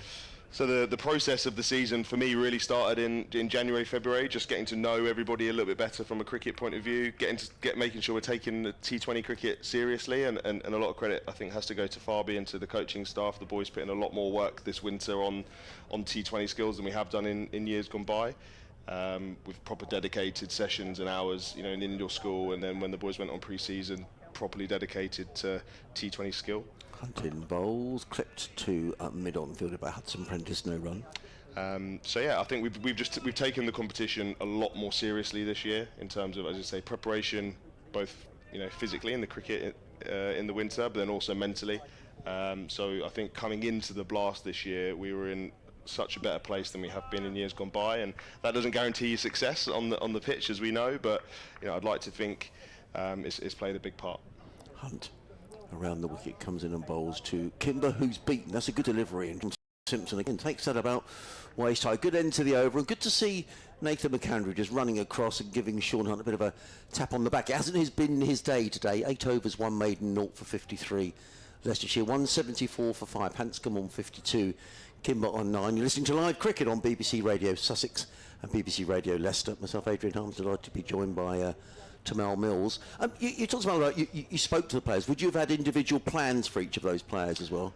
I gave an indication of where I thought they could fit in and what. Well, first of all, I asked them what they wanted. I asked each individual player, in a perfect world, where would you bat, where would you bowl, and where would you field? And then I had this all written down in a notebook, and then you get a picture of what everybody wants, because from my experience, you'll get the best out of players if you give them what they want. Yeah. Now, you can't give everybody what they want, because if you've got 7 players saying they want open batting, that obviously doesn't work, but you get a picture of where everybody thinks they're best suited. Hudson Prentice bowls to Hanscom, plays it down the offside of the track, no run. So that was one of my first objectives, was to see, because we might have been batting a player at 3 who actually felt that he was better batting at 6, for example. Tom Alsop was one player that said he wanted to bat a little bit further down the order this year, and say that he felt maybe facing less balls would make it a bit clearer and a bit more precise for him, and allow him to be a bit more expansive, as opposed to batting 3 or 4 when sometimes you can get a bit stuck and not quite know how to kind of progress your innings.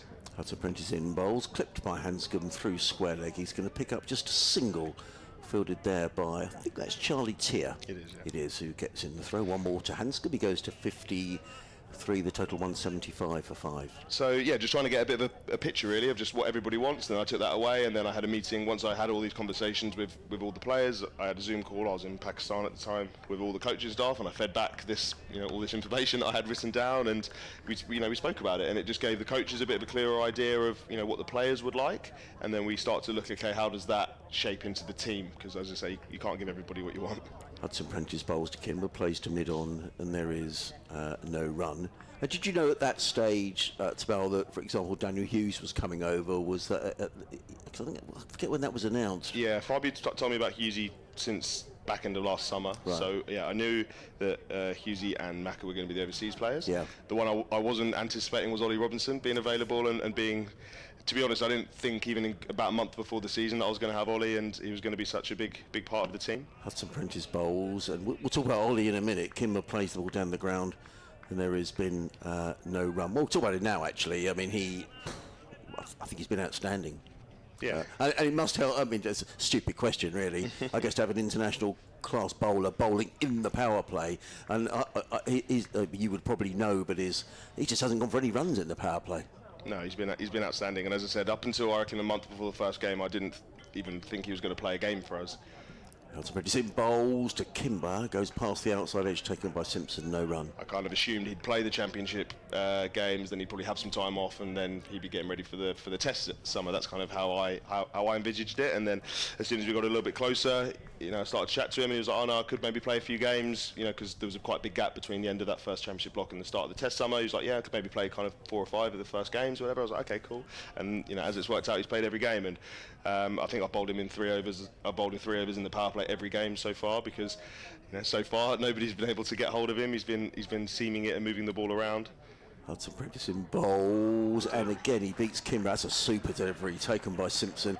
Again, no run, 175 for 5. Hanscom 53, Kimber on 9, and he's been very good in the field. I mean, the run out at Bristol, Tamal, was about as good as you can get, to be honest. Yeah, it was special. And he was up and about that game. He was giving Cameron Bancroft a little bit of stick as well, because Bancroft was chewing him up and going to run a ball in a run chase where they needed 10, 12 and over. So Ollie was on that game, and yeah, he's a good athlete. I know he's taken some stick, for his conditioning and whatever in years gone by, but he's a good athlete. He's got a great arm. He does move well. So I can't kind of really say enough how big of a weapon he's been for us in the Blast so far, and we'll find out, I'm sure, in the next week or so whether we're going to get him for the rest of the competition. Well, that was going to be a question actually, Tamal, because clearly the first Test match I think is on the 10th of July. So you'd imagine that Test squad must be pretty imminent. Do you know when that is, or? I don't know exactly when. I think it's soon. I think he's going to find out soon. Last I spoke to him, he still didn't know if he was going to be in that Test squad or not.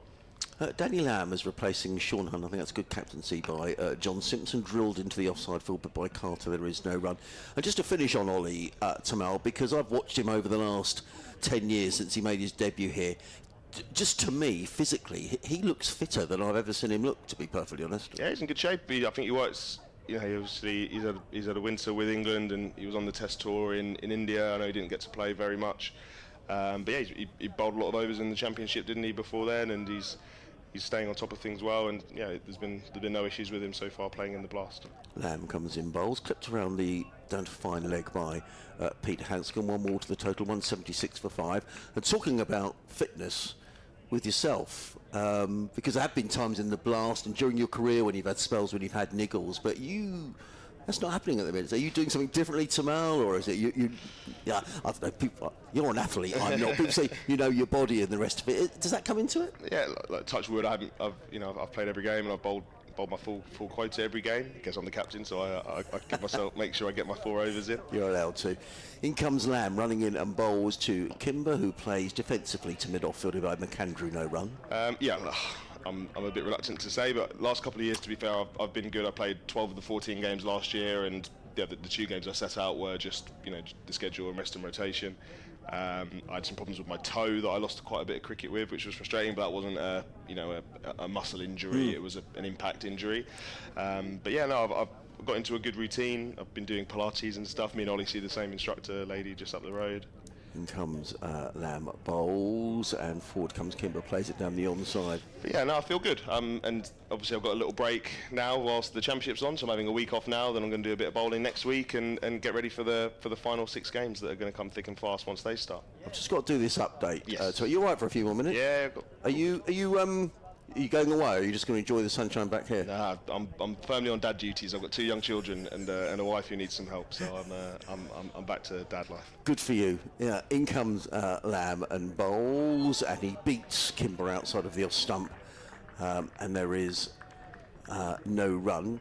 Funny to say about Pilates, because I do Pilates as well, and I absolutely love it. Yeah, it's good. It's good. Yeah, I do it twice a week, and it's not so easy during cricket when there's a lot of cricket going on. But the first time I went, I reckon I was probably the youngest person in the class. I was the only male in the class, and I thought, this is a doddle. At the end of it, I was thinking, this is really hard. Yes, it is. It certainly is. So I love it. Lamb runs in again over the wicket and bowls. Taken by Simpson, no run. Day 2 of Sussex's game with Leicestershire at home. How are they getting on then, Adrian? Well, the good news is that Sussex have picked up another wicket here. Leicestershire now 176 for 5, and the man out, the South African, Vian Mulder, who was well caught by James Cole's second slip off the bowling of Finn Hudson-Prentice for 53. Earlier on today, Sussex bowled out for 442. John Simpson, the skipper, 183 not out. Meanwhile, down at Canterbury, Kent bowled out yesterday for 244, and Lancashire are piling on the runs in reply. They're 296 for 1. The former Sussex batter Luke Wells, 143 not out. Surrey made 490 at New Road, Worcester. A century there for Dan Lawrence in reply. Worcestershire are 59 for 1. As Hudson-Prentice comes in and bowls, played through the offside by Peter Hanscom. He goes to 55, 177 for 5. A few other things I was going to ask you, Tamal, and obviously, you get recognition when players are doing well. I was noticing today that James Coles, Tom Alsop, and Ollie Robinson have all been selected as wildcard picks for the 100 as well. I mean, that's tremendous for the club. It's outstanding, and I know there's a lot of people that are against the 100. I'm sure people that watching this stream are as well, and it's going to take obviously the boys away from the 50 over competition, but In comes to British bowls. Kimber drives to mid-off, no run. I guarantee that those players will come back to Sussex better for the experience. It is a high-quality short-form competition, and it's funny that Colsey and Alsop were two of the players that I spoke to in the new year that both said that they had aspirations to play franchise cricket and really develop their T20 stuff. So it's awesome to get to see them get that recognition. It's going to be great to have Colsey with us at Southern Brave. We've got two brilliant left-arm spinners in Danny Briggs and Nikhil Hussain, who I'm sure he's going to learn a lot from. That's British bowls. Kimber lets that go, I think. Taken by Simpson, there is no run. So I'm chuffed for him, and Ollie as well. I know he's got his eyes on some franchise cricket as well in the winter, depending on how things go with England. So it's great. The boys are going to be in different environments. They're going to learn. They're going to be around some new coaches. We've got Stephen Fleming, who's the head coach at Southern Brave with myself, Andy Flowers, the coach at Trent Rockets. So our players are going to learn from them as well. So, and it also will give more guys opportunity here in the 50 over stuff, obviously with no Alsop and no James Coles. Hudson Prentice bowls away. He does beat Kimber outside. I thought this is a good spell by Finn Hudson Prentice. He's beaten Kimber, all ends up, taken by Simpson in front of first slip. And there is no run. And is that the thing, Tamal? You're coming out of your, I'm not saying it's a safe environment here, but you're just coming across different players, different ways of playing. You say different coaches. Yeah, 100%. As long as you're open-minded and you give it a good crack, you can't not learn from these people, and especially these guys, Tommy and Colsey, who haven't played any franchise cricket or any cricket really outside of Sussex. Yeah. I know Colsey did the same when he went with England Lions in the winter. You learn from different coaches. You're playing with a higher standard of players. James Coles is going to be in the same dressing room as Karen Pollard, as James Vince.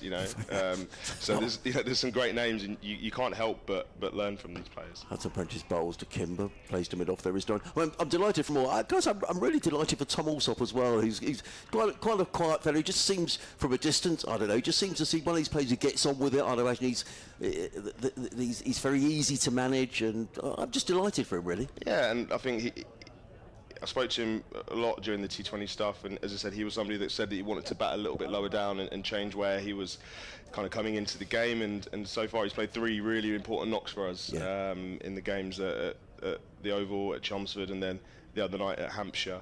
In comes Hudson Prentice bowls. Again, he's right on the money. Drilled to mid off by Kimber. There is no run. End of the over, 177 for 5. Hanscom 55. Kimber is on 9.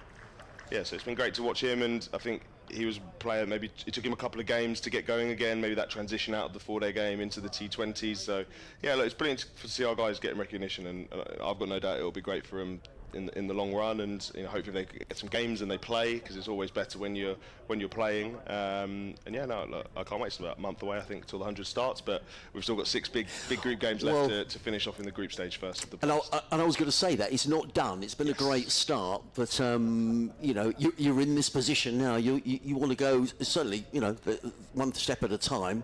As in comes Lamb and bowls and play to it on. I'm sure there's no complacency at all. No, absolutely, and that's one thing I spoke in the changing room after the game at Hampshire to kind of finish off this block of T20s, and I said, look, we've been brilliant. We've played 8 games. We've won 6. Our expectation now is to turn up to every game to win, and our expectation is that we make the quarterfinal, and then from there we get to finals day. Because if we don't make a quarterfinal from this position, we've done something really, really wrong. So it's just changing that shift of mindset. Lamb in bowls, clipped away by Hanscom down to deep backward square. He picks up a single, 178 for 5. And I'm not saying that to put pressure on the boys. I'm saying that as a positive thing. We shouldn't be turning up to games thinking, okay, we might get a result here, we might not. We've proven it now. We've beaten some of the best teams in our group. And we've got a lot of players playing really good cricket across formats. Again, I've been very complimentary of how the boys are playing here in the 4-day stuff, and have been in the start of the summer as well. Everybody at the club is playing really good cricket, and there's a lot of players that can't get in our teams at the moment. Lamb in bowls, played by Kimber to mid-off, fielded by McAndrew. There is no run. A couple of other quick, if you've got to go to... Yeah, I've got another 10 minutes. You just say, of the remaining 6 games, 4 of them are at Hove. Is that an advantage? Traditionally, no, because we've been pretty terrible here. But so far we've played better cricket here, but we're just playing better cricket in general. So we obviously have our first game backs here a week on Friday against Glamorgan, I think it is, and then we've got a couple of away trips, and the schedule's not great, if I'm being honest. In comes Lamb bowls, taken by Simpson. No, it's not. And I was looking at those last 2 fixtures in the group. You were at Taunton on a Friday night, or Thursday night. Back here for Middlesex on a Friday. I mean, that is brutal. And we play Wednesday night here, Yes. Friday night in Kent, and then Saturday afternoon here, which again isn't great, but yeah, it is what it is, and if we need to rotate a little bit, we will. I spoke to Joffre earlier to see if where he was at. Oh, I've written that down on my bit of paper. In comes Lamb, bowls played into the offside, there is no run. This could be an exclusive. What did Joffre say? No, he said he's keen to play, but I think he's obviously got to manage his workload as well. Obviously, England have gone deep into the tournament, which is brilliant, and hopefully they're going to win another trophy. And I'm sure he'll spend a little bit of time back, seeing as he's in the Caribbean and his family are there. It's right. He's obviously going to spend a bit of time there, but fingers crossed we'll see him for a game or two towards the back end of the group stage. But don't hold me to it if we can't. But No. I've obviously said that we'd love to have him. And I guess it's the ECB shout. Exactly. He's obviously managed by them. In comes Lamb, bowls and clips onto the onside by Kimber. He picks up another single, he goes to 10, 179 for 5. Just talking about this rest of the campaign, so 4 of the 6 matches here. Just, you finish in the top 2, a home quarter final. That's a big incentive, I'm sure, for the team, but also for the club as well. Get a full house here. I mean, that's a big deal, a home quarter final, if you can get there, Tamal. Yeah, exactly, and it's extra money that the club obviously doesn't budget on and forecast coming into it. So yeah, look, obviously we do our best to win every game. We're not plotting our way through. We're just going to turn up to every game expecting to win. So yeah, look, hopefully we can get a home quarter final here. We haven't had the best luck in home quarter finals No, we the haven't. last couple of journeys. We've won away quarter finals, and the last 2 home quarter finals I think we've lost. So or maybe lost 3 actually, but we've Yeah, I lost mean, I think Northants, we had Lancashire in the and then we got COVID year. Moeen here, didn't we? Yeah, so yeah, hopefully we can put that right if we get a home quarter. It's going to be Nathan McAndrew who's into the attack here at Hove. 179 for 5. Tamal Mills is our guest here for another few minutes here. Great to have Tamal with us, as in comes Nathan McAndrew running in over the wicket. Bowls wide of the off stump, taken by Simpson in front of Allsop at first slip, and there is no run.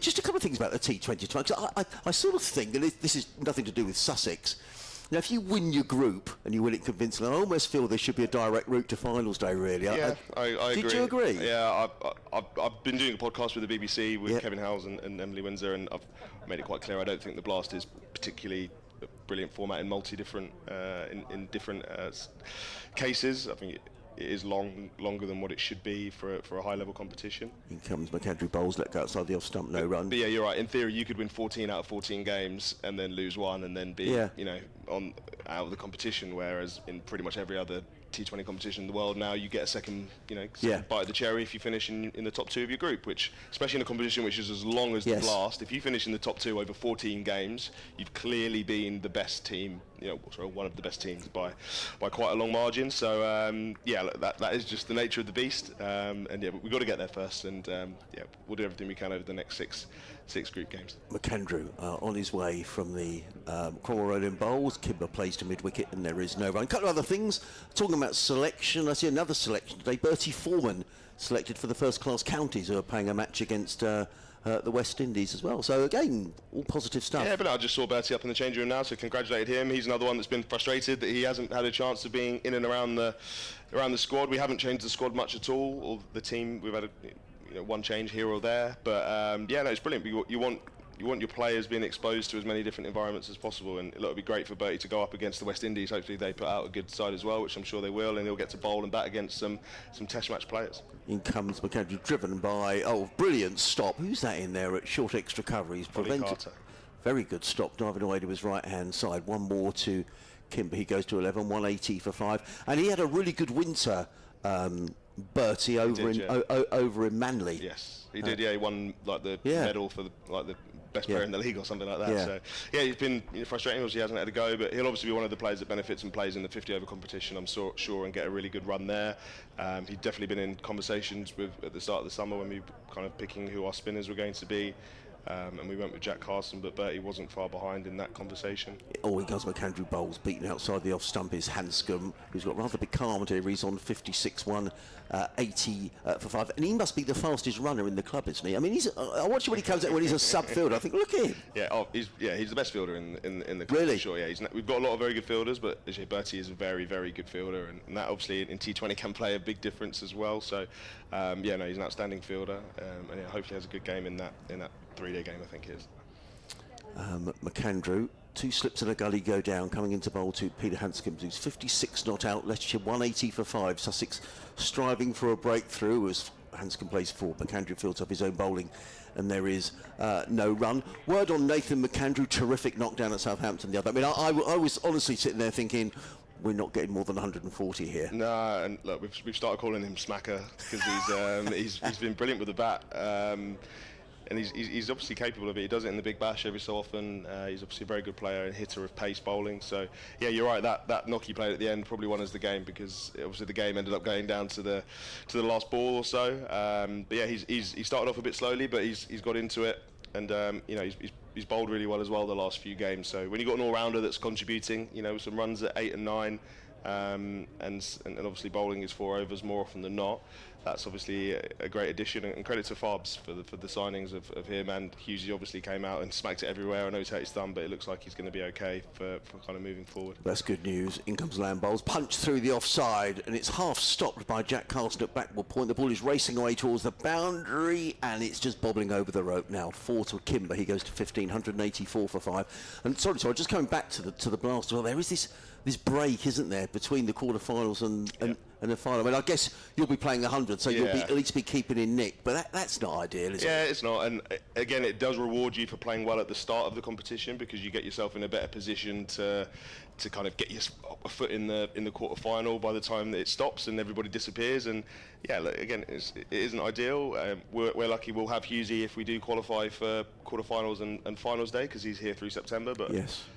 And comes Lamb, bowls, played into the offside, and there is no run. But I guess Nathan would have gone back by then. Nathan would have gone back then. So a lot of teams won't have a overseas player come back then. It's the same problem when we used to have Rashid Khan back in the day. We'd obviously have him in the group stage, and then somebody would have to try and fill those boots. Will Beer often would have to try and fill those boots for the quarterfinal and for finals day. But yeah, it is what it is, and we've definitely got Hughesy for the rest of the summer, which is great. And I just wonder that there's so much talk about the schedule and everything. Tamal, did the ECB ever talk to players like you? Do people seek players' opinion to try and work the way and get a better schedule? So it would benefit everybody if that was the case. I've never been consulted or asked. I'll make my views clear. I was on some committee to do with the 100 a couple of years ago, but I seem to have been uninvited from that for the last year or so. I've stopped receiving the emails and the invites to the Zoom calls, but no, I've certainly never been consulted. I don't think they overly listen to the players, to be honest.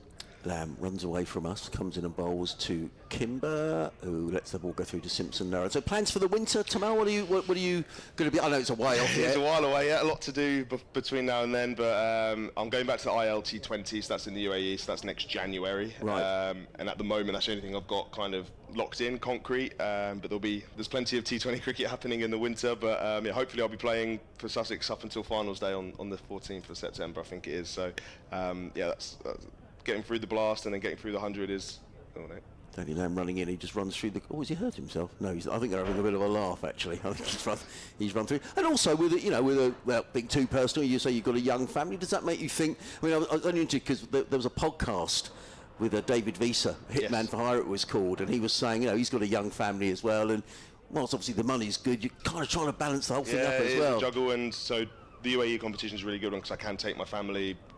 There's no travel involved. Lamb in bowls, drilled down the ground. That's a good shot by Louis Kimber. Good shot down the ground for 4 runs. He goes to 19, the total to 188 for 5. So yeah, there is a juggling act to balance that, but my daughter starts school in September, so you can't just be pulling her out of school for weeks and months on end. But yeah, it's hard because you've got to go and you've got to earn your money and you've got to make a living, but also when you have children, you want to obviously not be too for sure away too much. So, we'll find that balance, but you don't play forever. You do need to kind of make hay while the sun shines, I guess. Danny Lamb running in to bowls. 2 more balls remaining in this over. 188 for 5, pulled away, and that's going to be 4 more. Don't think Charlie Chair saw that at square leg. Tamal's going to go. Can you just one more ball to get to the end of the over, and Tamal's going to go. But it's great to see you, and great work on the podcast. I've listened to quite a few of them. Well, Kevin Howes is always saying Tamal's late, he's in a meeting. Yeah. Is that wide now? There has been times that, there's been meetings, especially now you're captain, you've got a few more meetings, selection, or just quick chats about you know, what pitch we're going to play on, what do we want to do, you know, all those little things that, you know, I didn't have to deal with before. I'm now, yeah, me and Farbs are talking a lot at the moment. Danny Lamb runs away from us. Final ball of the over comes in and bowls Kimber defence into the... In fact, he picks up a single down towards third man. Sorry, that was incorrect. 193 for 5 at the end. Can I just thank you, Tamal, A, for coming in, but B, because every game, you know, there's the toss and you're always very willing to have a minute of my daft questions. So I genuinely appreciate it. It's great for the radio station. It's great for our coverage, so I'm very appreciative. No, of course, and I'll see you out in the middle, next Friday night. Yeah. Who's that? Glamorgan, I think. Glamorgan, yeah. Lovely. Right. Cheers. Cheers. Well, great to see you. Tamal Mills, lovely to hear from Sussex's T20 skipper, giving us a little insight into what's been going on and what a great start Sussex have made. 6 wins out of 8 so far in the competition. 193 for 5 are Leicestershire here. A nice little partnership developing between Peter Hanscom, who's on 56, and Louis Kimber, who's on 24. A partnership, these two coming together when the score's 159. So they've added, what, 34 runs. And it's going to be Nathan McAndrew running in from the Cromwell Road end, too short, punished, belted away by Kimber. That's a lovely shot. He goes to 28. 197 for 5. Still no spin for Sussex. John Simpson's been purely relying on the seamers. And that was belted away by Louis Kimber. Nikki Chowdhury is going to come and join us back on commentary. Hi Adrian, afternoon. Yeah, lovely to have Tamal here, chatting away. Just another message to say, free entry from 4 o'clock today. So if you're thinking of, if you're listening to us around about Hove and you fancy coming in, well, come in for nothing. McAndrew bowls again. Kimber drives to Carter at extra cover, and there is no run. It's glorious up there. Yeah, but it's probably a bit hot for me, to be honest. I was sat in the shade on the steps. Okay. And the security guard comes up to me and is like, do you not like the chairs? And I Oh. was like, actually, no, I do, but I just don't fancy getting myself roasted right now. I'm quite happy sitting here, thank you. We've still got, we're going to be really late again tonight, because we've still got another 7 overs after this until tea. In fact, the Sussex over 8 is -4. In comes McAndrew, bowls, Kimber drives. He's been doing a good nick here, Louis Kimber. So we should have gone to tea 10 minutes ago.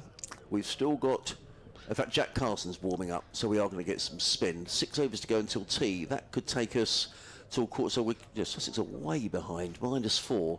And now I think the ball is going to be changed just to add to a further delay.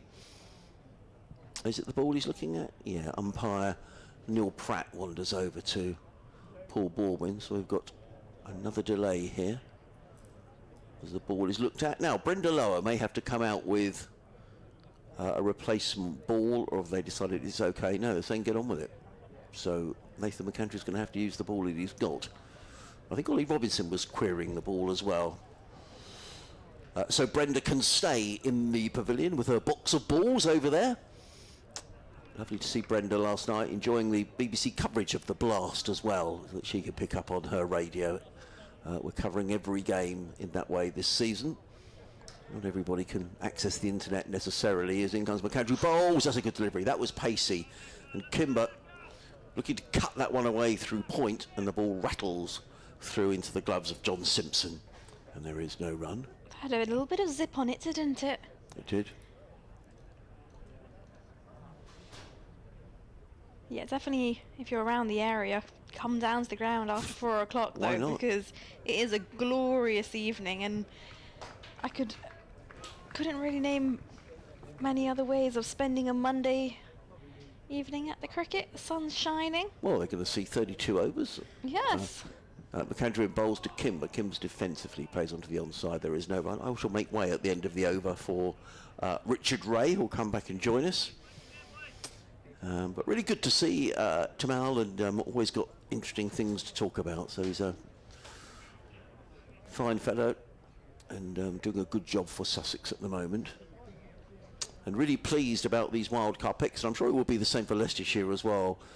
You know, Tamal was just talking about, you know, the experience of playing with different coaches, different players. And whilst the 100 does have that distractors, Tamal was saying you can only learn, it can only benefit younger players when you're around different coaches, better players.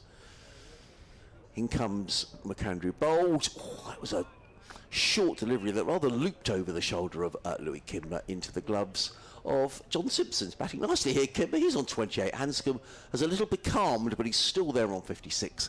Leicestershire 197 for 5. I'm sure that's high time for the end of me. And Nikki and Richard are going to see you through until tea. Thank you very much, Adrian. You better go get yourself some water, get yourself hydrated. As I believe we're going to see a change in bowling from the C end, and hopefully it will be some spin, because Sussex are a little behind their over rate. Should have been to tea a few minutes ago, but A little as in massively. I'm being Well, they're nice, you -4, know. I think, at the moment. I'm being nice. That's it's slightly dangerous, isn't it? That's sort of 2-point deduction territory, is -4. Well, they usually fiddle a couple, don't they? But it absolutely is. Jolly good. Going to have a bit of spin. Jack Carson comes into the attack. Hopefully that's going to help speed things up a little bit here for Sussex. They don't want to lag too far behind. Although -4 is already -4, as Adrian has said. Going to try and pick it up as quickly as they can. And spin is one way of going about it. It's going to be Carson to Hanscom from the C end. And he comes now, and this one just played off the back foot into mid-wicket's hand as it dribbles along the ground. And just looking at the field, we've got 2 men round the bat. We've got a slip and a short leg in them. On the offside, a point, extra cover and a mid-off. As Carson's ready to go again.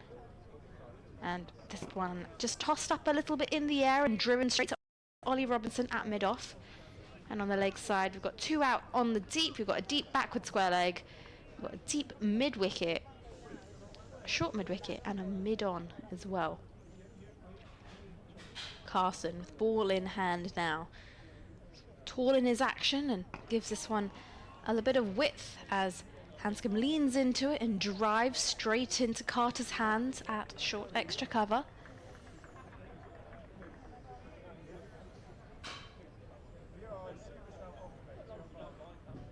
Very short run up Carson has, as he's already back at the top of his mark and he's making his way, and Hanscom leans into defence as the ball dribbles back to Carson this time. No obvious spin there for him at the moment. You'd be surprised if there was, relatively early in the game. Nice flight though. Good little bit of flight, just tempting the batter a little. Carson in, this time flatter, and Hanscom uses his feet, tries to get this way into the leg side. And it's going to be fielded rather rapidly at short mid-wicket, and I believe this headphone is not liking me either. It keeps... It must be you. I think What's it's a going me on? problem. It doesn't like me. Keeps cutting in and out. Carson in, over the wicket. Tossed up, Hanscom forward, defends straight to mid-wicket. It will conclude the end of the over. 50 overs gone, Leicestershire 197 for 5. Yeah, good first over from Carson. Accurate, straight into his lines and lengths, made an over. But no great encouragement in terms of response from the pitch for him. I've been upstairs in the broiling heat up there now. I tell you, the sun's right on it up there, and you've got to be a bit careful. So I missed a little bit of the commentary. I don't know whether you've sort of had a chat about Louis Kimber. He spent the first part of the season opening in the Championship. They've given him he's been up and down the order in the past, but they've given him a chance at the top of the order. McAndrew doesn't look very happy with the ball here, so I think that's not going to help the over 8 if it's going to have to be checked again. The umpires should add a little bit on, maybe a little bit. It is going to have to go through the gauge, but he hasn't looked entirely comfortable at the top of the order. He's a big hitting, strong young man, and it does go hard. He has sort of hard hands through the ball rather, and I think my own personal feeling, and that's all it is, he might disagree, is that he is probably better going in sort of in the middle, sort of 5, 6, 7, when the ball's just got that little bit softer, and he can take advantage of a slightly softer ball and a slightly more tired attack, because he has the ability to take an attack apart on his day. Well, Go on, sorry. I was going to say, there seems to be no problem with the ball. The umpires think it's fine. It's gone through the gorge. And we shall have play in just a few seconds' time. Well, doesn't help the over 8, does it? In goes McAndrew and bowls short, and he had to wait for that one rather, Kimber. I think he was getting ready to pull it away, and in the end ended up just sort of almost flat batting it down towards mid-wicket. Josh Holt, newly selected for the England Counties 11, walks by in front of us with Tom Scriven with his right ankle. Sort of, well, I think it's a support bandage as much as anything. He doesn't look as though he's limping or anything, does he? Young Josh in his sort of sandals. In goes McAndrew bowls, and Kimber's going to pick up a run as he guides that one off the back foot down towards third man and takes one. Well, I guess if you're not playing, get your sandals on. Yeah, they're kind of those. My mum used to wear sandals like that. I think they were called scoles. Now Adrian might know. There you go. It won't mean anything to Nicky, anybody young, but they're sort of wooden. Well, they're very very comfortable to wear, I promise you. they're comfortable, and they're also a very popular style amongst Oh, are they? many now. Yes, Ah, okay. I think especially during the summer, 1 in 5 people on the high street will be wearing a pair of those now. McAndrew leans forward, gets into his run, bowls down the leg side. Hanscom tries to sort of help it on its way, doesn't get anything on it. Scriven, on the other hand, is dressed like an Englishman by the seaside, i.e. he's got short black socks on and sort of black sandals, and it's a look that doesn't work, Scriv. I'll have to have words. 198 for 5. I've got a pair of those sandals as well. The proper wooden sort of type, rather than plastic. No, not proper wooden. The soles are they're made up of wood. Okay. I would not good at describing it. In goes McAndrew, and bowls a beauty that misses everything, including the off stump by a whisker. Goodness me, that was close to either taking the edge or clipping the off stump. Neither happened. Hanscom, who, as Adrian said, has got a little bit becalmed, having gone past 50. He's on to 56 at the moment. 131 balls faced. These two have added 39 so far for the 6th wicket. And there was some debate up on the top, as in goes McAndrew and bowls. Very straight. Hanscom blocks it back down the pitch to his compatriot, as to whether, even if Leicestershire were to be bowled out, let's say they're bowled out for 260, whether Simpson would actually enforce. Adrian doesn't think he would. Would you enforce in these? I wouldn't. Bowlers would be tired, labouring in the sun. And if you're if you're in such a strong position as well, you'd really just want to make the most of it. Get your foot down. BBC Radio Leicester have decided to ask to do an update, so I might just have to briefly pass over as McAndrew bowls, takes the thick edge of Hanscom, rolls along the ground, 2/3 slip. If Adrian wouldn't mind just popping briefly back, I'll go and help out. Thanks very much, Rich. I'll hear from him again in just a moment after he's updated BBC Radio Leicester with what's going on here down in sunny Hove. As Carson takes the ball and just gives the ground a rub, just to dry off his fingers. Able to grip the ball. It's warm and moist out there as well. A little bit humid. And Kimber's on strike. Just having a quick look around. Checking the field. And we are good to go as Carson's into Kimber, tosses this up. Kimber's forward, lunges into a defence as the ball dribbles towards short leg, and they will scamper to pick it up. Ball quickly tossed back to Carson, who's clearly been told, get through your overs quickly.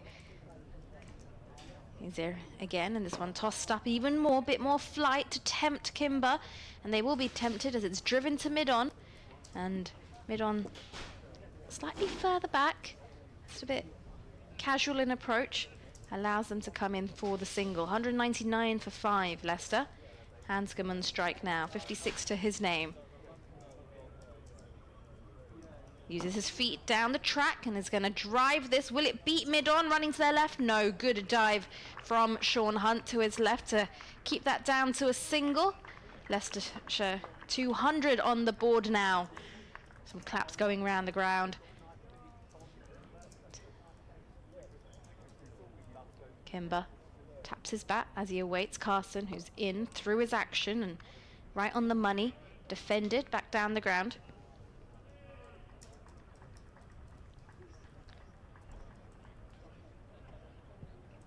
Carson making his way back to the top of his mark, which is not exactly far from the crease, 4 or 5 steps at most. He's in again with sunglasses on, and this time has he trapped him? He's trapped him, LBW, he's gone! Kimber goes to work this off the back foot on the leg side, this stays low. And Kimber, well, he has to go, the finger goes up. Sussex get another wicket. Leicestershire 200 for 6. Oh, just the update. Just the wicket that Sussex wanted, honing in on T, and another good bit of captaincy by John Simpson, bringing in Jack Carson into the attack and picking up a wicket pretty much straight away. Leicestershire still some way short of avoiding this follow-on, as you say. I guess what I would say here, in terms of Sussex enforcing the follow-on or not, is the fact that it is so hot. And the bowlers, you know, will perhaps fancy putting their feet up. Having said that, if that eventuality did arise and Sussex have a sort of a night's sleep, etc., they might think, well, actually, we might as well bowl again. We shall see. Anyway, the wicket goes down, and Leicestershire are 200 for 6. Just like you said, Adrian, much needed wicket for Sussex. They are really... I'm cutting out again. I am... Oh, it shouldn't be. I've lost my own voice in my head. There we go. We're back. I don't think this headset likes me, either of them. That's Richards as well. No, that's not Richards. It's a newer one though. So. Just going back to what I was saying. Yeah, good wicket here for Sussex. Leicestershire now 6 down. Brings Ben Cox out to the middle.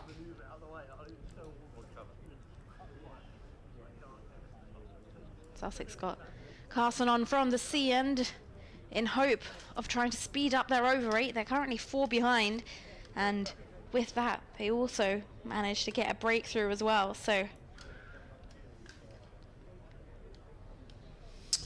yes, Ollie Robinson is always making suggestions to bowlers about fielding changes and that sort of thing. I'm going to make way because Richard is just coming back into our competition. Thanks very much, Adrian. And just some minor adjustments still being made. Ollie Robinson, rather almost bus conductor-like right now, just waving his arms around to his various teammates around the field, saying, go a few steps here to your right, go some steps to your left, you're too fine, you're too straight. And we seem to have settled. We've agreed on a field, and in comes Carson now to Ben Cox, who's forward and defends, leans into it, and it will conclude the over as well. Leicestershire 200 for 6 at the end of 52 overs, and yes, yeah, I thought they were, looked like they were going off. Both umpires started to walk in the same direction, but then he just came back en route. A few overs left before we break for tea. How many? 4 overs to go now until tea, so it's going to be very late, isn't it? So 20 past, so 40 minutes late. It's going to be a quarter to 7 finish, something like that, unless Carson gets through a few overs, and if he's going to pick up wickets, I suspect he might. Can they pick up one more before tea and make it into a pretty decent session for Sussex? They've kept nibbling away. McAndrew then with 3 slips runs in and bowls and tucks up Hanscom, but no way that can possibly be LBW. It seems and bounces back into Hanscom. It sounded like it hit him on the thigh pad. He's got his back to us, but I'd have been amazed if Neil Pratt had given that, and indeed he immediately shook his head.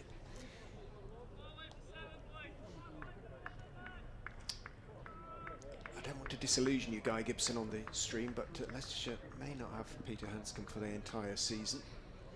He has to go back and captain Victoria, and the Australian season starts quite early, so he certainly won't be here for part of September.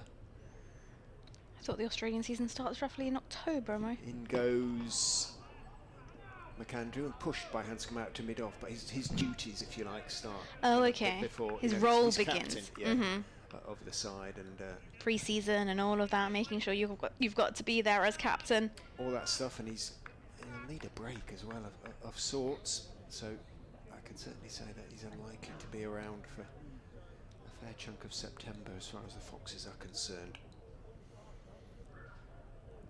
So it'll be interesting to see the makeup of the Foxes side come August and September. In goes McAndrew, bowls short, helping it on its way. Whoa, what a take by Simpson, leaping away to his left.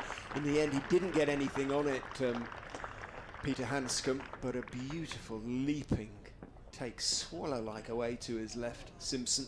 That was phenomenal. What a leap. How athletic. How old is he, John Simpson, now? 30, 34, 35? Yeah, 35. 36? Says 30. 36 next month. Well,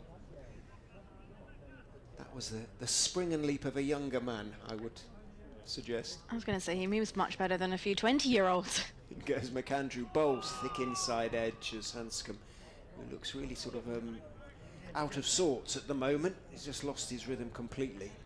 He leant forward and pushed at that firmly, and there's that thick inside edge down towards Robinson, a deep backward square. Hanscom takes one and is probably glad so to do.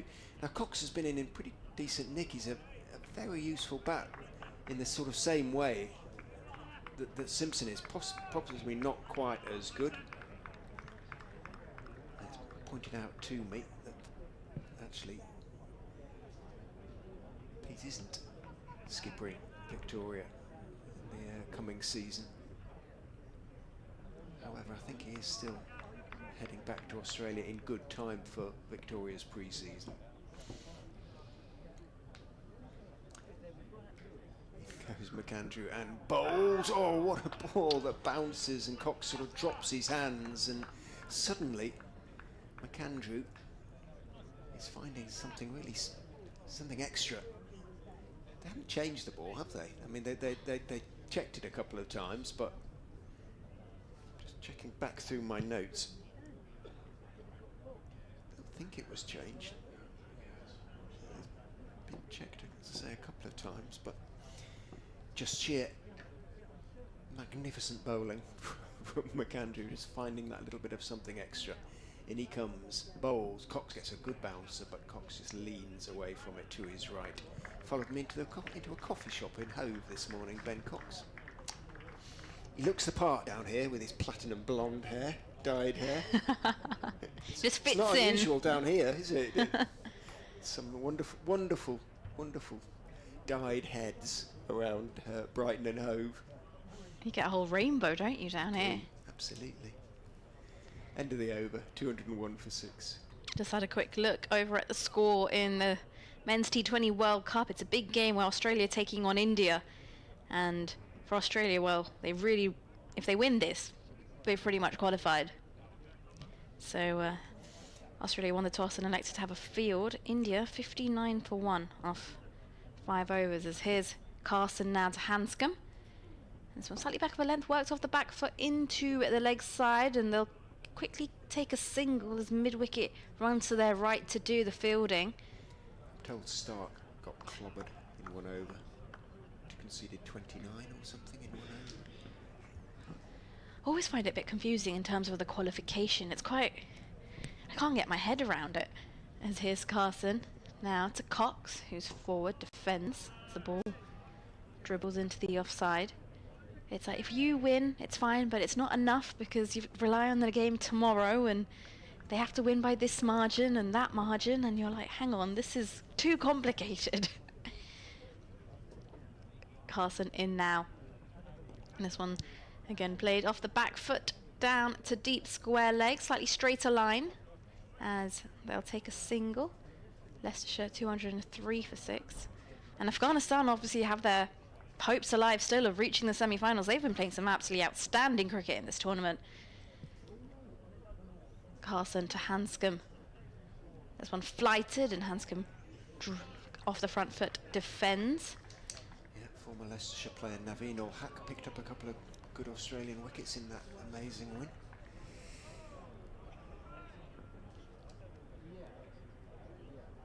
Slip and short leg, and a very short catching mid-on in play as Carson's in, and Hanscom drives, and there's a misfield at extra cover which allows them to get through for a single. Yeah, Haynes there diving to his left. Two good hands to it. Just bounced off away to his left. 204 for 6 as Carson from the C end gives a bit of width, and this one's attempted cut by Ben Cox, and I believe he just gets a bottom edge on this as Simpson dives forward. He knocked it up, but he knocked it up too fast. He's got a glove underneath it, knocked it up, it went ahead of him, and then he was reaching out and it fell just beyond him. Whether he did get an edge, the reaction suggests he did, didn't it? The way they ummed and ahed. Anyway, that concludes the end of the 54th over. Leicestershire 204 for 6. Hanscom moves on to 60. Cox has got himself off the mark with 1 to his name. He'd be disappointed about that, Simpson, actually, because the first time he sort of knocked it up, and then it went through his glove and bounced forward, and he flung himself forward, couldn't quite get his hands underneath it. He seemed to lose it. He was looking up where it had gone, realised it was going to bounce forward, and well, in goes McAndrew, bowls on off stump. Hanscom dabs it out into the offside, and there's no run. That would have been another potentially big breakthrough, and if the wickets come quickly, the last 4, Simpson might be thinking about enforcing. At the moment, the lead is what, 238, he says, doing maths on the hoof, which is never a good idea as far as I'm concerned. In goes McAndrew, pulled in the air for quite a long time, but he picked the gap quite nicely, actually. Hanscom, he sort of knew where he was hitting that, and though it was in the air for a long time, deep backward square, couldn't get there, nor could long leg. It bisected the two. They're not that far apart, but he got plenty of that, Hanscom, and having been stuck in the mid-50s for quite a long time, he's accelerated onto 64. Come on, Macca, is the exaltation from the slips. Leans forward, McAndrew is in and bowls, good delivery on off stump, squares up Peter Hanscom, but he gets something on it, drops it out into the offside, no run.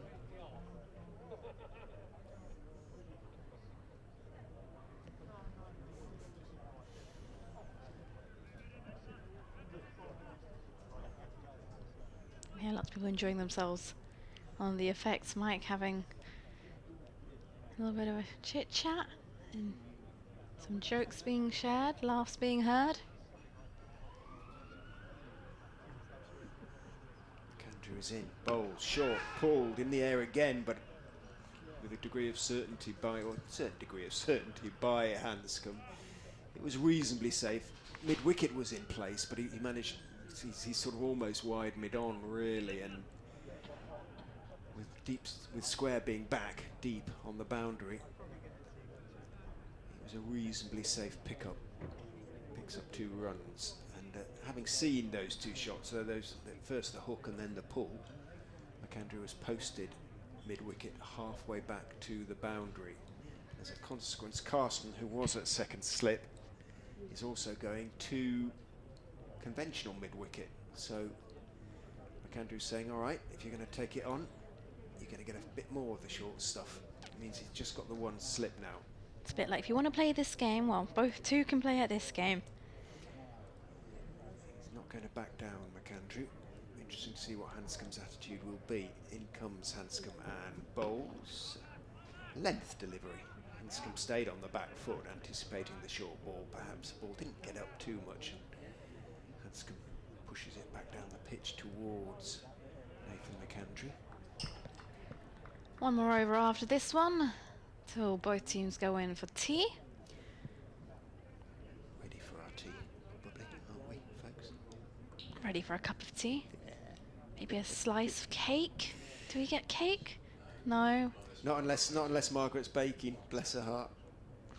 In goes McAndrew and bowls, seams back in, bottom hand off the bat as he fends that one away. Hanscom, end of the over, good one. Again, lots of questions being asked by McAndrew. 13 overs, 1 for 44. He's actually bowled better than those figures suggest. Hanscom 66, Leicestershire 210 for 6. We thought there might be some left from yesterday, but the Gannets in the press room hoovered it all up, I'm afraid. Oh, how upsetting. I might have to bake some We myself might tonight. have helped. Are you coming back tomorrow? Yes, I am. Oh, well, in that case, In that case, please do. feel free.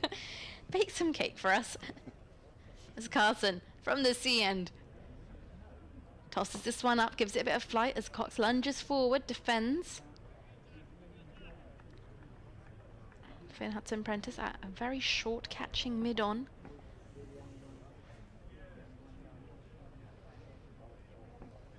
Carson in, and this one slightly flatter, and off the back foot Cox defends to short leg. Yeah, do like baking though, it's quite therapeutic. Just don't get the time to do it. Carson to Cox. Cox is forward and defends. Beautiful flight to that one. I do like Carson as an off-spin prospect. Tall. Never afraid to give the ball out. He's giving a fair bit of it as well right now, as he's in again now to Cox, who's off the back foot. It's a full delivery. Cox has just managed to defend it. But he's done it twice in a row in the flight. Mm-hmm. He hasn't quite read the flight. And it's really one of the off-spinner's arts, and for a young man like Carson to have it is really encouraging from Sussex's point of view. Carson through to Cox, and this time he lunges forward in defence. Bit more sure on the length of that by the way he played.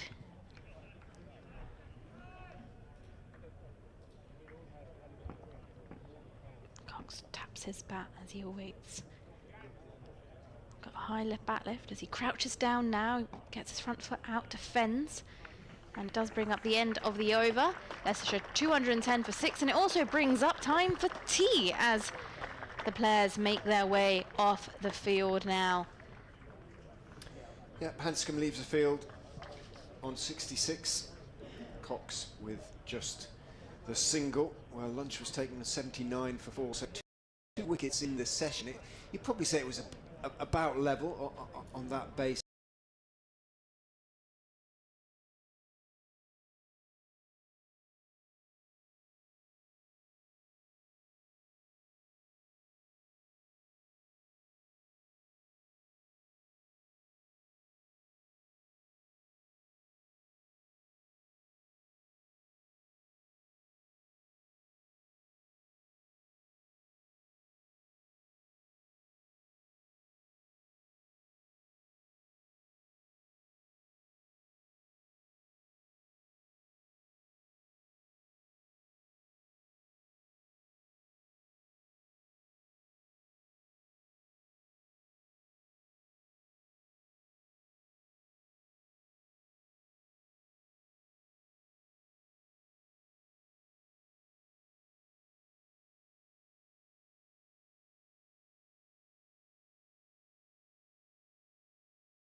Leicestershire.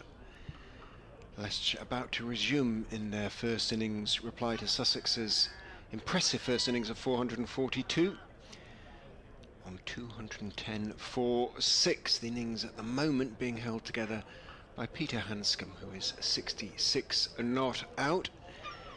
His partner currently, Ben Cox, who's just come in. He's faced 12 balls and has just a single to his name. The two umpires are out there. Paul Baldwin flicking the bowler's mark back to the towards us here in the media centre from at the C end of the ground, and at the far end Neil Pratt, the Cromwell Road end of the ground. The Sussex players heading out into the middle to join them.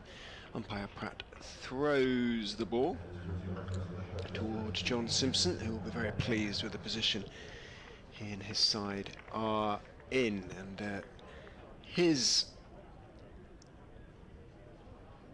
quandary perhaps will be, and he'll hope he has it, whether to enforce the follow-on if Sussex take these last 4 remaining Leicestershire wickets quickly. They might not, because Leicestershire bat deep. Cox is a fine player, Hanscom obviously an international player, and to come several more adhesive batsmen. Scott Curry's proven very hard to get out so far this season. Among them, Richard Ray from BBC Radio Leicester, alongside Adrian Harms from BBC Radio Sussex, and Nikki Chowdhury's with us today, tomorrow. I don't know whether she's here for the final day, but whether the game will go into a 4th day rather remains to be seen, and it may depend on whether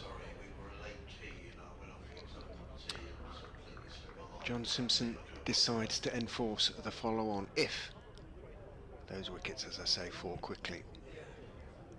Nathan McAndrew is in from the Cromwell Road end, bowls to Peter Hanscom, who's solidly forward on off stump, blocking the ball out towards point, and there is no run. The Aussies, says one of my Australian correspondent, I quote, getting smashed everywhere by India in the T20. The implications for the semi-finals, of which I will happily admit I'm not absolutely clear. Lamb, I beg his pardon, not McAndrew, is in bowling to Hanscom, who defends a straight delivery back out towards mid-on, and there is no run. Very late post-tee start. It is 20 to 5. We have 31.4 overs left to be bowled, so we are going to go well past the official closing time. Somewhere around about 6:45 is my guess. In goes Lamb and bowls. Oh, squares up. Hanscom, thick outside edge, pushes the ball out into the covers. Just the 3 slips at the moment for Lamb, who's settled into a very nice line and length, particularly from this C end earlier on. Chris Wright walking around the boundary with Vian Mulder in front of us, as in goes Lamb, bowls outside off stump, steered down to second. Oh, no, that stupid thing to do. It bounced to second slip, who hurled it at the stumps and hit Hanscom. That is not good, and the umpires are going to have a chat about that. And well, Coles made gesture that Hanscom had stepped out of his crease, but I'm not sure he had that far, and that wasn't great from Coles, and I wouldn't be surprised if he gets a severe ticking off. The umpires are having a word here. Hanscom's keeping well out of it. He's gone to have a chat to Cox. Your thoughts, Adrian? Yeah, I mean, you just throw. I mean, if Hanscom is out of his ground, he's fully entitled to. Here's the replay to throw the ball. But I haven't seen it. It didn't look to me as if he was far out of his ground. We need the replay to start before then. But I mean, John Simpson has got across. He's talking. I don't know what the umpires could do here during the game. I mean, we need to know if he had stepped out of his ground. Really. I mean, if he had stepped out of his ground, then Coles is fully entitled to throw the ball at the stumps. But it was a wild throw, wasn't it? And it hit Peter Hanscom. John Simpson is getting one heck of a long lecture here from umpires Pratt and Baldwin. Yeah, I wonder if the umpires have really tried to crack down on this sort of stuff this season. well, we'll see. I mean, And they're talking to the scorers now. Is there going to be a penalty? oh, right. There could be a penalty here. Could be a 5-run penalty. Let us watch the scoreboard. Umpire Baldwin speaking to the scorers at the moment. That's great. I didn't know that could happen. It can indeed, and we've seen it happen once already this season. I'm watching the scoreboard at the moment. It has changed. 5-run penalty. Right. Well done you, Leicestershire Richard. have had 5 runs added to their score. So Well done you. in goes Lamb and bowls and bounces up, hits the bottom hand of Hanscom as he tries to take it off the bat, and he's shaking off his right hand at the moment. Lamb put a bit into that one, and it got a bit of extra bounce, and Hanscom has taken off his glove. Well, that's unfortunate, because the game has been played in a perfectly good spirit Yes, up it has. to now, notwithstanding what happened last season. Well, that's the other thing, isn't it? You'd hope there's nothing sort of hanging around from what happened last term. But you know, my view on it would be that if Peter Hanscom was out of his ground, then James Coles is fully entitled to throw the ball at the stumps. But it was an ill-directed throw. Lamb is in and bowls outside off stump. Cox steps forward and leaves. The fact that there's been a penalty applied might suggest he hadn't. Let's just see here. James Coles is going to have a word to the umpire here, and I think he's. If I was him, I'd just apologise and say. And maybe he is, or maybe the umpire called him over. I mean, Coles is standing there with Tom Haynes, which is that's not. Yeah, I agree. I think in that sort of situation, if you've done wrong, the best thing you can do is say, "I'm terribly sorry." But I think he needs to walk away now, James, because this, right, and he's just sort of held his hands up.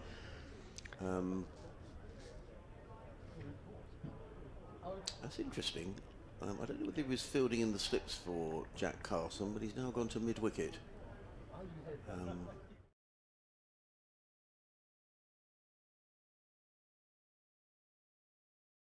James Coles, but anyway, that's held up play even longer. And we've still got 31 overs to be bowled tonight. Jack Carson over the wicket comes in and bowls, and clipped away by Peter Hanscom to pick up his 68th run. I think what I might have done there might have been to have gone over and apologised to Peter Hanscom as well. Yeah, already had so- one or two people pointing out that Coles didn't really show any signs of contrition there. You know, I'm terribly sorry, I didn't mean to do it. I thought you were out your ground, and so I'm entitled to throw the ball, but I'm terribly sorry it hit you. I think that might have diffused the situation. Carson over the wicket, bowls, and forward comes Cox. Plays onto the onside, no run. He's been in 15 balls for his 1 run as Ben Cox, but he's here to try and steer Leicestershire through past the follow-on if he can. Not that Sussex would enforce it. We'll have to see what happens. That may not even become part of the players. In comes Carson, and Cox just helps that one with the spin down to deep backward square, fielded by McAndrew. 1 more to the total. Cox to 2, 218 for 6. Yeah, they are cracking down. You know, they have instructions. I think the umpires have seen it a couple of times already this season. Carson, and again bowls, and forward comes Hanscom, clips that to mid-wicket, fielded by Coles. But you're right. I mean, it was, whether he'd stepped out or not, it was a seriously wild. It was a wild throw. Yeah. And I'm told that Hanscom didn't even step out of his crease. So, Right. in which case, Carson bowls, and it's a good shot straight down the ground by Peter Hanscom, using his feet, drills the ball down the ground, and it's 4 runs to Hanscom, who goes to 72, and all the 2s for Leicestershire, 222 for 6, so they need another 73, is that right, to avoid the follow-on? 293.71. To avoid the follow-on, which Sussex may or may not decide to enforce if it comes to that. We'll have to see. In comes Carson, bowls, and clipped away by Hanscom, picks up a single down to deep square, footed by McAndrew. It is the end of Jack Carson's over. 5 overs, 2 maidens, 1 for 12, 223 for 6. Hanscom 73. Cox is on 2. What I would say, in terms of work, I mean, it may not happen, the follow-on. I thought if Sussex could take maybe the last wicket in the last over of today, you might think, well, you know, you've got all night, haven't you, to relax and then come out tomorrow morning and bowl. You know, Enforcing is the only way that Sussex lose the game, which sounds a strange thing Yes, to it say, is. doesn't it? Yeah, But yeah. if they set a target, whatever it is, Lamb down the slope, bowls to Hanscom, who drops it out into the offside. Momentarily interested in the possibility of a single, but sends Cox back into his ground. But if the pitch is going to bake a bit under the sun, Simpson does want to give himself time. So, you know, if it's round about the follow-on mark, a lead of 150, he'd want to be maybe. Will he want to keep Leicestershire interested? So many things to weigh up, aren't there? Lamb is in and bowls. Hanscom wafts at that one. That's all you can really say at that one. He rehearses a much more forceful shot, but that was a real waft outside off stump, and lucky not to edge through to Simpson. Yeah, I mean, that's exactly the point, isn't it? You know, you want to allow yourself enough time. If you decide not to enforce the follow-on, then you've got to allow yourself enough time to bowl the opposition out. But you don't want to go too gun-ho, because if you lose wickets, you could get yourself in a bit of a pickle. Lamb is in, bowls outside off stump. A little bit shorter, though, and up on his toes, Hanscom can guide it down to third man and take the one. Carson it is down there. Elastic bandage on his left. Actually, I don't know whether they're on both arms or whether it's a sort of undershirt of some Yes. kind. Yes. It looks a bit sort of elasticy bandagey.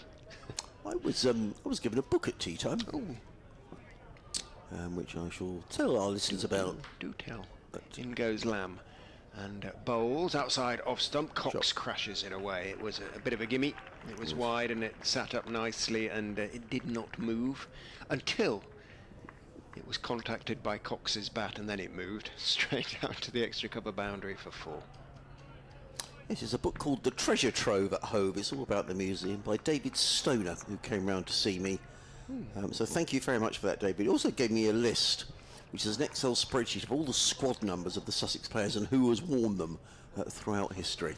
Oh, fascinating stuff. In goes Lamb and bowls on off stump. Cox is respectfully forward, blocking it out into the covers, and there's no run. Well, So- I'm looking forward to being entertained. So, for example, the number 1 shed has been worn by 4 people: Chris Adams, Asher Zaidi, Vernon Philander and Rashid Khan. Vernon Philander was here, was he? Yes, he was. He played a season under Mark Davis, from memory, about 2018, something like that. In goes Lamb, bowls, comes back in to Cox, who, having dropped it out into the leg side, took a couple of steps down the wicket, but realised there wasn't a run to be had. McAndrew fielded end of Lamb's 9th over, none for 31. His figures, Leicestershire 228 now for 6. I don't know if you were, you might have been at the game, but it was at Grace Road and he hurt his ankle. Yes, Rich. I was Do you just remember? thinking of that very moment, Yeah. actually. And because it was relevant, wasn't it? Because he was in the South Africa picture they were touring England that year. Yes. Yes, that's right. In fact, he was a leading member of their attack, really, at the time. I do remember it very well because, yeah, He was carted off, wasn't he? he was. Jack Carson comes in, bowls, and it's played away. I thought for a minute, I heard of a cry of catch it. I completely lost the flight of that ball. It was played away by Hanscom down to deep backward square. There was a cry of catch it to Nathan McAndrew, who's on the boundary edge down there, but I don't think it was any sort of a chance. What I do remember about the incident is that the lack of concern. I don't know how popular he was, Vernon I Philander, agree. in the changing room. No, agreed. In comes Carson bowls. That's short, looking to be pulled away. Umpire Baldwin says not out. I think Cox will rather feel he missed out then. I don't know if it comes a little low. Difficult to see from where we are because umpire Baldwin is right in the way. Carson again. Over the wicket, in and bowls, and this time Cox is forward with a high left elbow, plays it down the track. There is no run. No, I do remember that. Yes. None of his teammates went to see how he was. And no, it was at the he far lying end, wasn't there. it? It was, yeah, he Yeah. was. It was on the car park side of the ground, the Bennett end. Yes. Carson gives that plenty of air, and a lovely stroke from Ben Cox. He just plays the ball through the covers and picks up a couple of runs. Tom Haynes chasing back from cover fields, but not before gone through for a couple more runs. Hanscom is playing Cox goes to 8, 2, 31 for 6. And I think it was two of the back room staff came round and sort of helped him in the end. I think they did, yes. In comes Carson, bowls, plays onto the onside. There is no run. Beautiful early evening here at Hove. I missed my 4:30 update, which is not good. In comes Carson, bowls forward. Comes Cox, plays down the offside of the track. There is no run. End of the over, 2:31 for 6. Hanscom on 75. Cox is on 8, and you're listening to live cricket on the BBC. Every ball of every match of every competition right throughout the season on your favourite county on the BBC. Umpires having another long chat. Yes. Probably sort of think might need their sleeping bags or something by the time we get through here tonight, because this has really been ludicrously Close late. to 7, isn't it? Well, Sussex are still -4. I reckon beyond 7. And Sussex really get a move in. I'll go for 10-2. Right. Okay. Lamb in from the Cromwell Road end, bowls down the leg side, rather falls over himself there. Pete Hanscom, as he tries to help it on its way, doesn't get anything on it. What would speed things up is if James Coles did come on to bowl, because he's in tandem with Carson, yes, ideally. he does really sort of whistle through his overs.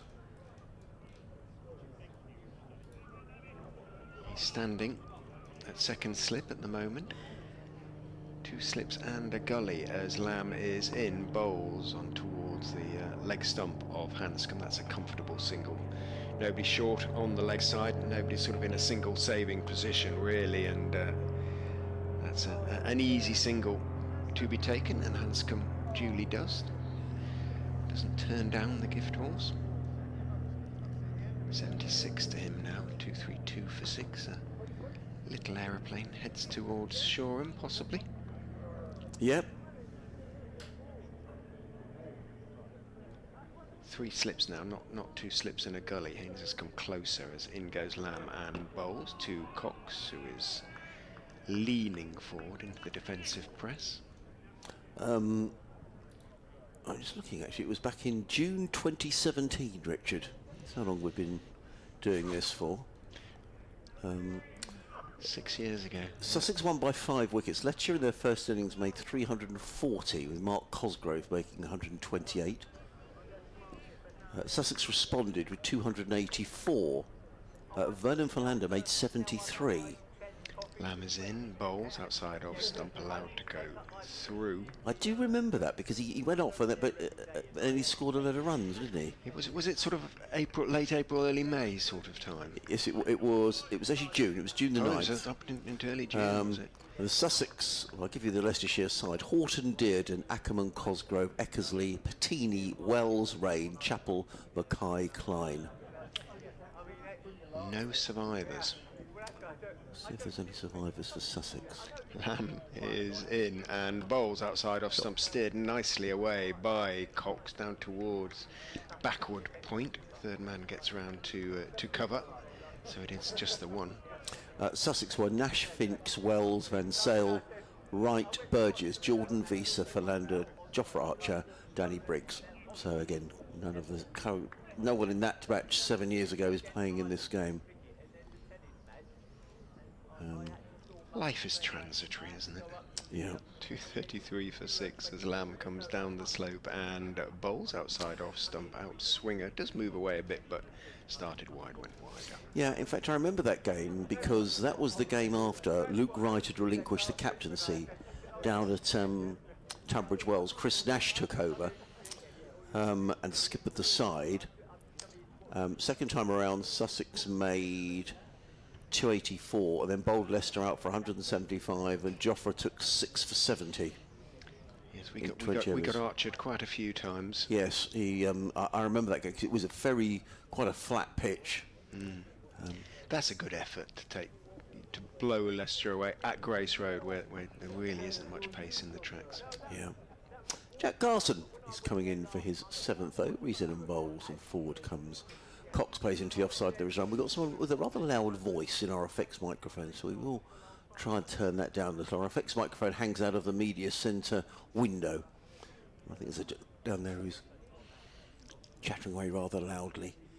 Carson in bowls, Cox defends into the offside. There is no run. Remember Jofra blowing us away at lovely Arundel. Do you? 2 5-ers, I think, 5 for in each innings. Right. Yeah, interesting that Tamal Mill said he'd spoken to him today. Carson in bowls to Cox, who defends on the offside. They're very keen to get him back to see if he could play some T20s, but you know the reality is it's not Sussex's shout. No. I'm sure he'll play in the 100. He'll be able to play in T20. We'll see. Carson in bowls, Cox defends straight back down the offside. No run. I think the interesting thing really will be whether he plays any first-class cricket, i.e. test match cricket. Yeah, really. and I think first-class cricket for Sussex this season is, well, they've already said it's a definite no-no. Yeah, absolutely. Wow. But you'd have thought he at some stage will perhaps want. Well, I don't know. Perhaps the decision is that he can't bowl that many overs. So, Indeed. I wonder whether he might play some of the 50 over stuff at the end of the season. In comes Carson bowl. Oh, that turned. That really did turn a long way, and I could see that from here.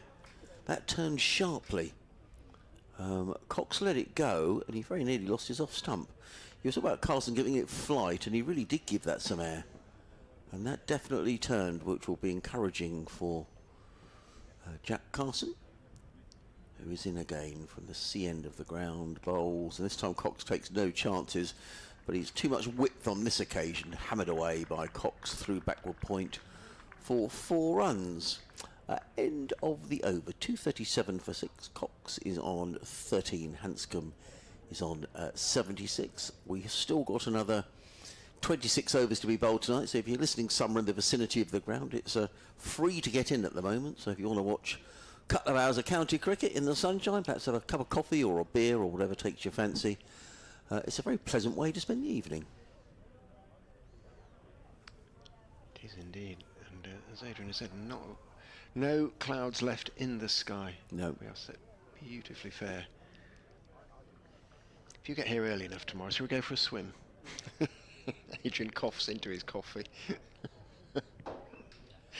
You are a swimmer. I am a swimmer, but I'm not that much of a swimmer, Richard. In goes Lamb and bowls to Hanscom, who blocks it out off stump into the covers. I like swimming in a pool that's reasonably warm, and I think the sea, even with this lovely weather, is going to be cold. It would be a brave. Come on, what do you think? I kind of meant it as a joke, but suddenly I'm sort of semi-serious. I know exactly you're semi-serious. Lamb down the slope is in and bowls full, clipped away off his toes by Hanscom out towards deep mid wicket. There's a long chase down from deep backward square, which means that Hanscom will pick up 2. Join us, Nicky. You fancy a swim? Is that fielding out? No, she's not listening. Got the headphones Tomorrow morning. in. Not in the cold sea, fair enough. With You've been in you've been in the Mediterranean not so long ago. well, the best time to swim in this country is sort of September time, isn't it? Well, this is true. In goes Lamb and bowls short in the air. He's got a top edge. He's going to land safe. Hanscom tried to pull it, tried to control the pull. It was a touch late on it, got the top edge, and it lobbed rather than flew. Had it flown, it might have been a comfortable catch for Hunt down there at long leg, but he came running in, but it did drop a good 10 yards short of him. But again, making sort of things happen, asking questions, and nearly making a breakthrough, creating a breakthrough out of nothing, really. Gary says we've turned the microphone down too much, the effects mic. Oh, right, okay. Can we turn it back up? In goes Lamb down the leg side into the pad of Cox, who tries to help it out into the leg side. Doesn't get anything on it. It trickles out to short leg, and the leg by is taken. He says, can't hear any effects from the ground now you've turned the microphone down. But he ends with a sort of X, so just... Well, we've turned it up now, and the gentleman with the loud voice seems to have moved. So he does. You can now hear the gentle murmur of contented Sussex voices now. Yes. As Lamb is in and bowls, and again slightly too leg side, and Hanscom manages just to get enough on it to work it out into the leg side. I'm just waiting to see if there was a signal. There wasn't, so a little bit of inside edge and pad helped it out to mid-wicket. He took the run. I do remember there's one occasion when we used to hang the microphone out of the back of the box, and there was a gentleman having a very animated conversation. I don't know if it was his wife, but it was certainly with somebody, and we had to turn the the effects microphone down on that occasion. I mean, you're learning all sorts of things you didn't expect to. As Lamb goes in and bowls a bouncer outside off stump, Cox just sort of drops his hands and lets it go through. Yeah, simple country lad like me. Right. Your ears were burning, were they? 242 for 6 at the end of the 63rd over of the innings. 25 remain. Leicestershire therefore exactly 200 behind. Yeah, Nathan McAndrew's just gone onto the field. Charlie Tier, I think, has gone off. Ollie Robinson is out there. I mean, I would imagine, and I'm only guessing here, that what have we got? 25 overs left tonight, 17 until the new ball is available. I would have thought Sussex, well, clearly they want to pick up these wickets, but I wonder whether we might see Robinson in action with the new ball before the end of the day's play. But they need to get on with it here, Sussex, because the over rate is still -4. Bonus points are hard enough to achieve without wanting to chuck them away. In comes Carson, running it over the wicket, bowling to Cox. No, Hanscom, who clips that one down to deep backward square, fielded by Nathan McAndrew, and there is no run. I'll make way at the end of this over for Nicky. Then I must be on at 5:30, or else I'll incur the wrath. Carson in again, bowls and swept this time. Nicely swept as well, and that's going to go all the way for 4 runs. A very brilliant attempt. That's a brilliant effort, right down in the distance by Nathan McAndrew. Well, 10 out of 10 to your overseas, putting in has he hurt himself? They're just checking whether he was over the rope when he stopped it. His body was. He's rubbing his side, is Nathan McAndrew. He's a big fella, and he's a big strong fella, and for him to rub his side, that must have hurt. That was a magnificent piece of fielding. Good effort. He did stop it short of the rope. It's whether his body was sort of across it. Oh dear, we're now waiting. We've got another delay. They're waiting to see whether it went for 4. The only person who knows is Nathan McAndrew, to be honest. He might not be sure. Yeah, and I mean, there's no... well, there is the camera, but that won't have picked that up, I don't think. Carson in bowls. Forward comes Hanscom. Onto the onside, no run. 2:45 for 6. Gary says thanks, that's much better. Oh, good.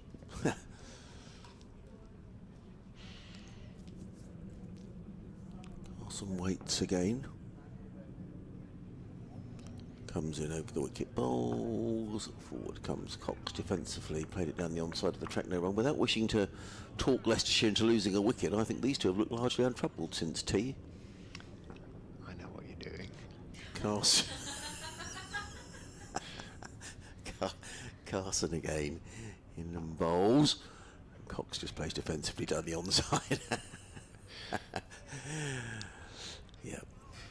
No, I mean it. I think these two have played very sensibly. They've picked up the runs. They're guiding Leicestershire to avoiding the follow. And I'm saying not that Sussex would necessarily enforce it, but at least it gives Leicestershire more of a chance of saving the game. Carson gives that plenty of air. Cox is forward, plays it into the offside. 2:45 for 6. I'm going to make way because I don't want to get the Ray stare. And Nicky's going to come back and join Richard. Good effort by Adrian there, trying to manufacture a wicket out of nothing. But Lamb in particular, I think that was a really good spell from him. His figures don't suggest it. 11 overs, 1 maiden, none for 37, but he's been unlucky, and he's really tried to make things happen. I think there will be a change, just waiting to see. Is he going to go back to... He's going to give Hunt another go. Don't think he's had a bowl from the... I may be wrong, Cromwell Road end. I think it's all been from this end, and he struggled with his run-up from this C end, hasn't he? Sean Hunt, he's overstepped 6 times? Something like that. 8 overs, none for 53 then for him. And he's looking to improve those figures now, and he's going to have 2 slips and a gully, because obviously he's looking to push it across the right-handed Hanscom, who just opens his stance slightly as Hunt is in and bowls nice and straight. Hanscom leans forward respectfully and blocks the ball out to Ollie Carter, who's still got his pads on underneath his whites for when he feels it short leg for Carson. The sun is just sort of reflecting off something over there at the... It's in some way the inner part of the window, and it's brutally bright. In goes Hunt and bowls, pulled by Hanscom out towards mid-wicket, 4-4. Just drops short, and Hunt, he's just got that demeanour of a bowler who doesn't quite believe. He's slightly hang-dog at the moment. It's not quite happening. How am I going to take a wicket here? We had before your time, Nicky, on sort of behind the mic, we had Ian O'Brien did a couple of years commentate, the former Leicestershire and several other counties and New Zealand international bowler, did a couple of years behind the mic for BBC Radio Derby. And in goes Hunt and bowls. Hanscom steers it down towards third man. Going to pick up another 4 there, actually. Nicely played, as Carson was at backward point and couldn't get there. Ball picked up a little bit of speed down the hill, so a couple of boundaries in succession for Peter Hanscom. Has moved on to 89. But Ian, I remember asking Ian whether, when he was sort of bowling for New Zealand, whether was there any time when you sort of didn't quite believe you were going to get a batsman out, and he sort of looked at me as if I was mad. I mean, all the time, he said. Never believed it. He was a funny guy, was he? And in goes Hunt, and it's clipped off his toes down to deep backward square by Hanscom for a single. But just Hunt has just get that feeling watching him and his body language at the moment. He doesn't quite have the confidence that he's going to take a wicket with every ball. Just searching for something. Needs a lucky wicket. 254 for 6. Another bonus point has come Leicestershire's way for batting. He has struggled a little bit today with the ball. Let's hope the change of ends is a bit more suited for him. And he goes and bowls. That's a better delivery, pushing it across Cox. Cox didn't sort of push through the line of the ball. He may just have held back the shot a bit, but had a little bit of carry through to Simpson behind the stumps. Every run Leicester should get nearer saving the follow-on, I think, makes it less likely that even if it were to happen, it would be enforced. There is a slight weariness about 1 or 2 of the Sussex bowlers now. It's been hot work out there today. Maybe a good bit more still to do. Hunt to finish his over is in. Bowls outside off stump, nearly got his wicket there. It was short and wide, and Cox tried to wristily cut it away down to the point boundary. Didn't get anything on it, bounced over the top edge and taken by Simpson. End of the over. 254 for 6. Hanscom has 90. Ben Cox has 15. We're going to see Carson continue from the C end as well. He's going to be coming in to bowl his 9th over. Sunglasses on. I think there's a bit of a trend, spinners to keep their glasses on as well whilst they bowl. And I think in the women's game you see a lot of women keep their caps on as well when they come in to bowl spin. Not sure how I feel about the caps. Sunglasses I understand.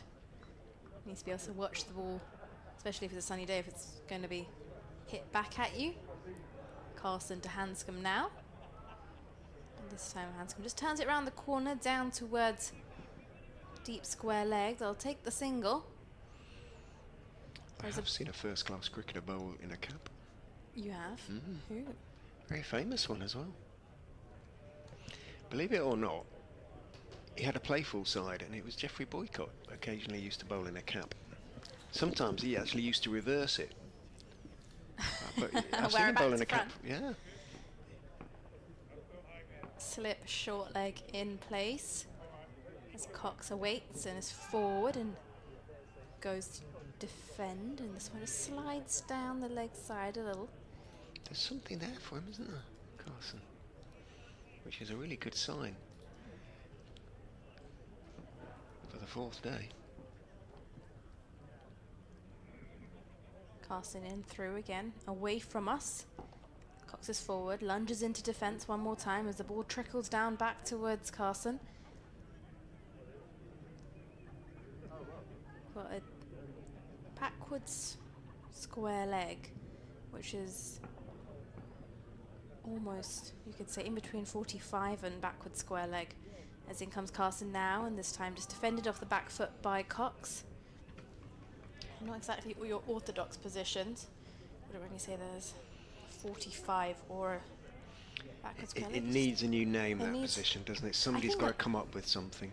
I think a lot of the fielding positions need a new name, if I'm honest with you, because we have some like more unconventional ones these days, don't we? Is this one is just turned off the back foot to mid-wicket, dot ball, and dependent on the situation and the circumstances of the game, you'll end up putting a fielder. Well, it might not just be in the coaching manual that you should have a fielder there, but given the way a batter plays, you may have to put one in, as this one is a slightly fuller delivery, and Cox does well to just defend it off the back foot. It will conclude the over, and Leicestershire 255 for 6 at the end of 66 overs. And Sussex, well, they're still -4 on the over rate. Yeah, it'll take a while to improve it. I've heard it described as the 45 increasingly frequently, actually, but short fine leg isn't quite right. Short long leg doesn't work because it's too wide for short fine leg, but yeah, on the 45 is probably the most frequently used. Because right now, if I'd say the 45 would be roughly where, oh, they're just moving now, but Ollie Robinson was in that position. Yeah. Hunt is to continue from the Cromwell Road end, just with the 2 slips now. Bowls outside off stump, cut away by Hanscom down to deep backward point, and a hard throw comes in from Carson down there. No, it's not Carson, is it? Yes, it is. It is Carson to the non-striker's end, perfectly legitimately, I quickly add. Sussex having already been penalised 5 runs.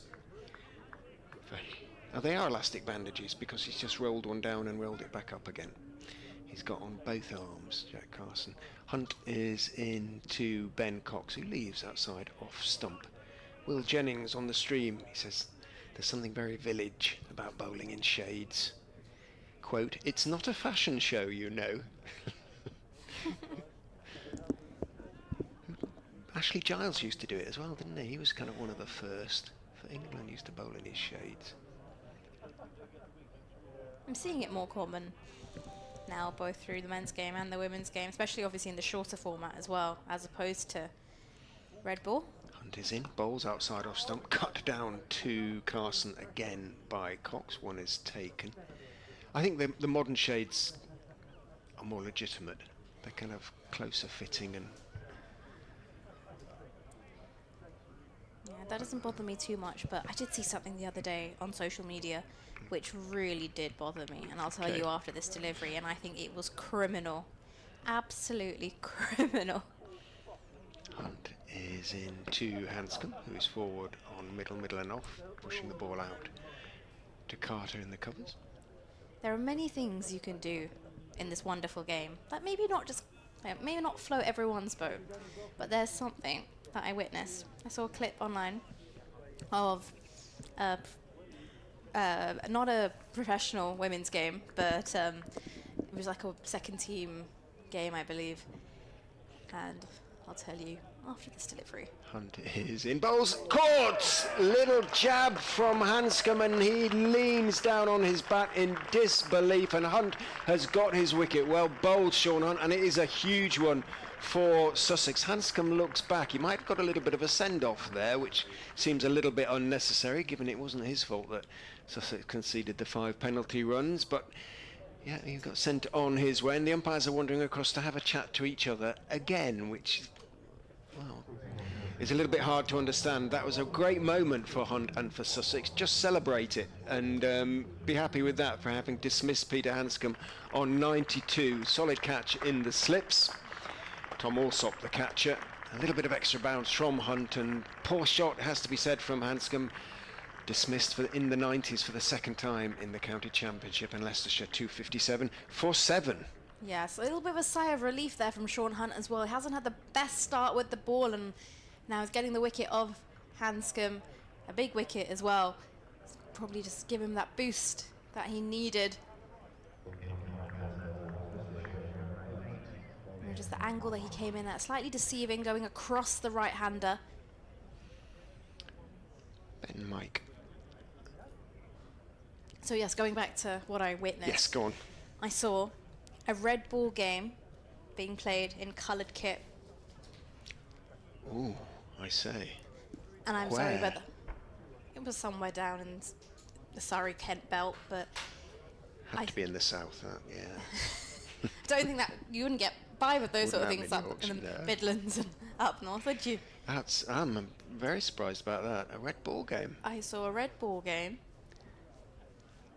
being Not played cool. in coloured kit, black pads, and I was absolutely shocked. I had no words. Call me old school. I don't care, but if you're gonna play red ball cricket, you need your whites, son. You need your whites tucked in. Well, it's getting a bit. I don't mind about the tucked in bit, but definitely I am absolutely on your side when it It comes looks a bit comes scruffy. to Your the shirt's not tucked in, white. Yeah, true. But Ben Cox. unless you're a seamer. Interestingly, Ben Cox has his shirt out when he's keeping, but not when he's batting. Whereas Benny Mike, shirt out. All circumstances. We'll have to have a word. I think it depends on the cut of the shirt as well, but Can Hunt make it 2 in 2? He's in and bowls to Mike, who leaves outside off stump. Tim Dakin, Peter, why? Why, he asks. Matt Norman, that wasn't, well, all right, I'll quote directly, that was an awful shot for someone on 92, he says. It was certainly a disappointing one from Leicestershire's point of view, and Sussex hopes, if they want to, of enforcing the follow-on, remain extant. But what about when someone's got a shirt that's slightly too big for them, and then it kind of comes down between their hip and their knee, and then if they're not tucked in, you're gonna. That doesn't look right. Scruffy. That looks very Scruffy. scruffy. It does. But yeah, red ball cricket, not in coloured clothing, please. I think I stared at the video for like a good 5 minutes, just trying to figure out. I was like, did I really watch that? You didn't comment on it. You didn't I didn't comment on it because troll that team. I couldn't. Because people, some of them actually I know personally, so Well, here there comes you go. Carson now, and this one's tossed up, and Cox is forward, defends. Into the offside, it's gone down as a dot. I knew a couple of people playing in that game. Slipping short leg round the back for Cox. As he's off the back foot, tries to punch through into the gap on the offside between point and extra, and he'll take a single as deep cover does the fielding. Yeah, maybe I'm just not cool enough and that's the way it's going to go, but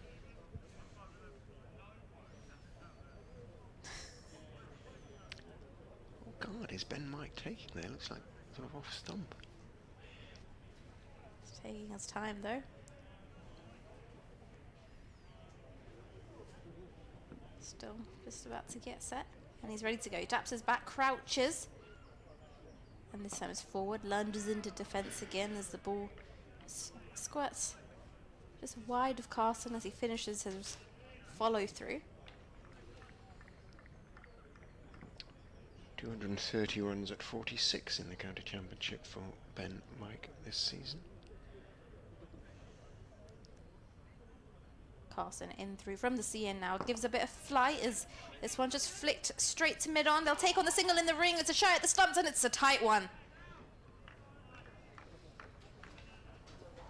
was a close one. They really took that one on. Tom Haynes, the fielder, at mid-on.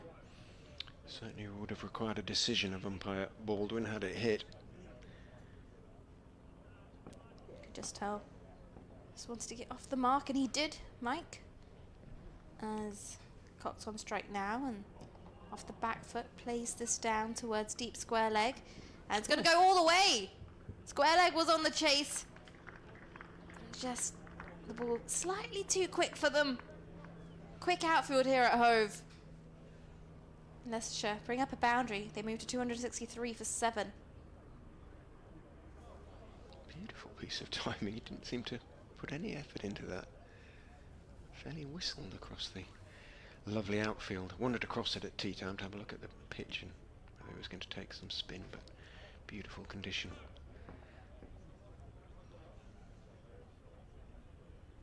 Carson to Cox, who's forward and lunges into defence as the ball just dribbles towards short leg, and that will conclude the end of the over as well. Leicestershire 263 for 7. Mike with 1, Cox with 21 to his name. 68 overs completed and approximately 20 overs left in the day, which shouldn't take us too late. I'm guessing that's just over an hour. If there's a few overs of spin in there, but they'll do what I've seen a county side bowl 20 overs in an hour for a long time. I was going to say over an hour. Yeah, I'll stick with my 10 to 7 at the moment. You never know.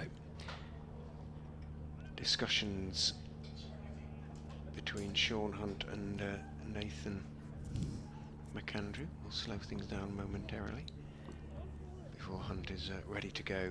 Comes down the slope to bowl at Mike, who is on the back foot defending the straight ball wristily out towards mid-wicket. Sure that Ben's using an unsponsored bat. It looks fairly clean. Some of the sponsors' logos are quite restrained these days, so you can't quite tell. But it looks clean, doesn't it? It does. Oh, Adrian's back. Yeah, Hello. sorry. Sorry. Yeah, we had a quick change around because I've got to do an update shortly. But In goes Hunt and bowls edge court, and Hunt's got another. Well, he has lifted his confidence. Similar delivery that saw the end of Hanscom. Little bit of extra bounce from the left arm seamer, who gets a huge hug from his teammates. Deserved. He's found something extra. Hunt coming down the slope from that Cromwell Road end of the ground. Got that one to bounce at Mike outside edge. And again, a comfortable catch. I think it was Allsop. it was Tom Allsop. Yep, it was. So that's there's 3 catches in the innings for Tom Allsop. First slip. So will the follow-on come into play here? Well, consensus. There might be a decision to be made. That they wouldn't enforce, but what do we know? That's why we're sitting in the commentary box, isn't it, Adrian? Yeah. We weren't good enough. No, nowhere near. Nowhere near. Well, I don't know about you. I can only speak for myself. I'm just going to familiarise myself with the scores I need to report on. And then we'll have a change. We'll bring Nikki in for Richard for 20 minutes or so and then go from there. But we are going to be here for a little while. Nikki was saying shouldn't be too long, or 19 overs. I mean, they just don't bowl overs quickly these days, do they? I mean, I think it's looking 7:15, 7 o'clock. We shall see. Either way, a couple of wickets for Sussex. And pleased for Sean Hunt, who's been switched ends, and he's had a pretty torrid day until those 2 wickets. But his figures look an awful lot better now, and that perhaps shows good skippering by Simpson. He was he'd had a difficult day until then. So the new man coming in is Scott Curry, the tall figure, Picked up in the 100. He'll be pleased about that, Richard. I'm sure he will. So will his bank manager. Yeah. And is into Curry, bowls, and Curry gets one that lifts, but he's taller and manages to get on top of the bounce and steer it slightly inadvertently through about fifth slip down to the third man boundary for Curry. This season he's batted 6 times, 3 times not out, 176 runs, so he's averaging close on 60, believe it or not, in the county championship. Yeah. But it's not entirely Not entirely correct. legitimate in Yes, terms of okay. averages, if you like, but Yeah. he's been very hard to get out.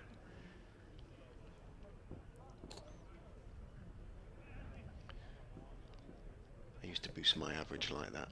Loved a blob. Yeah.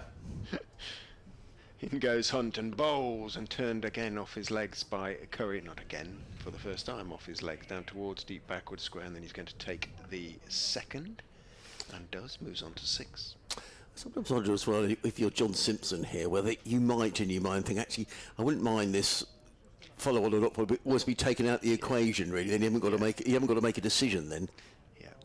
'Cause it probably is on a knife edge. I know exactly what you mean. I mean, I guess the 2 or 3. I mean, it may not even happen because Leicestershire may well avoid the follow-on, so it may not be a question to be answered. Hunt is in, bowls down the leg side. Oh, what a catch! What a catch! Diving to his left by Simpson. Curry went for the pull, whether it was the glove or the top of the bat, but it was a discernible deflection.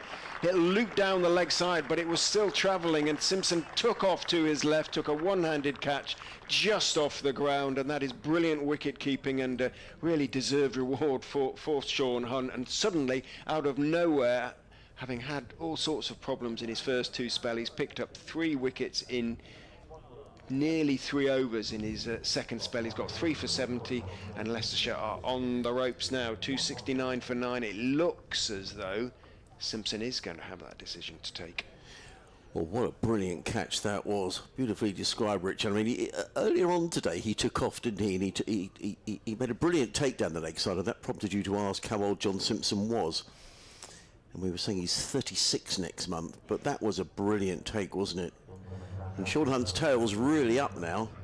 The number 11 coming out is the tall figure of Josh Hull, a 19-year-old, but another, how many more runs needed to avoid the follow-on? It's 269. 293 to 269, so 24. Yeah. Yeah, it'd be really interesting to see whether it's enforced. I mean, we've still got a lot of overs to be bowled tonight. I mean, Yeah. I can't make up my mind.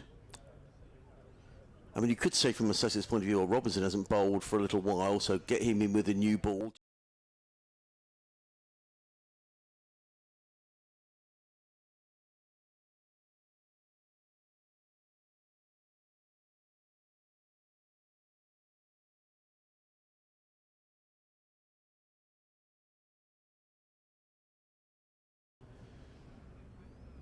Problem's Josh Hull's tall, isn't he? 6'7". He's dwarfing the stumps. I'm just listening across on outtake because I don't want to miss it again. Having said that, oh no, the line is up, that's fine.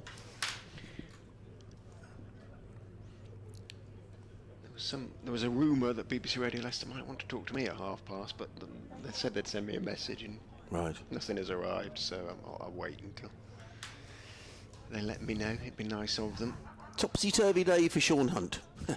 Can he make it 4 in 3 overs? Goes in and bowls outside off stump, and shocking delivery. Actually, it was almost a wide, and Hull just peered at the ball as it went past outside off stump. But deserved applause for Sean Hunt. I'm taking a bit of stick now for my comments about Hunt earlier, when I said that he looked like a bowler who needed a lucky wicket, but he kind of got one in that Hanscom rather donated his wicket to him, but you can see the confidence surge through Hunt as a consequence.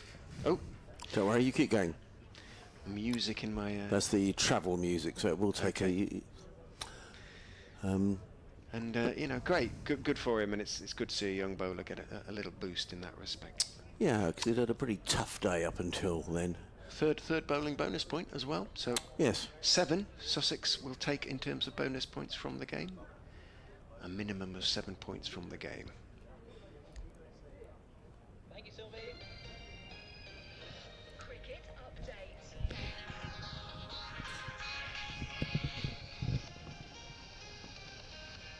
Yes, let's get the latest cricket-wise then. Adrian Harms is watching day 2 of Sussex's game with Leicestershire in Hove. How is it all going then, Adrian? Well, first of all, apologies, Leo, that we missed your update at 4:30. But exciting stuff here at home because Leicestershire are 269 for 9. Sean Hunt, who's had a pretty miserable day so far, has suddenly picked up 3 wickets since tea, and now Leicestershire still need another 23 to avoid the follow-on there. 269 for 9. Earlier on today, Sussex making 442. John Simpson, the skipper, finishing 183 not out.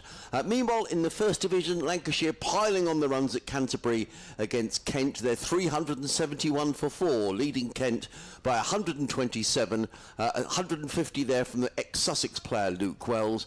And meanwhile, down at Worcester, the county champions Surrey are going great guns against Worcester, making 490, a century there for Dan Lawrence. And Worcestershire have been reduced already to 103 for 7. Thanks very much indeed, Adrian. Thanks, Leo. Here comes Carson bowls, and a little reverse ramp by Ben Cox down towards fine leg, but it doesn't look as if Cox has a huge amount of faith in Josh Hull. I'm not really. I don't really approve actually of turning down singles. Hull is a capable batsman. He's no fool with the bat. Well, Sussex have now brought the field in to prevent the single. There's 2 more balls to go in the over. It's going to be a long time to get to 294. In he comes, bowls, and pulled away. That's going to be 6 penneth. Well, maybe not. Yes. Oh, well, it's pulled away onto the roof of one of the little executive boxes away to the right-hand side. It bounced back. I don't know if it's damaged the ball. Nonetheless, 6 runs, 275 for 9. Cox goes to 27. Picked that one up very sweetly, didn't he? He did, yeah, pulled that away. Shortish boundary. To another 17 needed to avoid the follow-on. Is that right? Yes. 18. Yes.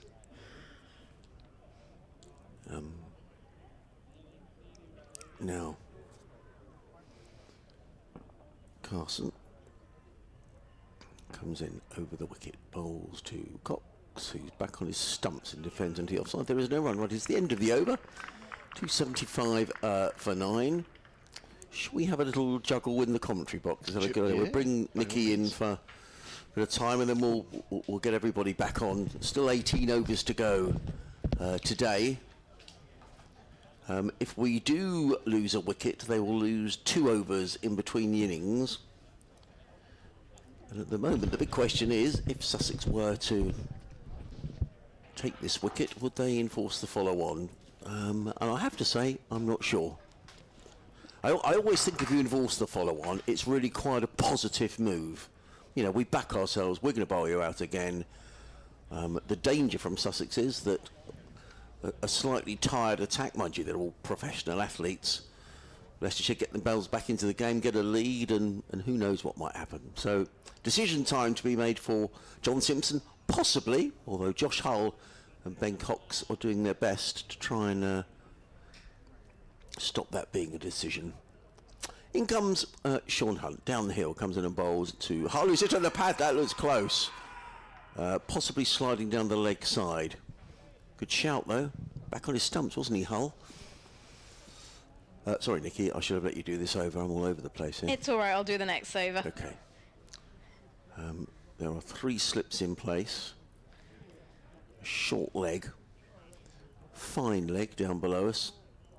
Mid-wicket. Charlie Tier, I think, is still on the field, so I'm not entirely sure who's gone off. It might be Danny Lamb. In comes Hunt again. Bowls, and Hull lets that one go. Past the off stump, there is no run, and maybe it's Ollie Robinson who's off the field again. I don't see him. I No. He was on the field not so long ago. I can see Nathan McAndrew is there, but I can't see Robinson. Hunt. Figures of 3 for 70 not so long ago. They were 0 for 60 odd. And he was not having a great day. It's funny how the game can change. Hunt in bowls. Oh, that's a good delivery. And he's nicked it behind. And all of a sudden, from nowhere, Sean Hunt picks up 4 wickets. And Leicestershire are bowled out for 275. Well, what an extraordinary day it's been for Sean Hunt. And it says an awful lot about his character, but an awful lot about the captaincy of John Simpson. To bring him back, change him bowling down the hill, he suddenly picks up 4 wickets. And how a day can change. So the big decision now, is the follow-on going to be enforced by Sussex? What do you think, Nikki? I don't think so. Okay. I don't think so. But then again, your point being it's a very positive move. No, I don't think they will. Okay, because It's just my gut feeling. Okay. That's good enough. It's just my gut feeling. I don't think they will, but you never know, because just, for example, just look at Sean Hunt's performance with the ball. The way he started this morning, you wouldn't have really thought those are the figures he was going to end up with. Anything can happen, and something as small as just changing ends. Well, now he's in the wickets and he's got 4 of them. Well, extraordinary, really, because he'd had a miserable day. So, a bit of a collapse, really, from Leicestershire after tea. 275 all out. At one stage, they were 257 for 6. So their last 4 wickets have gone down for just 18. Ben Cox remaining not out. So we shall await to see whether the follow-on is going to be enforced. I wonder who has that conversation. We shall see. Yeah, that's right. When Peter Hanscom were out, 257 for 6. So those last 4 wickets went down for 18 runs. That's right. So, intriguing stuff. We shall wait. There's a big debate going on the Sussex balcony. Now, I don't know who makes that decision, whether that's the captain in conjunction with the bowlers. I would imagine that is the debate. How are you feeling? I always think it's positive to bowl first. The Leicestershire coaching staff are out with their stumps, etc., suggesting that maybe they think they may be going to have another bowl. We'll see. The fact that Leicestershire are doing that, and their coaching staff are out, suggests to me that maybe Leicestershire do think they're going to be having a bowl, in which case the follow-on wouldn't be enforced. But we shall see. Interestingly, I was sent a note through. We were talking about that incident with James Coles, where he threw the ball at the stumps, a wild throw, and in so hit Peter Hanscom. And it's ECB Law 42. And it says throwing a ball at a player, umpire or other person in an inappropriate and dangerous manner. And I would say that it was certainly dangerous. It was a wild throw from James Coles. As we were saying in commentary, he was within his rights to throw the ball at the stumps if he felt that Hanscom was out of his ground. We can't quite see that from here because we're in no way square of the wicket. But it did hit Peter Hanscom, and as a result of that, Leicestershire were awarded 5 penalty runs. So we await news of what's going to happen here. The Leicestershire coaching staff are out on the field. The ground staff are remarking the crease. We will lose 2 overs regardless. I just wonder, Sussex have got so many bowlers in this side, whether they might just think to themselves, do you know what, let's have another go. Let's give you the bowling figures while we've got them. Ollie Robinson, 13 overs, 3 maidens, 3 for 36. Sean Hunt, 11.3 overs, 1 maidens, 4 for 70. Nathan McAndrew, 13 overs, 1 maiden, 1 for 44. Finn Hudson-Prentice, 11 overs, 2 maidens, 1 for 35. Danny Lamb, 11 overs, 1 maiden, 0 for 37. And Jack Carson, 11 overs, 2 maidens, 1 for 35. There were 10 no balls. 4 byes, 9 leg byes and 5 penalty runs. Now what's happening here, a The players have come wandering onto the field. I think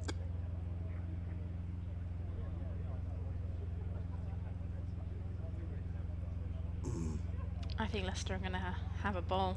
yeah, I do. Because the Leicestershire coaching staff are out in the middle, as if they're sort of expecting their bowlers to warm up. I'm not entirely. There's a few drifting out of that. I suspect that maybe the follow-on hasn't been enforced. It's quite difficult. Yeah, the Leicestershire boys are on the balcony. They're coming. Yeah, so I think we can fairly safely assume that the follow-on hasn't been enforced, which will give a lead to Sussex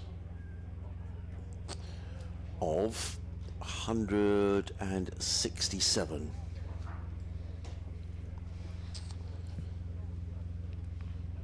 Yeah. Yeah, Leicester, yeah, they're coming. The Leicestershire players are coming out their pavilion onto the pitch. So the follow-on hasn't been enforced. I don't know whose decision. Well, you would think in this sort of situation, it's a decision between captain, coach, bowlers. I'd have thought you can't have everybody having their two penneth. Yeah, no, you definitely have to speak to the bowlers as well to see how they're feeling, bodies working, etc. So my feeling is the answer is that the follow-on hasn't been enforced.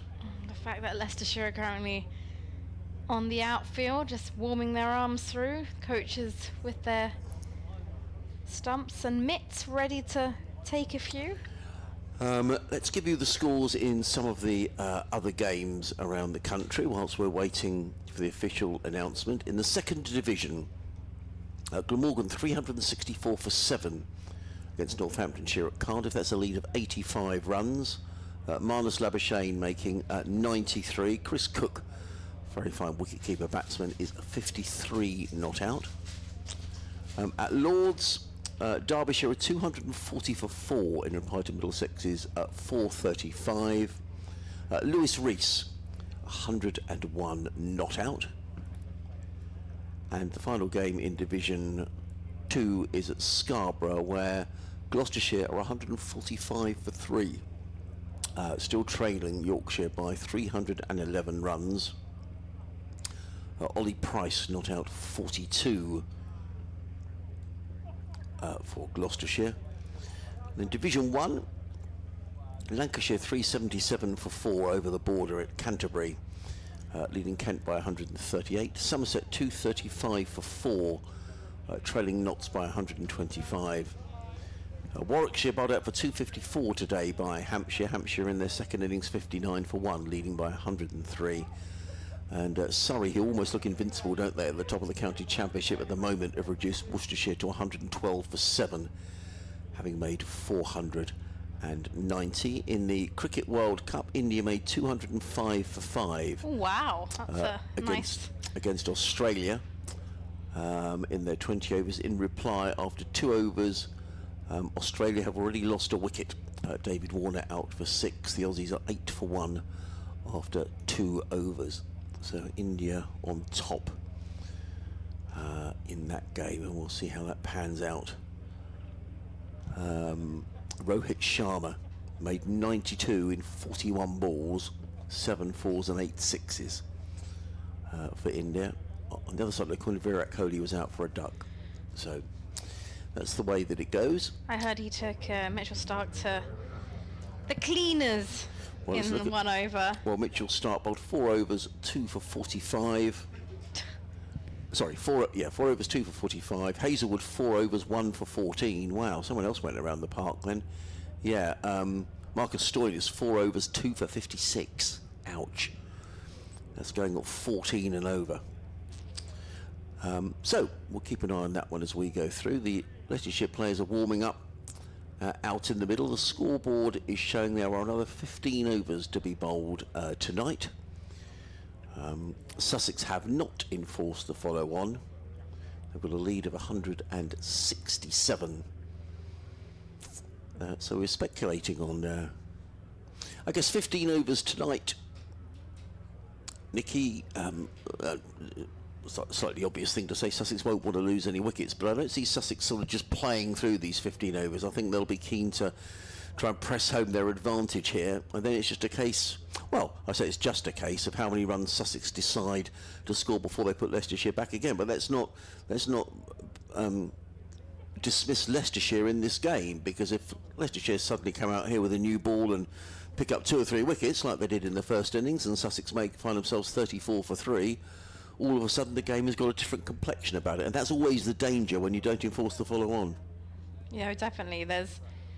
Anything can actually happen, and it's just a matter of what Leicestershire can do with the new ball, and I'm pretty sure they'd be keen to get those breakthroughs, because if they don't, they know they're going to be out there for quite a while, and it's a decent deck to bat on as well, and we have seen them throughout the partnerships this afternoon, that once you get in and you play the initial spell, it becomes easier, and Hanscom's innings was definitely one to prove that. I mean, you would think that from a Sussex point of view, the plan here might be to bat for this evening and then 2 sessions, maybe score, I don't know, another 250, gives you a lead of the best part of 400 plus, and then you give yourselves a day and a bit to bowl Leicestershire out. Let's not forget, though, that Leicestershire here last year nearly chased down a record score in the county championship. They finished 490 odd. They were only 15 runs short. It was a magnificent effort. So you can never take anything for granted in 4-day cricket, and Sussex initially will need to be a little cautious here to make sure they don't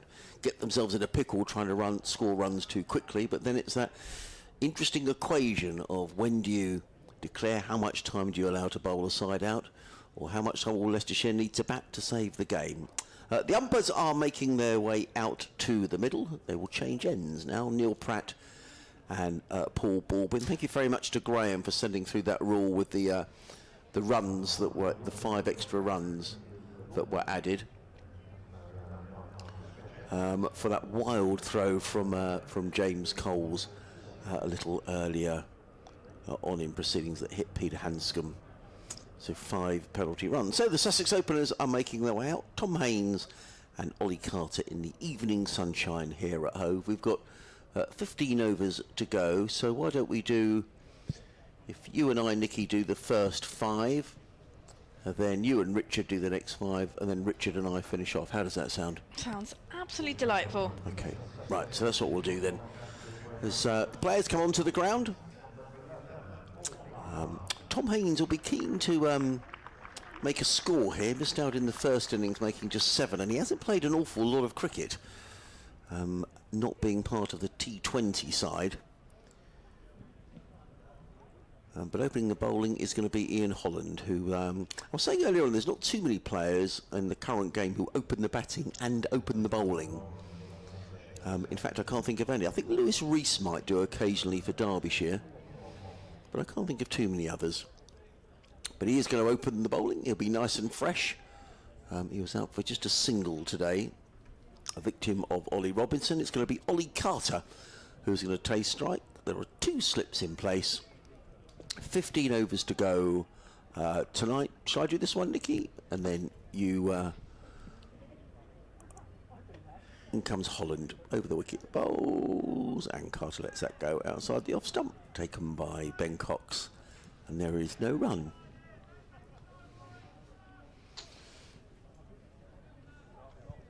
I can see Josh Hull down on the boundary at the far end going through a bit of a warm-up routine. So we'll ask the question about the day, about follow on. Why was it not enforced? I'm sure there's a very good reason, but they've decided not to. In comes Holland, bowls, and Carter defends onto the onside. There is no run. Footed by the energetic Scott Curry. And it's been the case now for a little while. There is literally not a cloud in the sky. Looks like we could be in Greece. Were you on a Greek island? I was on a Greek island. Which I was one? in Rhodes. Oh, very nice. It was very nice. It was like this every single day, but maybe just 10 degrees warmer. Yeah, here comes Holland, bowls. Oh, and Carter's beaten. That's a good delivery. Nipped away from the outside edge through to keep it Ben Cox. And there is no run. Yes, one of my brothers was in Greece last week, and he said it was 39 in the shade. It was, and I was... That's just a bit too much for me. I like the warm weather, but 39 in the shade, that is warm. I was chasing the shade and there's very little of it, but yeah, it was sweltering. Holland in again. Bowls. Oh, I thought for a moment Carter had played that on. The ball goes through to keeper Cox, and there is no run. Message from John. He says, I'm stuck at home with the car in dock.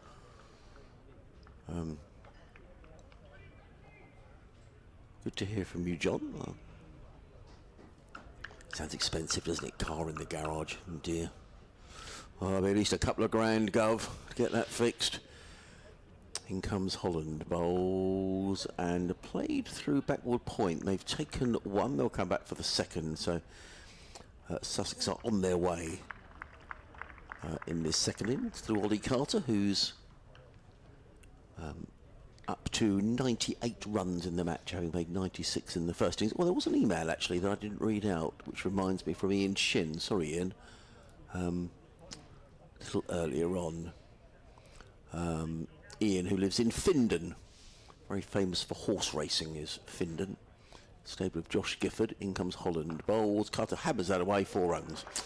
Too short, too wide, and Carter said thanks very much and belted it away through the covers for 4 runs into the opening over. And Sussex are 6 without loss. So Ian says, fabulous weather, too good really to sit inside watching cricket, but it is Sussex going pretty well in the current match.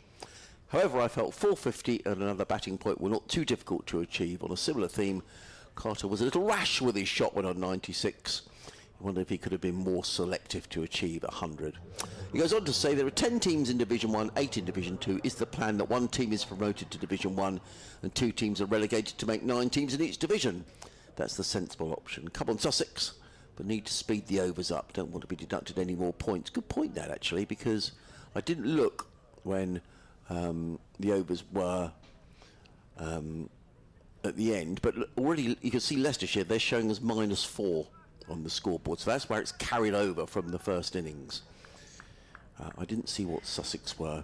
Anyway, Josh Hull is going to bowl, and then Nicky Chowdhury is going to talk you through his over. It's Hull from the Cromwell Road end. Haynes on strike. Left-hander crouched low in his stance, is forward and gets an outer edge as this runs down along the ground to third. He'll take the single. Haynes opens his account. Sussex move on to 7 for no loss. I must say, going to the garage, it's never a good day. You know, it's No, you just. not. It's not. It's a rather expensive day. Well, it's always just that little shake of the head when the mechanic has a look and says, you know, going to cost you a few quid that. And if you haven't got any idea, well, I guess you could always take it to another garage.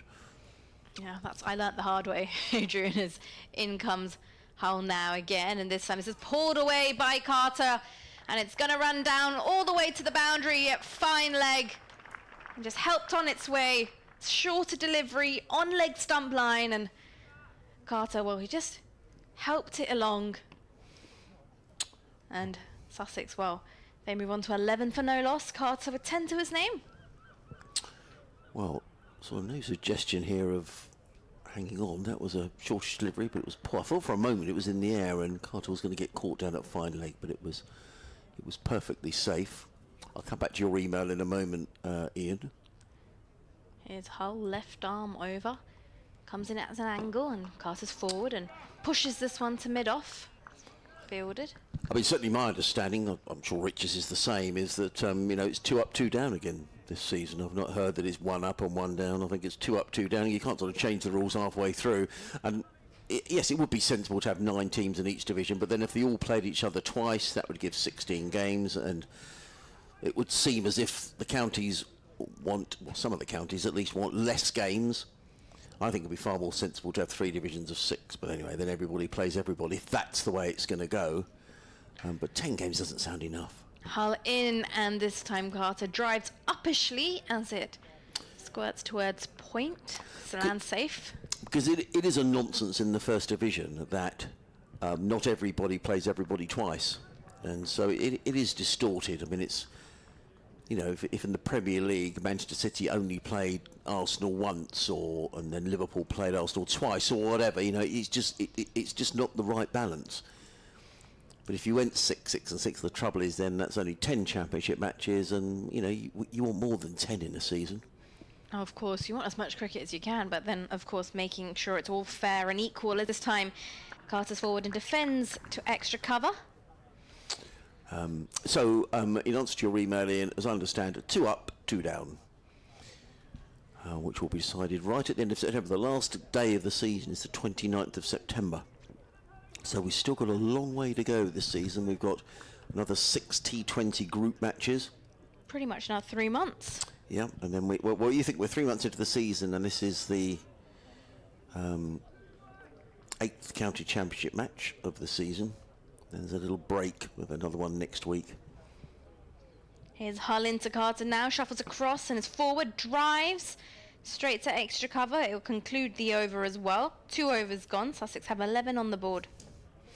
They do indeed here on BBC Radio Sussex, BBC Radio Leicester. Adrian Harms, Nikki Chowdhury, Richard Ray, your commentary team. If you're watching via the Sussex Cricket Club live stream, well done to Jack, who's on his own operating the cameras, and they're long days, so well done, Jack. And I'm sure everyone at home is very grateful for your efforts. We go to some counties and there were 2 or 3 people who operate the stream, and you've only got Jack doing it, so well done.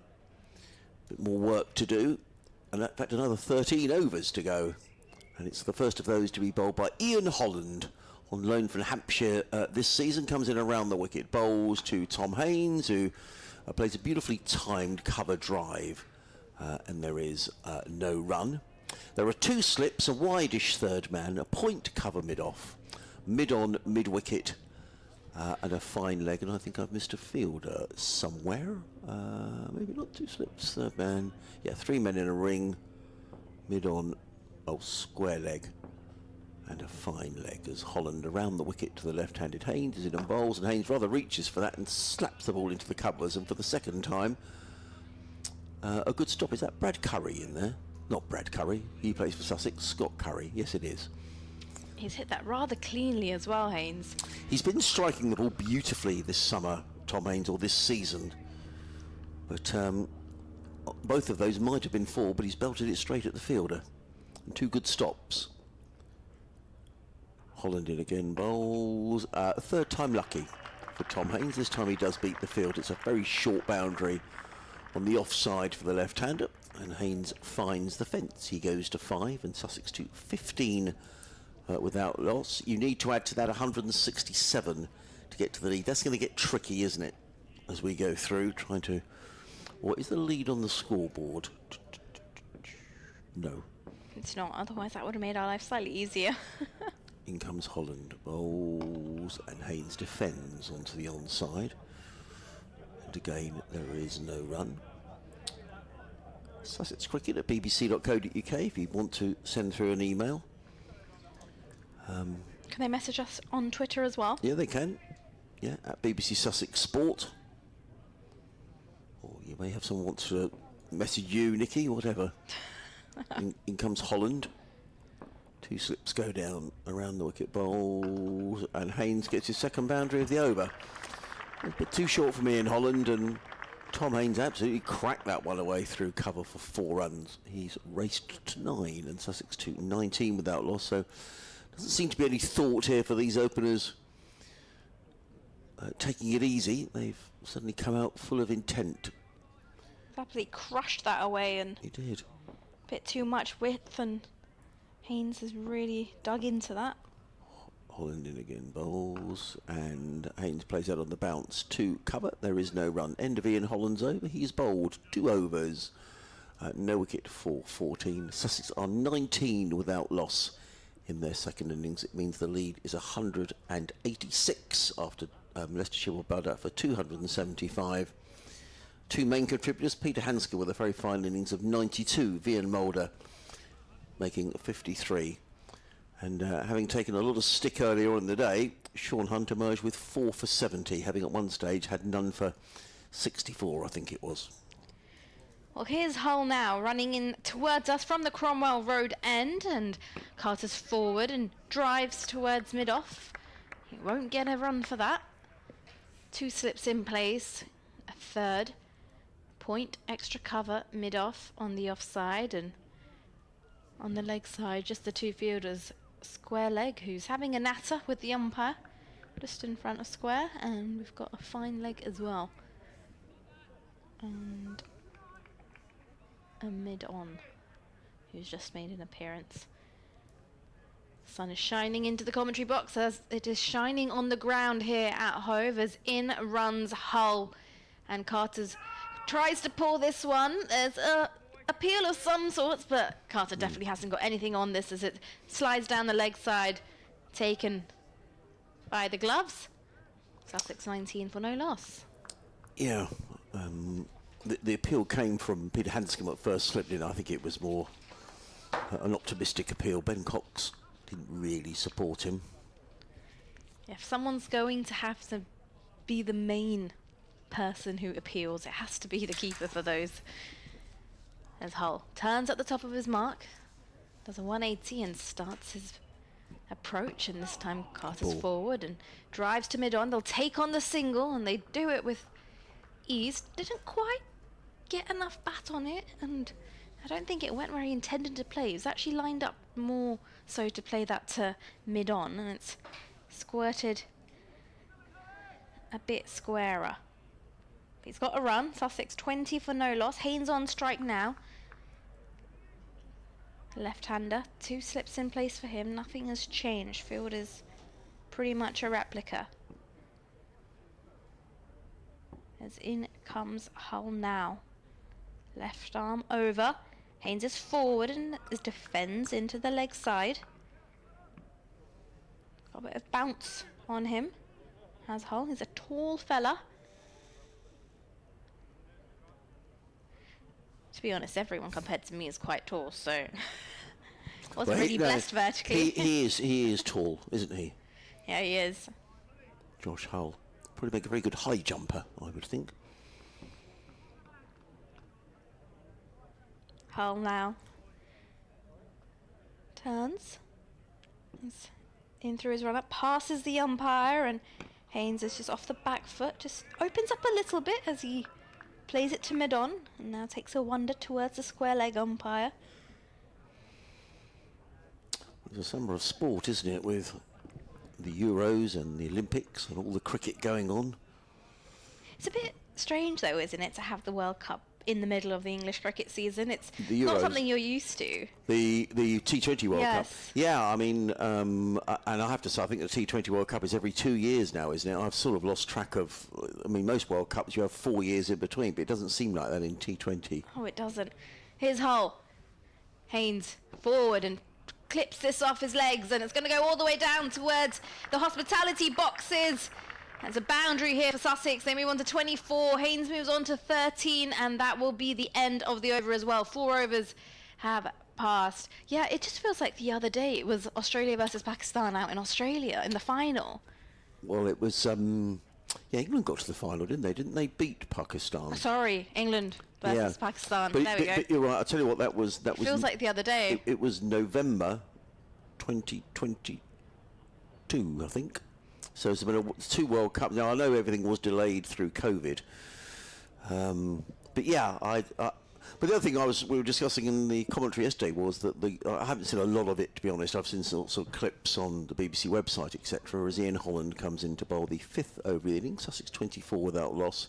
He's in and bowls. Hit on the pad is cut on the pad. The ball bounces out onto the leg side and there is no run. I mean, quite a few of the games, and Rich was making the point, the games in the States, particularly the Pakistan-India game, that was a full house, as you would expect with the people living in the States who are cricket fans, the Indians and Pakistani supporters. But some of the games in the Caribbean that I saw the highlights of, the grounds didn't look full at all. No, they haven't, and it's a bit worrying, actually. In comes Holland, bowls, Carter is forward, plays to mid-wicket, and there is no run. I mean, I was just saying to Richard, I think if you had a T20 World Cup here, I'm pretty certain that the grounds would be chock-a-block. I think every game would be full. Yeah, exactly. And I think it goes to say that maybe it's not so much about the format as well. Obviously, that plays a factor, but we've been speaking about how T20 cricket's been a bit more attractive, or even, for example, the 100 has come into the picture to attract more newbies to the game as well. Holland bowls, and Carter eases that one down to third man, where it's fielded way down in the distance by Josh Hull. Carter goes to 12, 25 without loss. Sussex the lead, 192. And if people are talking and saying that maybe, oh, it's ODI cricket might be dying down, there's not enough demand for it, well, the T20 World Cup currently, if you look at the grounds like you've mentioned in the Caribbean, I haven't seen any that have really been packed out and you've really thought that this is the atmosphere. So maybe it's not all down to just the format. There's something else that's missing, but what is it? We need to figure that out. Well, as I say, I was just surprised at the amount of empty seats at some of the games. Holland in again, bowls to Haynes, who drives beautifully, and that's brilliant fielding, really very good indeed by Scott Curry. That is excellent. Tom Haynes would have thought that was a boundary. It was belted away, and Curry, who's a tall man, was round the boundary very quickly. Good stop, good throw, and that's the sort of thing that can lift a fielding side. 26 without loss. Sussex. For those just joining us, just a reminder, Leicestershire out for 275, Peter Hanscom making 92. Sussex deciding not to enforce the follow-on with the lead of 167. In comes Holland, bowls to Carter, who works that one down towards fine leg. He's going to pick up a couple more runs, Ollie Carter. So the run's coming pretty quickly here for Sussex. 28 without loss in the 5th over of the reply. So rattling along at best part of 6 and over. They'll be very mindful of losing wickets, but at the same time they'll be very keen to press on and allow themselves as much time as possible, if they can, to bowl Leicestershire out. Although Leicestershire will chase down a big score, nearly did last season here. In comes Holland, bowls, and Carter defends out into the offside. That's the end of me for the next 5 overs. I'm going to leave you with the next voice will be Nikki Chowdhury, who will be joined by Richard Ray. Thanks very much, Adrian. Adrian will be back to take you through to the close of play, but as for now, it's going to be Hull to continue from the Cromwell Road end. Sussex have 28 on the board for no loss. Tom Haynes, the left-hander, going to be on strike. It's hit some lovely shots so far. Has absolutely creamed some to the boundary as in comes Hull now to Haynes, who's off the front foot and drives to mid-off. It's fielded rather athletically, and I'd like to welcome back Rich. I'm still sulking about the fact that the lead is 167, which mathematically is a nightmare. That they could have some, nice round number, please, for those of us who struggle with our mental arithmetic sometimes. Mental maths is not our strongest point. Is not good, but Sussex, I felt if they had enforced with 15 to go, it would have probably been a 3-day game, to be honest. Here's Hull in now. Haynes is forward and this time does find the gap, and this has been absolutely beautifully hit through the offside. It's not going to go all the way. It's a large boundary that side of the ground towards the pavilion, but they will pick up 3. He's timed that ever so well. I just blame the fact that the ground is slightly bigger on that side. It didn't run all the way. I mean, it may yet be if Sussex declare sometime tomorrow afternoon rather than at tea. It's hard to. Well, they might give them. Might say 4 sessions is enough, but I suspect they'll have half an hour before tea, something like that. At that stage, the lead could be something over 400. I mean, enforcing was the only way Sussex were going to lose the game. The only way Sussex could have lost the game. If they'd enforced, Leicester had got 150 ahead, and it had turned square on day 4. Here's Hull now to Carter, who's on strike and forward and's got an inside edge as this runs down towards the boundary. And's gone all the way. Carter brings up. Missed the off stump by what? Coat of paint. Sussex 35 for no loss, and I've stubbed my foot against the chair. I'm sorry. Recover. There is nothing. That's not fair. It's like laughing when a batsman gets one in the midriff, isn't it? It hurts, and it's not funny at all. stubbed toes. Are you back with us? You're back. We're Well all done. right. We're back. Tears in the old eyes. And there were tears in the eyes of Josh Holt there, I suspect, because that barely missed the off stump. Carter on strike. Open stance as Hull approaches, and it's a short ball. It's pulled away, and it's going to go all the way down towards the boundary at deep backward square. Just a little swivel from Ollie Carter. That's back-to-back boundaries here for Sussex. 39 for no loss. Yeah, ideal situation for Carter, this, isn't it, really? He can sort of throw the bat, play it like a sort of one-dayer in a way. Nobody will blame him if he gets out. And he isn't at 22 off 21 at the moment. Haynes 17 off 13.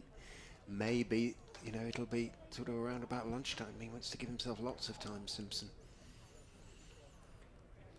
39, the lead already over 200 then. Carter waves his bat in his stance. 2 slips in place as Hull's in, and this time drives to mid-off. Ball had a bit more bounce on this one, back of a length from Hull. But just had change in the field. Had square legs sent out in the deep, not exactly on the boundary line, but a good 5 to 7 yards off. Perhaps we could expect another shorter delivery. Ben Mike down there in front of the pavilion. Haven't been in the pavilion over the last couple of days. It's always nice in there. I have to have a wander in. Hull turns at the top of his mark, runs in towards us. Carter's forward and pushes this through to the offside. Will be a single as mid-off runs to their left to do the fielding. End of the over, Sussex are 40 for no loss. After 6, we've got roughly 9 overs remaining in today's play. So if they get 40 off those 9 overs, the lead is currently 207. They're going to be leading by 250 at the end of day 2. Probably settle for that at the start of play. If you were asked before the game started, you're going to be leading by 250 with however many wickets in hand at the end of day 2. You say, yeah, fair enough. Ian Mulder doing a little bit of a hamstring stretching as Ian Holland is in from the C-end bowls. Very straight to Carter, who works the ball out to Curry at mid-wicket. Umpire Pratt, being bigger than umpire Baldwin, is now obscuring my view. I'm right directly behind, absolutely directly behind him. I might have to shove Adrian out of the way and move slightly to my left to follow the ball, really. Left or right, slightly. It's all right. As in goes Holland and bowls. Again, slightly strong bottom hand predominant as far as Carter is concerned. He's working that one across the line out towards Curry at mid-wicket. Gorgeous evening here in Hove. I had a walk down the seafront at Brighton yesterday, down in front of the Arches, made famous by Monty Panesar for all the wrong reasons. In goes Holland and bowls, dug out by Carter. Stayed a bit low, and Sussex won't mind that. A little bit of uneven bounce, but it is fun down there. There's something sort of wonderfully disreputable about Brighton. I don't know what it is. It's always fun to visit. It's quite a quirky place, isn't it? Very, very. In goes Holland and bowls down the leg side. Carter tries to whip it down to fine leg for 4. Doesn't get anything on. I don't think he got anything on it. It sounded very paddy as it trickles out towards wide long leg. But no signal, so a little inside edge onto the pad. Says umpire Pratt. Carter moves on to 24. Goes its own way, Brighton. Hove slightly more genteel. Yeah. Just like the...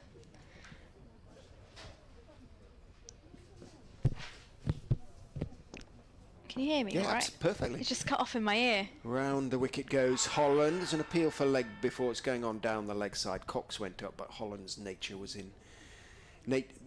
inquiry was in the nature of a sort of polite turn to the umpire. He knew it was going down leg side as Haynes missed his attempt to clip it out to mid-wicket. It's disconcerting when that happens, but yeah, Yeah, it gives you a bit of a fright, actually. I still haven't got anything back. We'll have to figure it out. Oh, here we go. We're back. Oh, we're lost again. Holland is in, bowls outside off stump, reaching for it a little bit is Haynes and steering it out to Louis Kimber in the covers. Holland takes his cap from umpire Pratt. It is the end of the over, 41 without loss. Sussex after just 7 overs, still 8 to go tonight. Say if they keep this up, then they're going to get another 40 runs plus and be 250 ahead. We're going to have a change of bowling as well from the Cromwell Road end. And it's going to be Wian Mulder into the attack. Leicestershire staff walking clockwise. That's the way to walk for a wicket, isn't it? Anti-clockwise for runs, clockwise for wickets. That's what backroom staff do. I thought it was right for runs, left for wickets. So left, yes, that's right. So he's turned left from the pavilion and gone around. In comes Mulder now, and this time driven, but not timed very well by Carter. Straight to mid-off. I was going to say just before I got cut out of my own ear that it's just a nice little atmosphere, especially in the summer coming down to Brighton.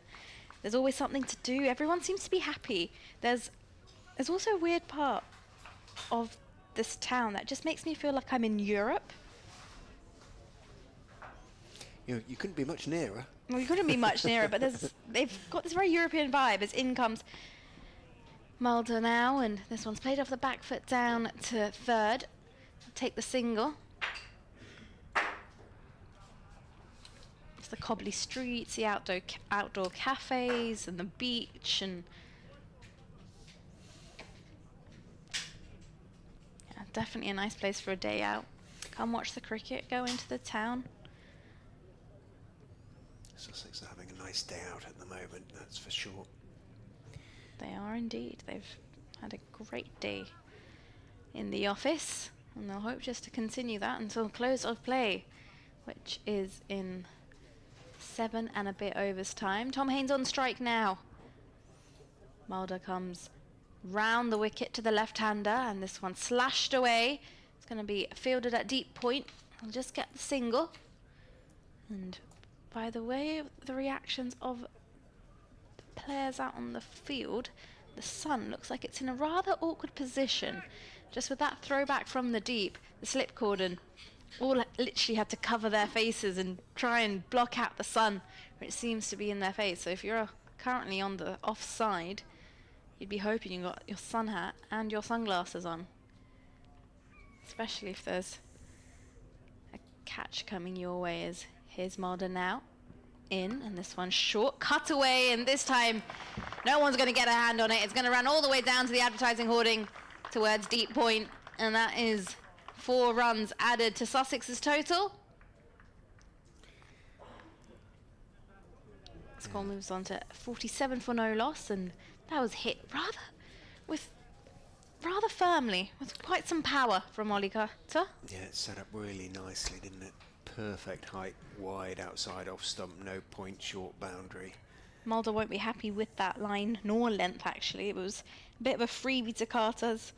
As he licks his lips, as this time tucked away around his hips, and it's going to go down towards deep backward square. They're going to push for 2. They make it back comfortably. Good running between the wickets from these two, and claps around the ground to acknowledge that. Sussex move on to 49 for no loss. Carter's quickly powered through to 31 though, 31 or 31. Yeah, the openers are playing with intent, aren't they? And they're both scoring it better than, we're on a ball pretty much. Carter is forward and flat bats, and it's straight to point this time along the ground. It'll conclude the over, and Sussex end their 8th over, 49 for no loss. Carter with 31 and Tom Haynes with 18 to his name. To consult in mid-pitch, just keep playing the same way, I would imagine is the gist of any messages. It could be where they're going to go in the lanes tonight, which restaurant they're going to go to. Did you go to a nice restaurant in the lanes yesterday? Well, I thought being at the seaside, I ought to sort of have fish and chips on the beach, but to be honest, it wasn't very good. I was very disappointed. Round the wicket goes Holland and bowls to Haynes, who blocks the ball out into the covers. Made the mistake of going to one of the establishments on the seafront, which should probably go. Next time I'll check on social media to find out to find a better one. There's a really nice one actually down on the Hove seafront, and it's not a standard fish and chips joint actually. Holland is in, cover driven out to mid-off. Hill picks up, throws at the stumps. Had he hit, it would have been very, very close. He didn't. So Haynes survives and brings up the 50 in Sussex's second innings. Pleased applause after they've got over the near miss from the Sussex faithful. 50 and 167 is 217. He says with sounding more confident than he feels about that sum. Sounds about right. So somewhere on Hove seafront and it was good, wasn't it? Yes, well, it's actually an Italian restaurant, okay, and it's not something you would go and order there, but it was really good fish and chips. Okay. It's like a small little Italian restaurant. In goes Holland, forward goes Carter, out into the covers goes the ball. And there was a massive queue one day when I was walking past, and everyone had gone for their fish and chips, and Good sign. it was a good sign. I Queues, gave it a go, and I was like, this is really impressive. It's not something you'd normally go and order at an Italian restaurant. And I think I found out that restaurant is like the first Italian restaurant in Brighton and Hove. It was the first ever Italian family to move over to the area, and yeah, I rate the fish and chips. In goes Holland. Carter is careful, defending down the pitch on the on-side. And it was normal fish and chips. There wasn't any sort of Italian sort of flavour to it. No. It was a very standard British-style fish and chips. And the only Italian thing about it was you could have yourself a gelato after.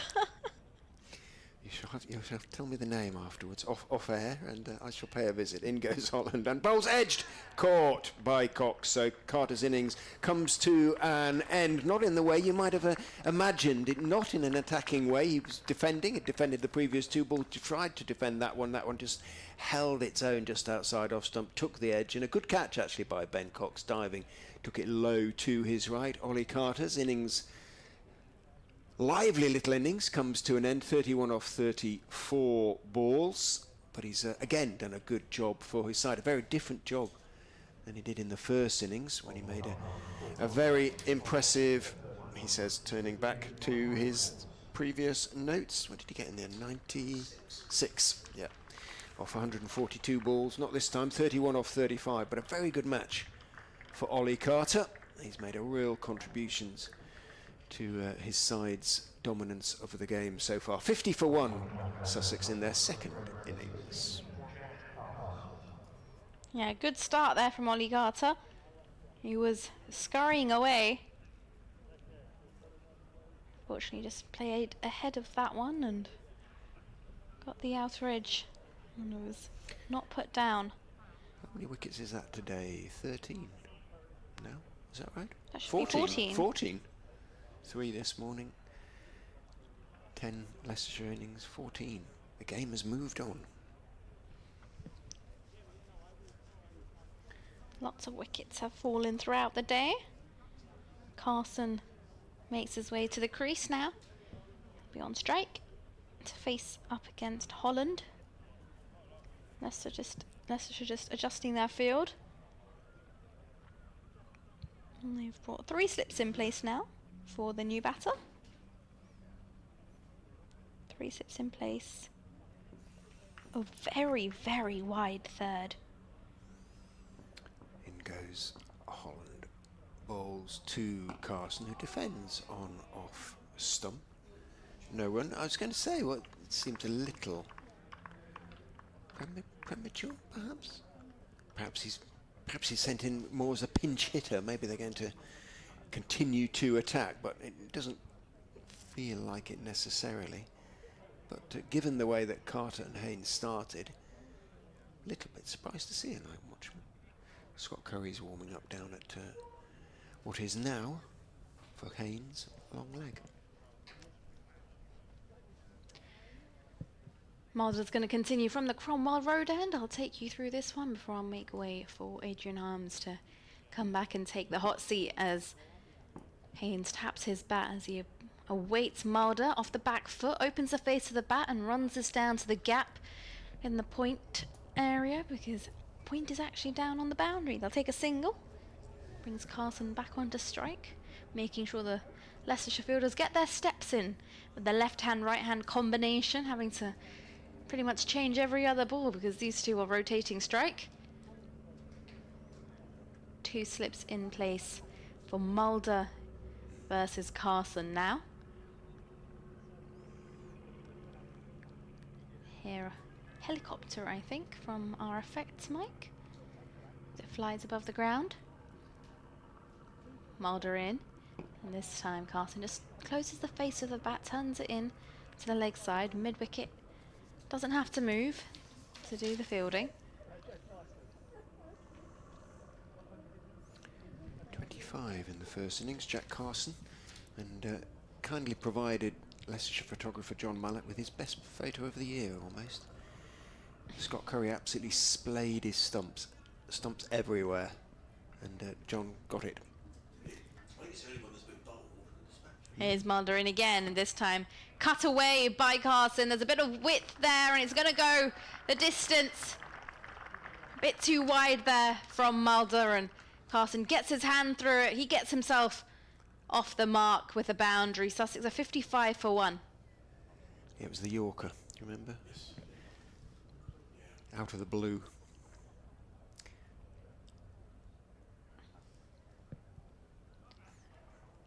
Mulder makes his way slowly back to the top of his mark, turns, and is now really going to have to bring back his line as he's in. Ooh, and this is slightly back of a length, and Carson flashes his bat at it. Ball doesn't make contact and goes straight through to the gloves. There's a slightly looser shot selection from Carson.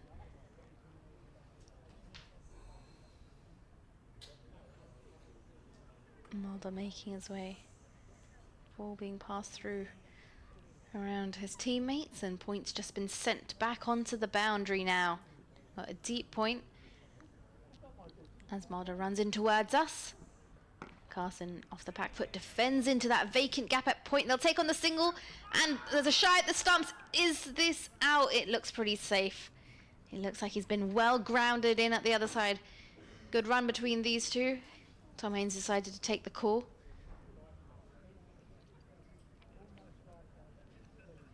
.56 for 1. As the fielders jog over to their positions for the left-hander.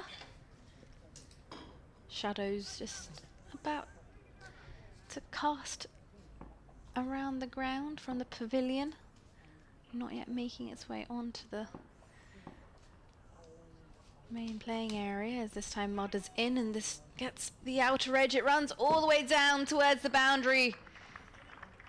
That was smartly played by Tom Haynes as it brings up the end of the over. Sussex are 60 for 1 at the end of 10, and I'm going to make way for Adrian Harms to take you through to the end of play.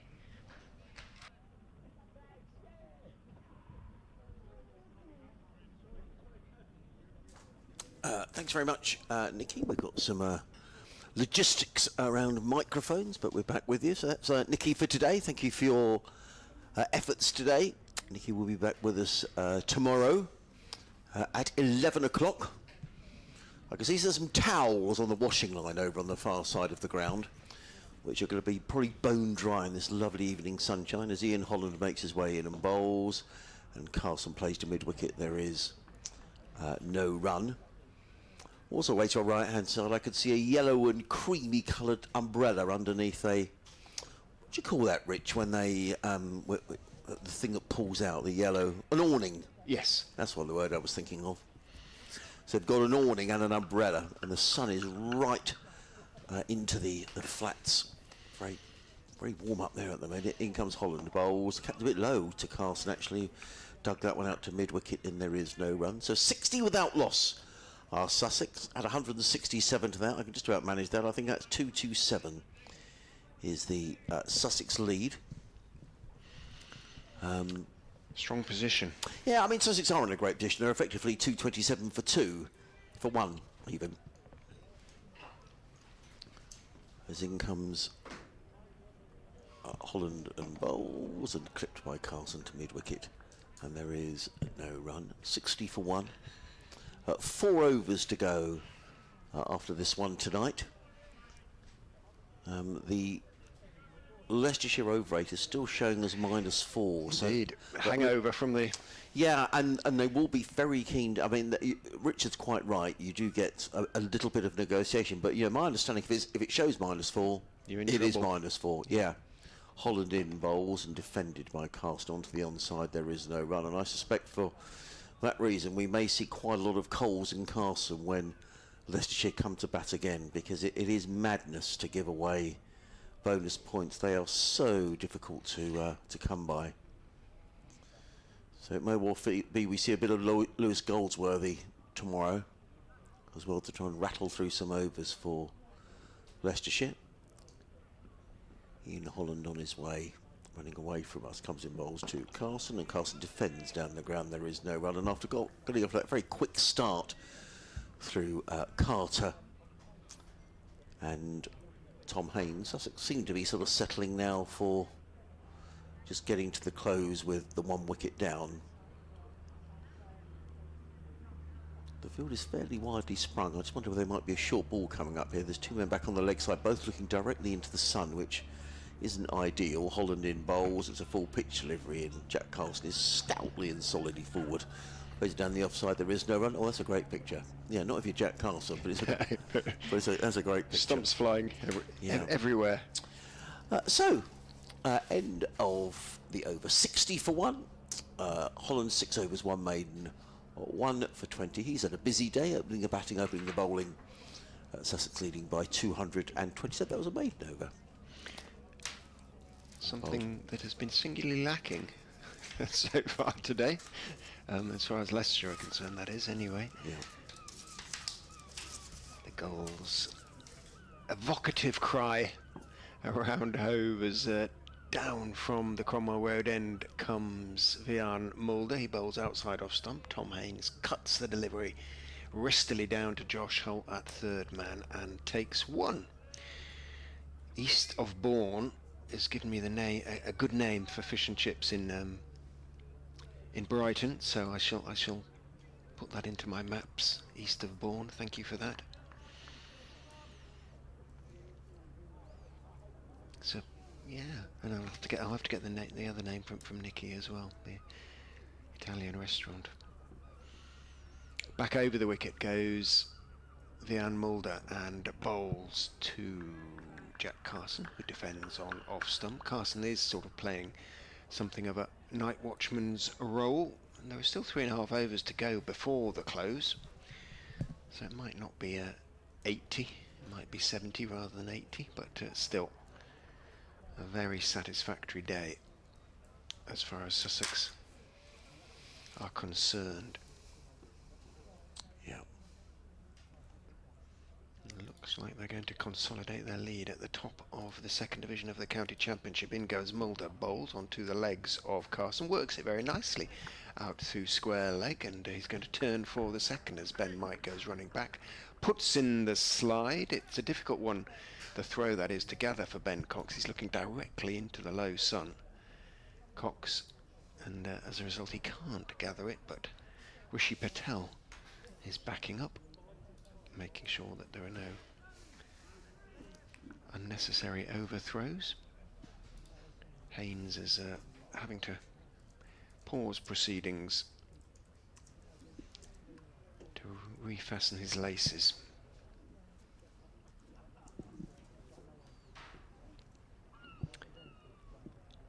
Mulder is in, bowls. Carson is beaten on the outside edge. Nice line from Mulder.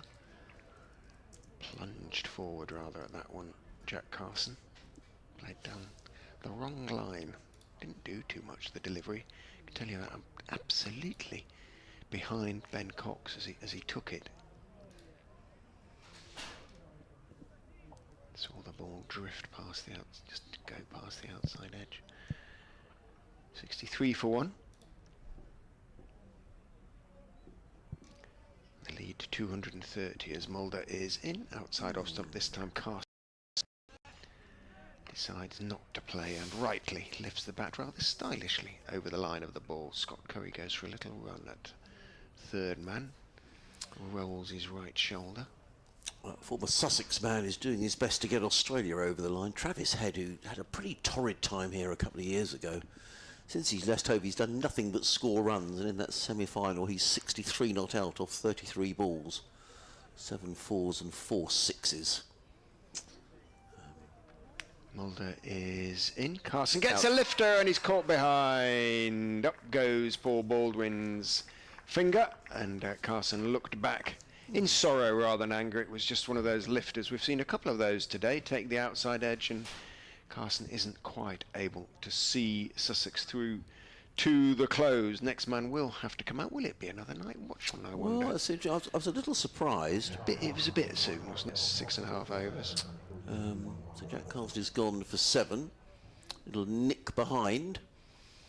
I mean, Sussex are in a very, very strong position here. There's always just that sort of nagging doubt at the back of the mind that if, you know, tomorrow morning if they do go chasing runs, you can sometimes get yourself in a pickle and suddenly find you're 4 or 5 down.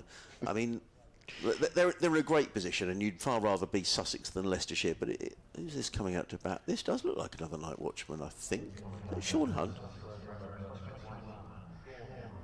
It is. It is. Well, I am a touch surprised. Still, boosted, I am sure, by his burst of wickets. 4 quick wickets to finish Leicestershire off. The last 4 wickets. Was it of the last 4 wickets? Yeah. I think it was, wasn't it? Yeah. Peter Hanscom, Ben Mike, Scott Curry, and Josh Hull. All victims of the left arm seamer, who bats right-handed, doesn't he? He does. What have we got? 3 overs left. The lead is 230, and Scott Curry's going to have a bowl. He is from the C end of the ground, running in up the hill around the wicket bowls to Tom Haynes, who lets that go through to Ben Cox down the leg side. There is no run. The field has just spread a little. I think Leicestershire thinking, well, let's get the night watchman on strike. If Sussex go in 3 down, as I say, Sussex still very much in control of the game. But Leicestershire perhaps given a little bit of a lifeline by the decision not to follow on. Curry in again and bowls, and Haynes is forward, plays without timing into the offside. There is no run. So just a quick roundup of where we are. A lot of games are finished now in the championship for the day. Did you see Dan Lawrence took 38 off 1 over? 5 sixes, and then there was a wide and a no ball, and he batted back the last one, but 38 off the over. Crumbs. And it was the England off-spinner Bashir. Was it who was the victim? Mm.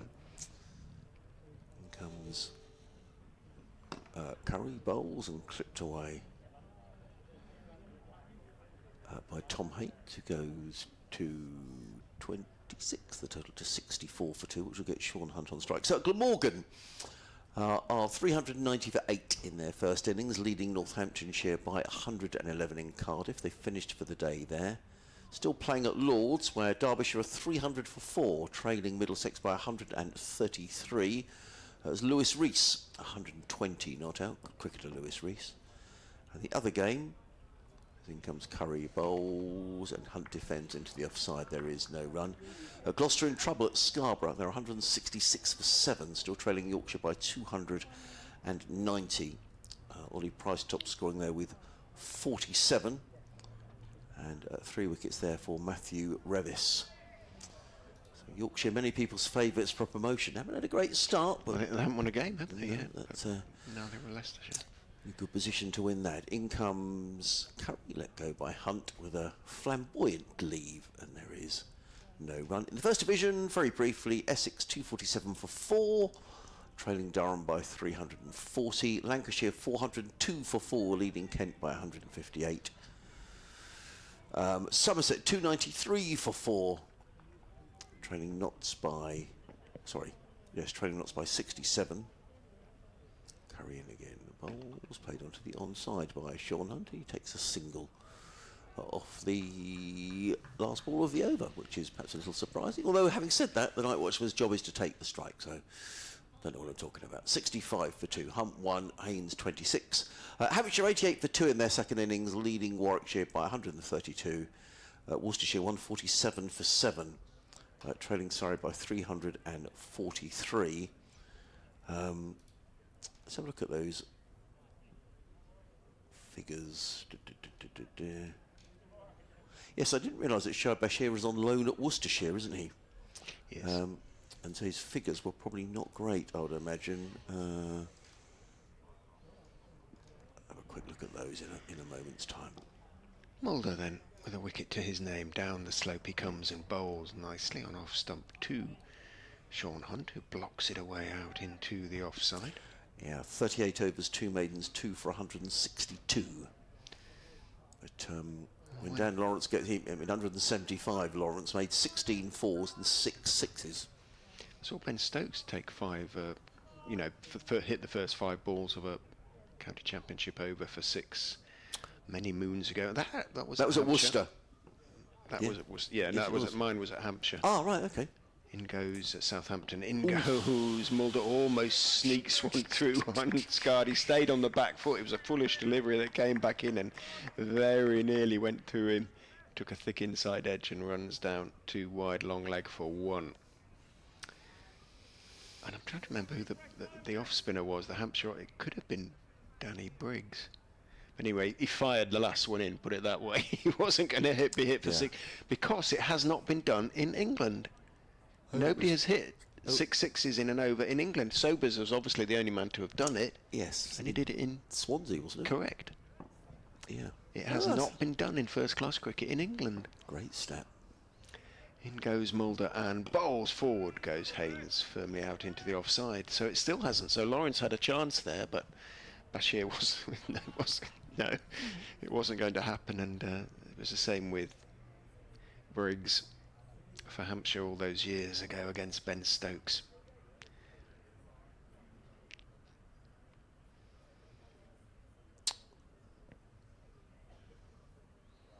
.66 for 2. Sussex.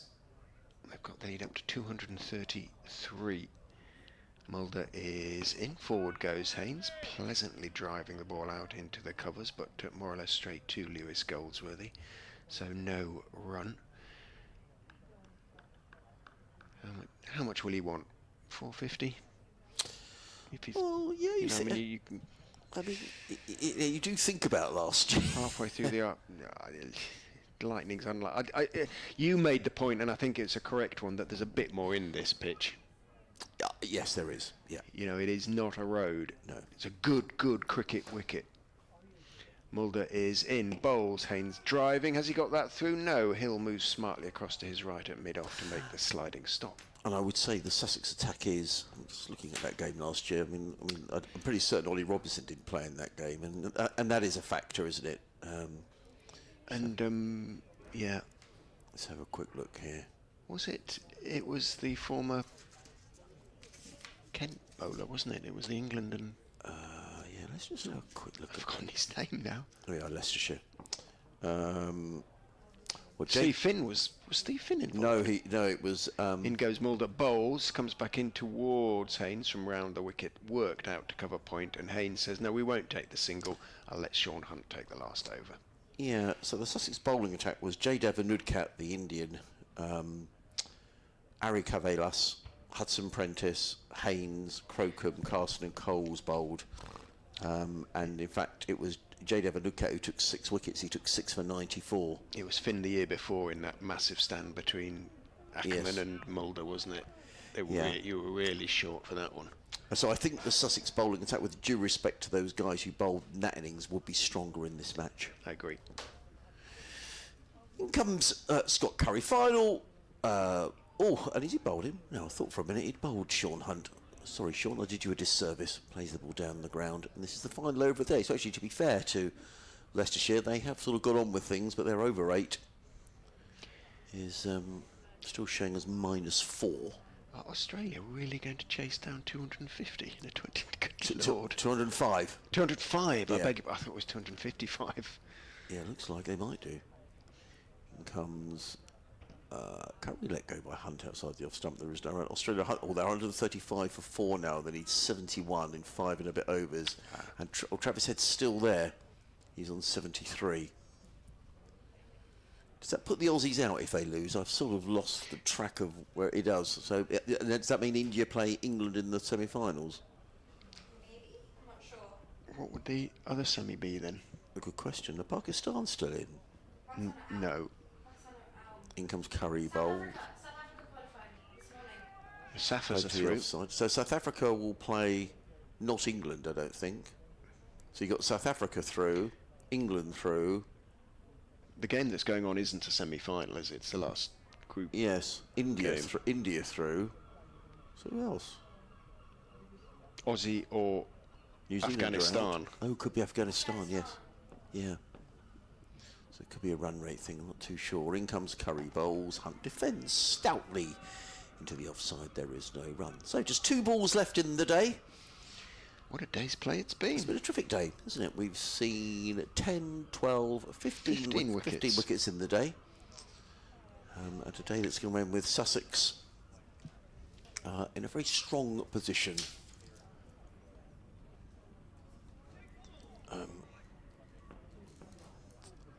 As in comes Curry. Bowls, Hunt is forward, plays it down the one side. There is no run. 7 and 6 is 13. So it's leading by 233, I reckon. That makes sense. Makes perfect sense. Yeah. Got to do my copy for the morning. Not coffee. You'll have that as well. Yeah, but- yeah, crumbs, yeah. Final ball of the day. As in comes Curry and Bowls. Hunt lets that one go through, and there we are. That's it for the day. So thank you all very much for listening. Thank you very much for Nikki for her efforts today. As ever, thank you to Richard. You'll always thoroughly enjoy your company. Shaking of hands all round. And we finish at 10 to 7, but hey, it's